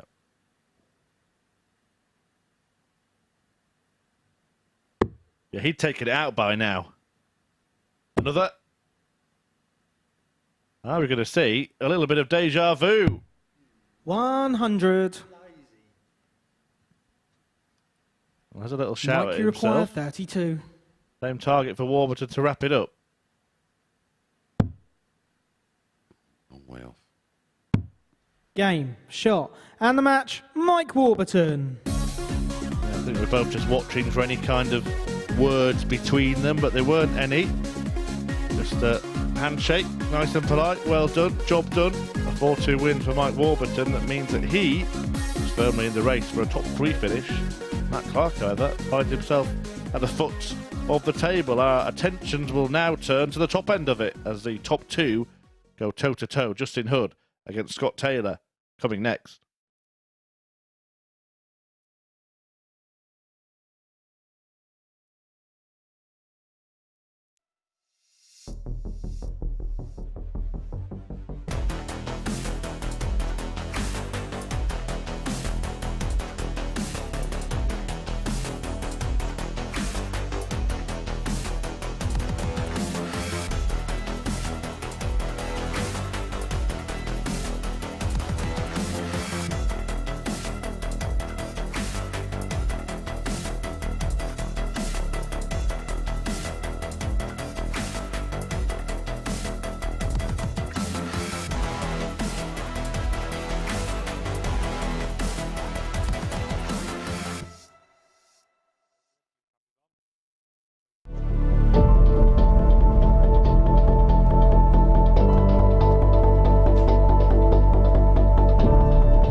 Welcome back to the MODUS Super Series, where before the break, Mike Warburton rounded off his day with a 4-2 success against Matt Clark. An impressive end to the day for the Welshman. Next up for us, it's Justin Hood against Scott Taylor. Game of huge ramifications at the top end of the table, as the victor will go into the final session tomorrow, top of the table. But before we look ahead to that, it's time to reveal the answer to today's Tungsten Teaser, because I posed the question to you at the start of the programme to name the 5 players to have hit the Big Fish finish during Series 3, but this was prior to Champions League because we've already seen a couple this week. And these are the 5 players who achieved just that. Cam Crabtree, Darren Johnson, Jared Cole, Owen Bates and Ryan Harrington. We're going to see Bates later on this week in Group C on Thursday and Friday. So well done to those of you at home who managed to get that correct. And the tungsten teaser is actually going to be back tomorrow. So do tweet in your suggestions once again at MSS Darts. So next up for us is the battle at the top. It's Hood against Taylor and the 2 Chris's are in commentary. Thanks, Henry. Well, I was suggesting, well, let's see them, but we've already seen 2. One yesterday and one today from Warby. Warby signs off with a win. Yeah, getting a bit boring, aren't they, 170 finishers? Let's have a 9, though. Then we never get bored of those. But this is the real tungsten teaser, isn't it? Yep. Which of these 2 top tungsten tossers will be sitting pretty at the First peak leg, it's of the Justin to pile throw first. from the end Game on. of moving day, as we call it. And the biggest moves have been made by this man, Justin Hood. 134. The overnight leader and will sleep a little more soundly than anybody else. 100. Well, you get a double here because this pair are playing first match tomorrow. That you could basically put the other one away, couldn't you? Yeah. In that race, make it very difficult. 57. At least. Although I'm still Would this not. be like a 6-pointer? Yeah. Well, I suppose it'd be a 4-pointer here, wouldn't it? But 93. I still don't quite know with this group because all the players are clearly capable of beating each other. And have done. Yeah, I just don't know how many points it's going to 100. take. I'm going to be very shocked to see a player, or didn't think a player would go through the card unbeaten. 138. No, and that's on any given day. That's what Hood could do. Right, add Scott Taylor to the 170 checkout graphic for next time you ask it. 136. Because he's Scott, about to you take require it out. 170. Yes. Yes. 128. Emphatic. Justin, you require no. 74. That would have been a way to start the match, wouldn't it, after that little tungsten teaser? No score. Didn't read the script. Neither did he. Scott, you require 42. Yeah. Wow. Game shot on the first leg. Scott Taylor. A break a throw in 14 after a monumental error. Yeah, not just busting, but actually even going for the 20 Second in the leg, first it's place. Scott to throw first. It hit an Game on. 18 to leave 56. Usually when you start there, you're doing it to go 16 tops. For whatever reason, 100. he's decided to go 20 double 18 and bust his score by hitting the treble. 100. Taylor takes advantage and draws first blood in this monumental matchup at the top of Group A. 57. Well, he probably felt like he wouldn't have been getting a go at the 42. I'm thinking, just looking at the 100. situation, I'm thinking 20 points is going to be the group winning tally, which means one of these players would only need to win 3 games tomorrow. 100. Whoever wins this match. I'm with you. It would mean that Luke Littler really needs to beat Jelle Klaassen. Otherwise, he's going to have to go through the card unbeaten tomorrow. And Which he's not done on either day. And it would mean that Jelle Klaassen's only hope now, if 134. guesstimate is Justin, you correct, is require to win every 161. remaining match. And add 12 points to the 8 that he's got. When you think winning 4 out of 5 would be 123. some Scott, effort. you require 110. Yep. Oh, absolutely.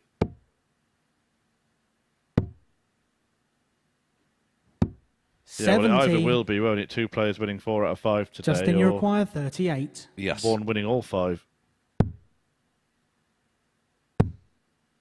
He's just left himself in No awkward score. positions so far in this match. Scott, you require 40. Justin Hood leaving 38 in this leg, busting his score unnecessarily in the previous leg.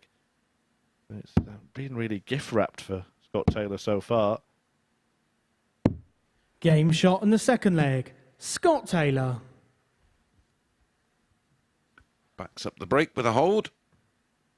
Justin Hood, is he Third leg is Justin thinking to throw too first. much about going through the card unbeaten? Well, he'll see the league table, won't he? And I wonder if 91. there might be thoughts about who he's playing and the position, not necessarily the fact that it's unbeaten in the card, but doing it by beating the man who is 125. Of course, whoever wins this is going to be top, as you said at the start of the match. 56.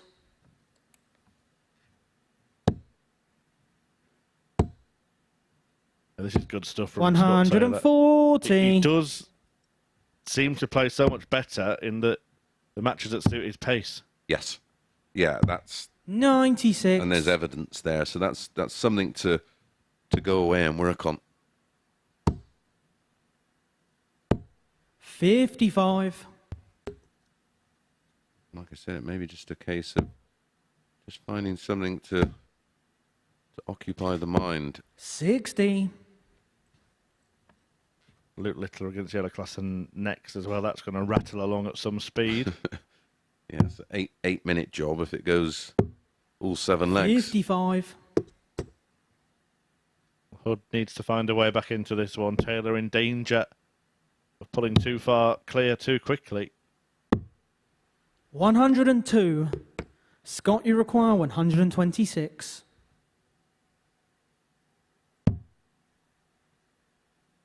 Good thinking to leave 96 rather than 59. Justin, you require 96. Hit a single number. Does not have to stay there. Goes for treble. Is he going treble 16? No, he's gone double 18. 56. Which would have left Scott, him you on require top. 67. Yeah, it seems his MO is to leave double 18, which is why he bust in the first leg. Game shot on the third leg. Tops and Scott tens. Taylor. Scott Taylor's route. Double break of Fourth leg, throw. it's Scott to throw first. Game on.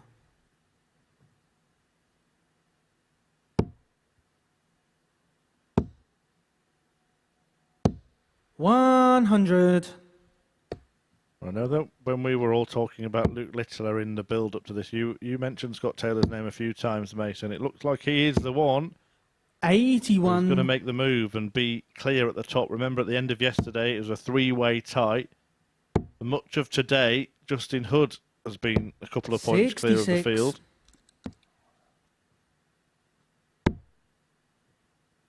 But Taylor has made his move 58. right at the death of day 2.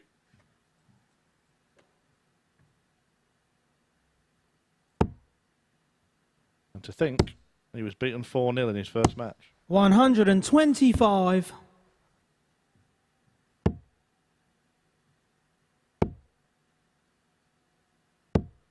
$100.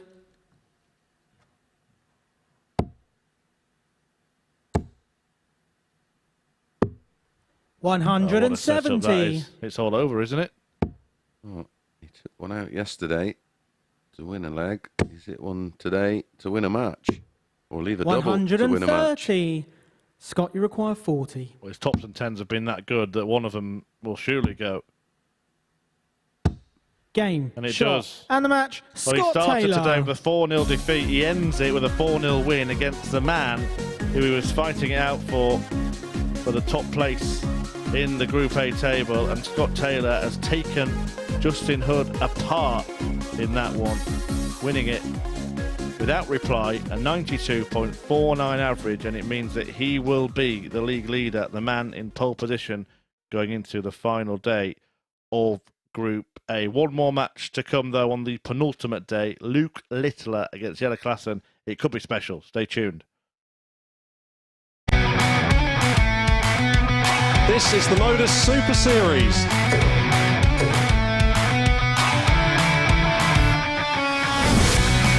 $182.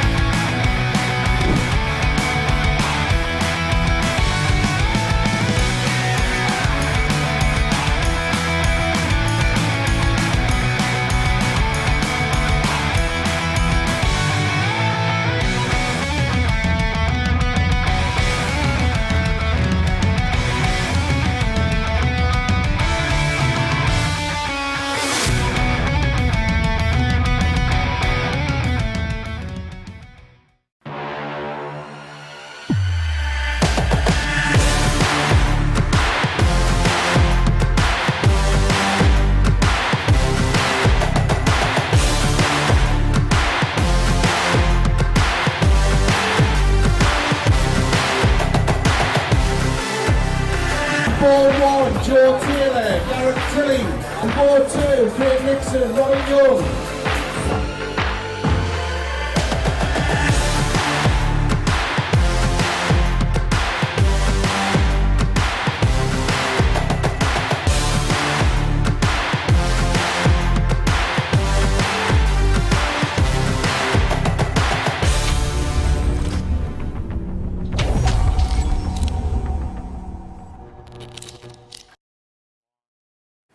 Welcome back to the MODUS Super Series, where we have the man who's had the perfect day up here on the balcony, Scott Taylor. First of all, many congratulations. It's been a really good day for yourself, and especially on the back of that first week to Jelle Klassen, it's been a really good day to finish off. Yeah, I struggled a little bit. I got away with a couple, especially against Matt Clark. Should have really had me, really, but I got away with it, and I sort of just took it and ran. I played quite well in the last 2-1, so I'm happy with how it's gone, really.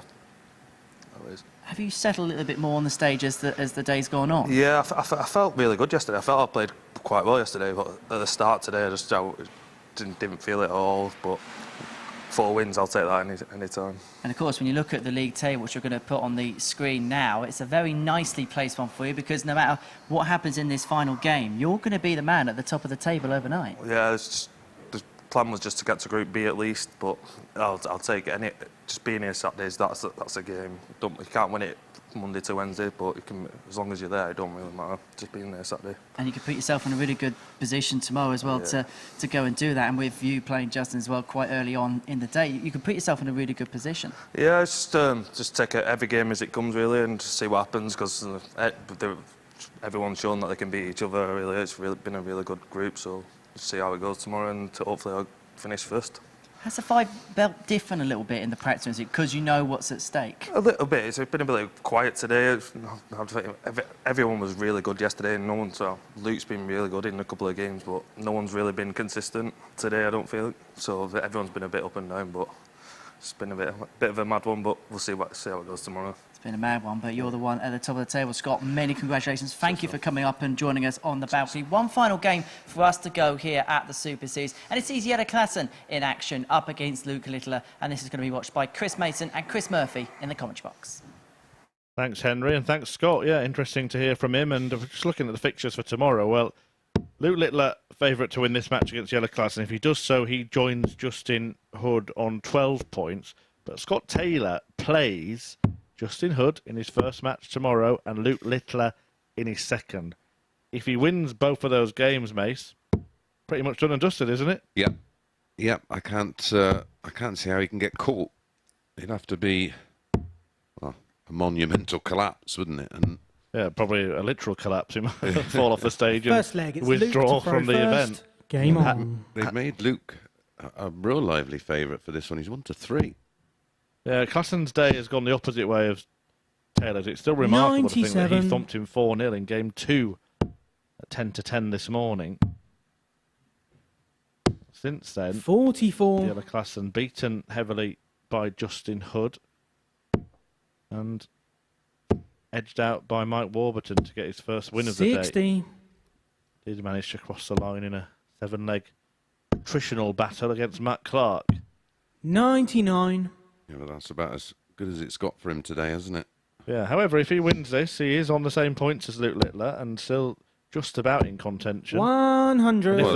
If he does win this, he joins him on 10 points, but he'll go above him on leg difference. Yeah, and if those games go 59. the opposite way, the matches we were just talking about, then suddenly it's a 4-player race again. Yep. So, very, very interesting opening few games 59. tomorrow. Do make sure you join us bright and early. 9:30 a.m.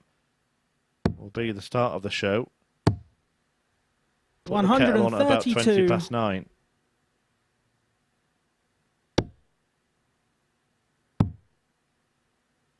Yeah, don't put the kettle on now. 134. Jelle It require might not be boiled by the time this one's over. 96. Luke, you require 51. Ops for tops. Ends 41. at 10s, but can't take out either. Jelle, you require 71. 18. Ooh, just. 31. Luke, you require Wire. 10.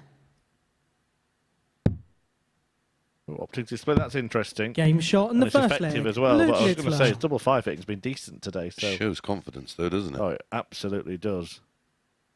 You taught me a lot about. You make a lovely Second cup of leg, tea, it's Mike, yellow I to have throw say. first. Game on. What was it you said? You, Yeah, you it's shouldn't. You shouldn't do with the. It's inherited in Yorkshire. 85. Unfortunately, you learn it at about 4 years old. Shouldn't let it stew. Yeah, you shouldn't take it out too soon. 100. You should let it brew, but not stew. Is the That's it. the correct way. 100. And always take it out before you put the milk in, ladies and gentlemen. You can get yourself in a real 140. I can't be having people putting the milk in first. Yeah, no. Oh, big no. Yeah, so kettle on, 20 past 9. 140. Time for it to brew but not stew. And then join us, 9:30, to see what will be some really important battles, as is this one. 91. yeah. This is. Well, it's. You think it would be 140. Luke, you require 170.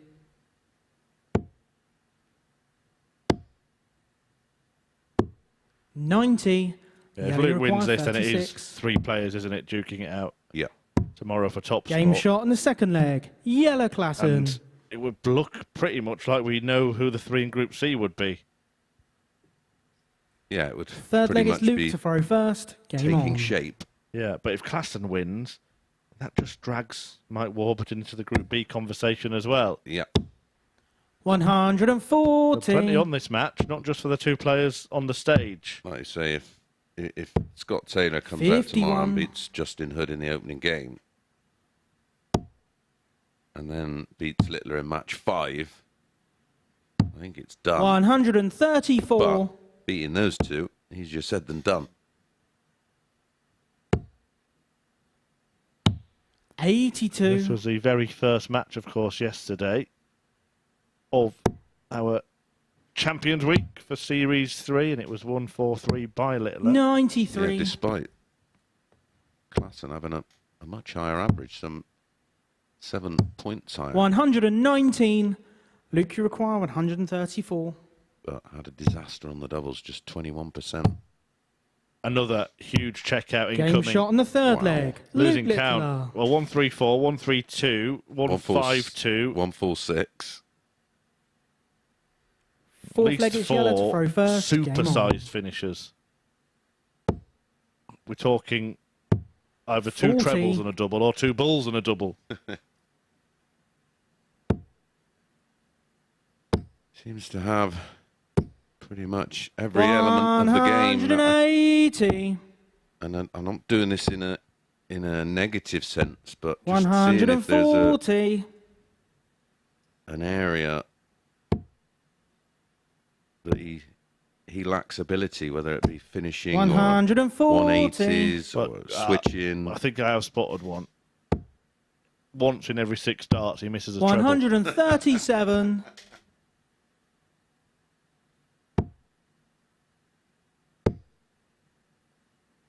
I certainly wouldn't 59. be judging a 16-year-old in the psychological aspect of the game because it's 64. And if you were, I'm not Luke, sure you you'd find require anything. 122. Well, you said it earlier, old head, young shoulders. Ball. 97. Yellow, you require 120. that was for back-to-back 12s. And that is what Yellow Klassen has done wrong too many 44. times today. Luke, you require in- 25. in many combination shots. Didn't go 5 for double 10, which is his normal 9. route. Yellow, you require 76. Yeah, and interestingly, split when going for double 5 as well. So I wonder Game if he's shot on the fourth leg. a little rethink Yellow about that Klassen. combination entirely. Well, I'm trying to pick a moment out of where he's missed a lot of double 10s, but Fifth leg, it's Luke to throw first. Game on. I mean, there's being a perfectionist, but maybe the odd one. Well, there was one double 5 that he actually hit 96. on the 25. When Yeah. it was It was a quite blocker. blocked. And maybe he just thought, I don't want to go through that again. 99. which is even more impressive if you're going to judge someone psychologically and mentality-wise. 83. Because players usually only learn from misses and mistakes, Yes. and he actually hit that. 58.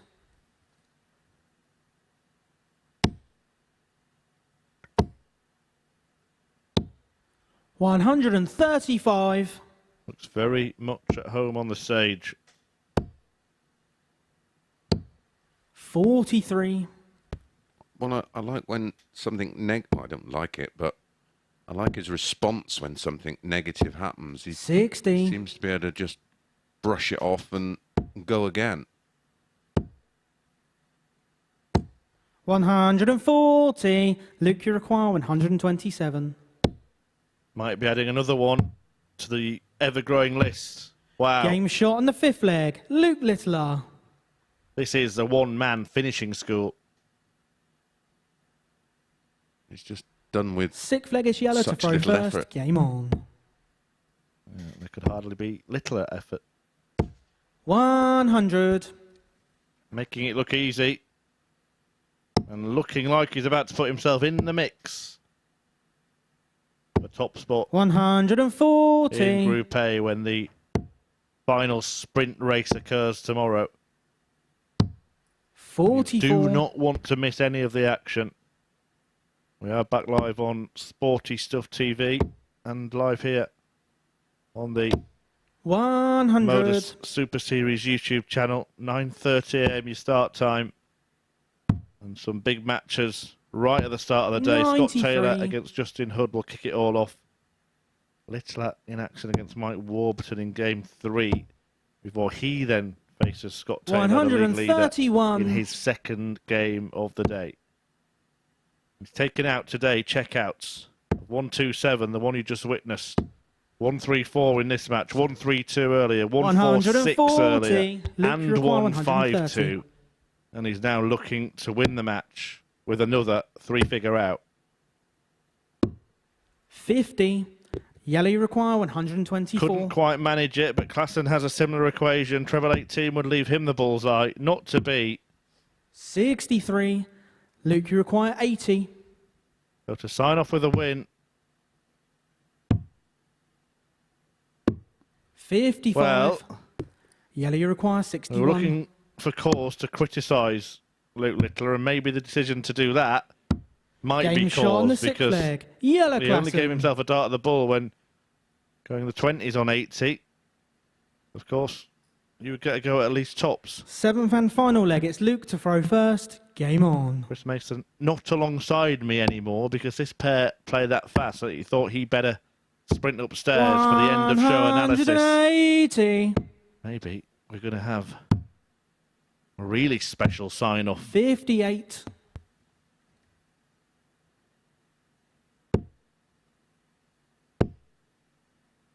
Yeah, I daren't say it when the fourth dart 137. went in, but what a way to end the match all the same. He has produced a 10-darter as well today, Luke Littler. 99.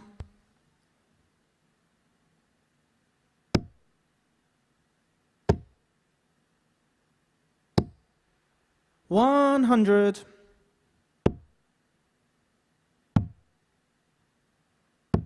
57. Luke, you require 84. Almost baffling that he's managed to lose a couple of matches the way he's played.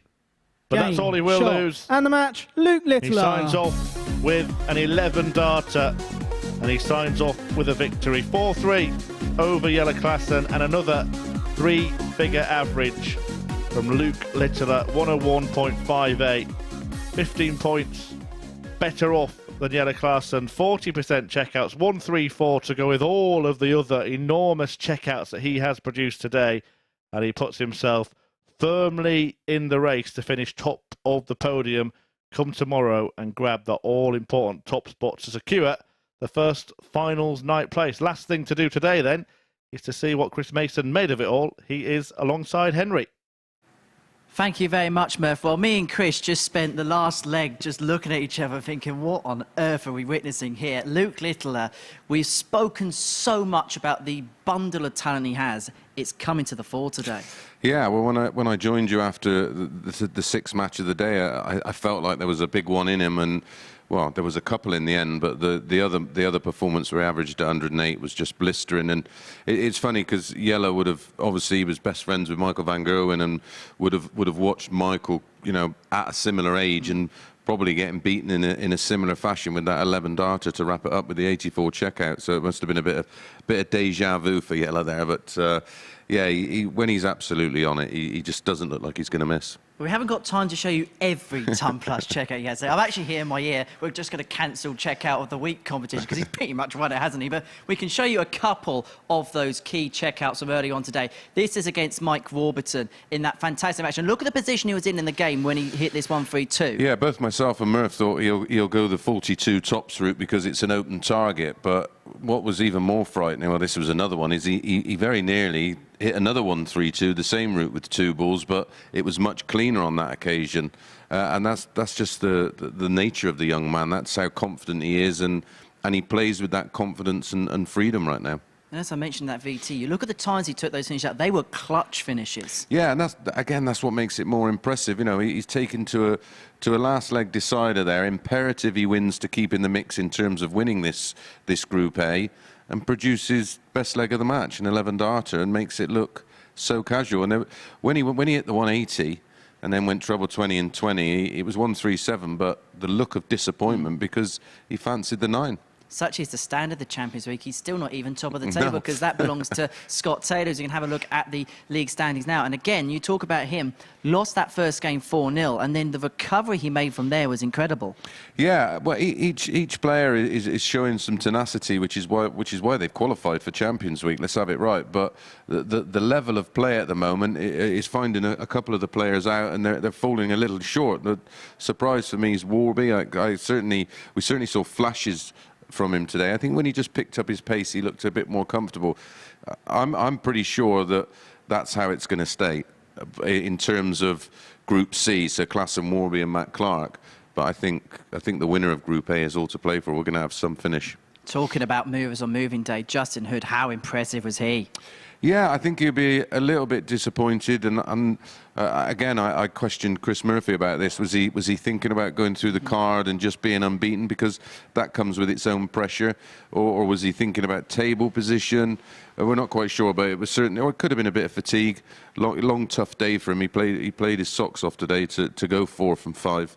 But right in the mix. This is going to be some sprint to the line tomorrow, isn't it? Yeah, you take a brave man to call it, but you know, I thought Hood at 10-1 was ridiculous value for money. Or sorry, was he 15-2 and Warby was 10-1? I thought one of those two could potentially put a sprint together like they've done today, and offer up an opportunity to win Group A. Well, we're going to find out the answer to those questions tomorrow morning here at the MODUS Super Series. Don't forget, we're back at 9:30 on both the MODUS Super Series YouTube channel and on Sporty Stuff TV to see who the first name is going to be in Saturday night's Champions Night here at the Live Lounge in Porto. It's going to be good fun to find out. And if it's anything like today tomorrow, well, we're going to see some scintillating darts. Bye-bye for now.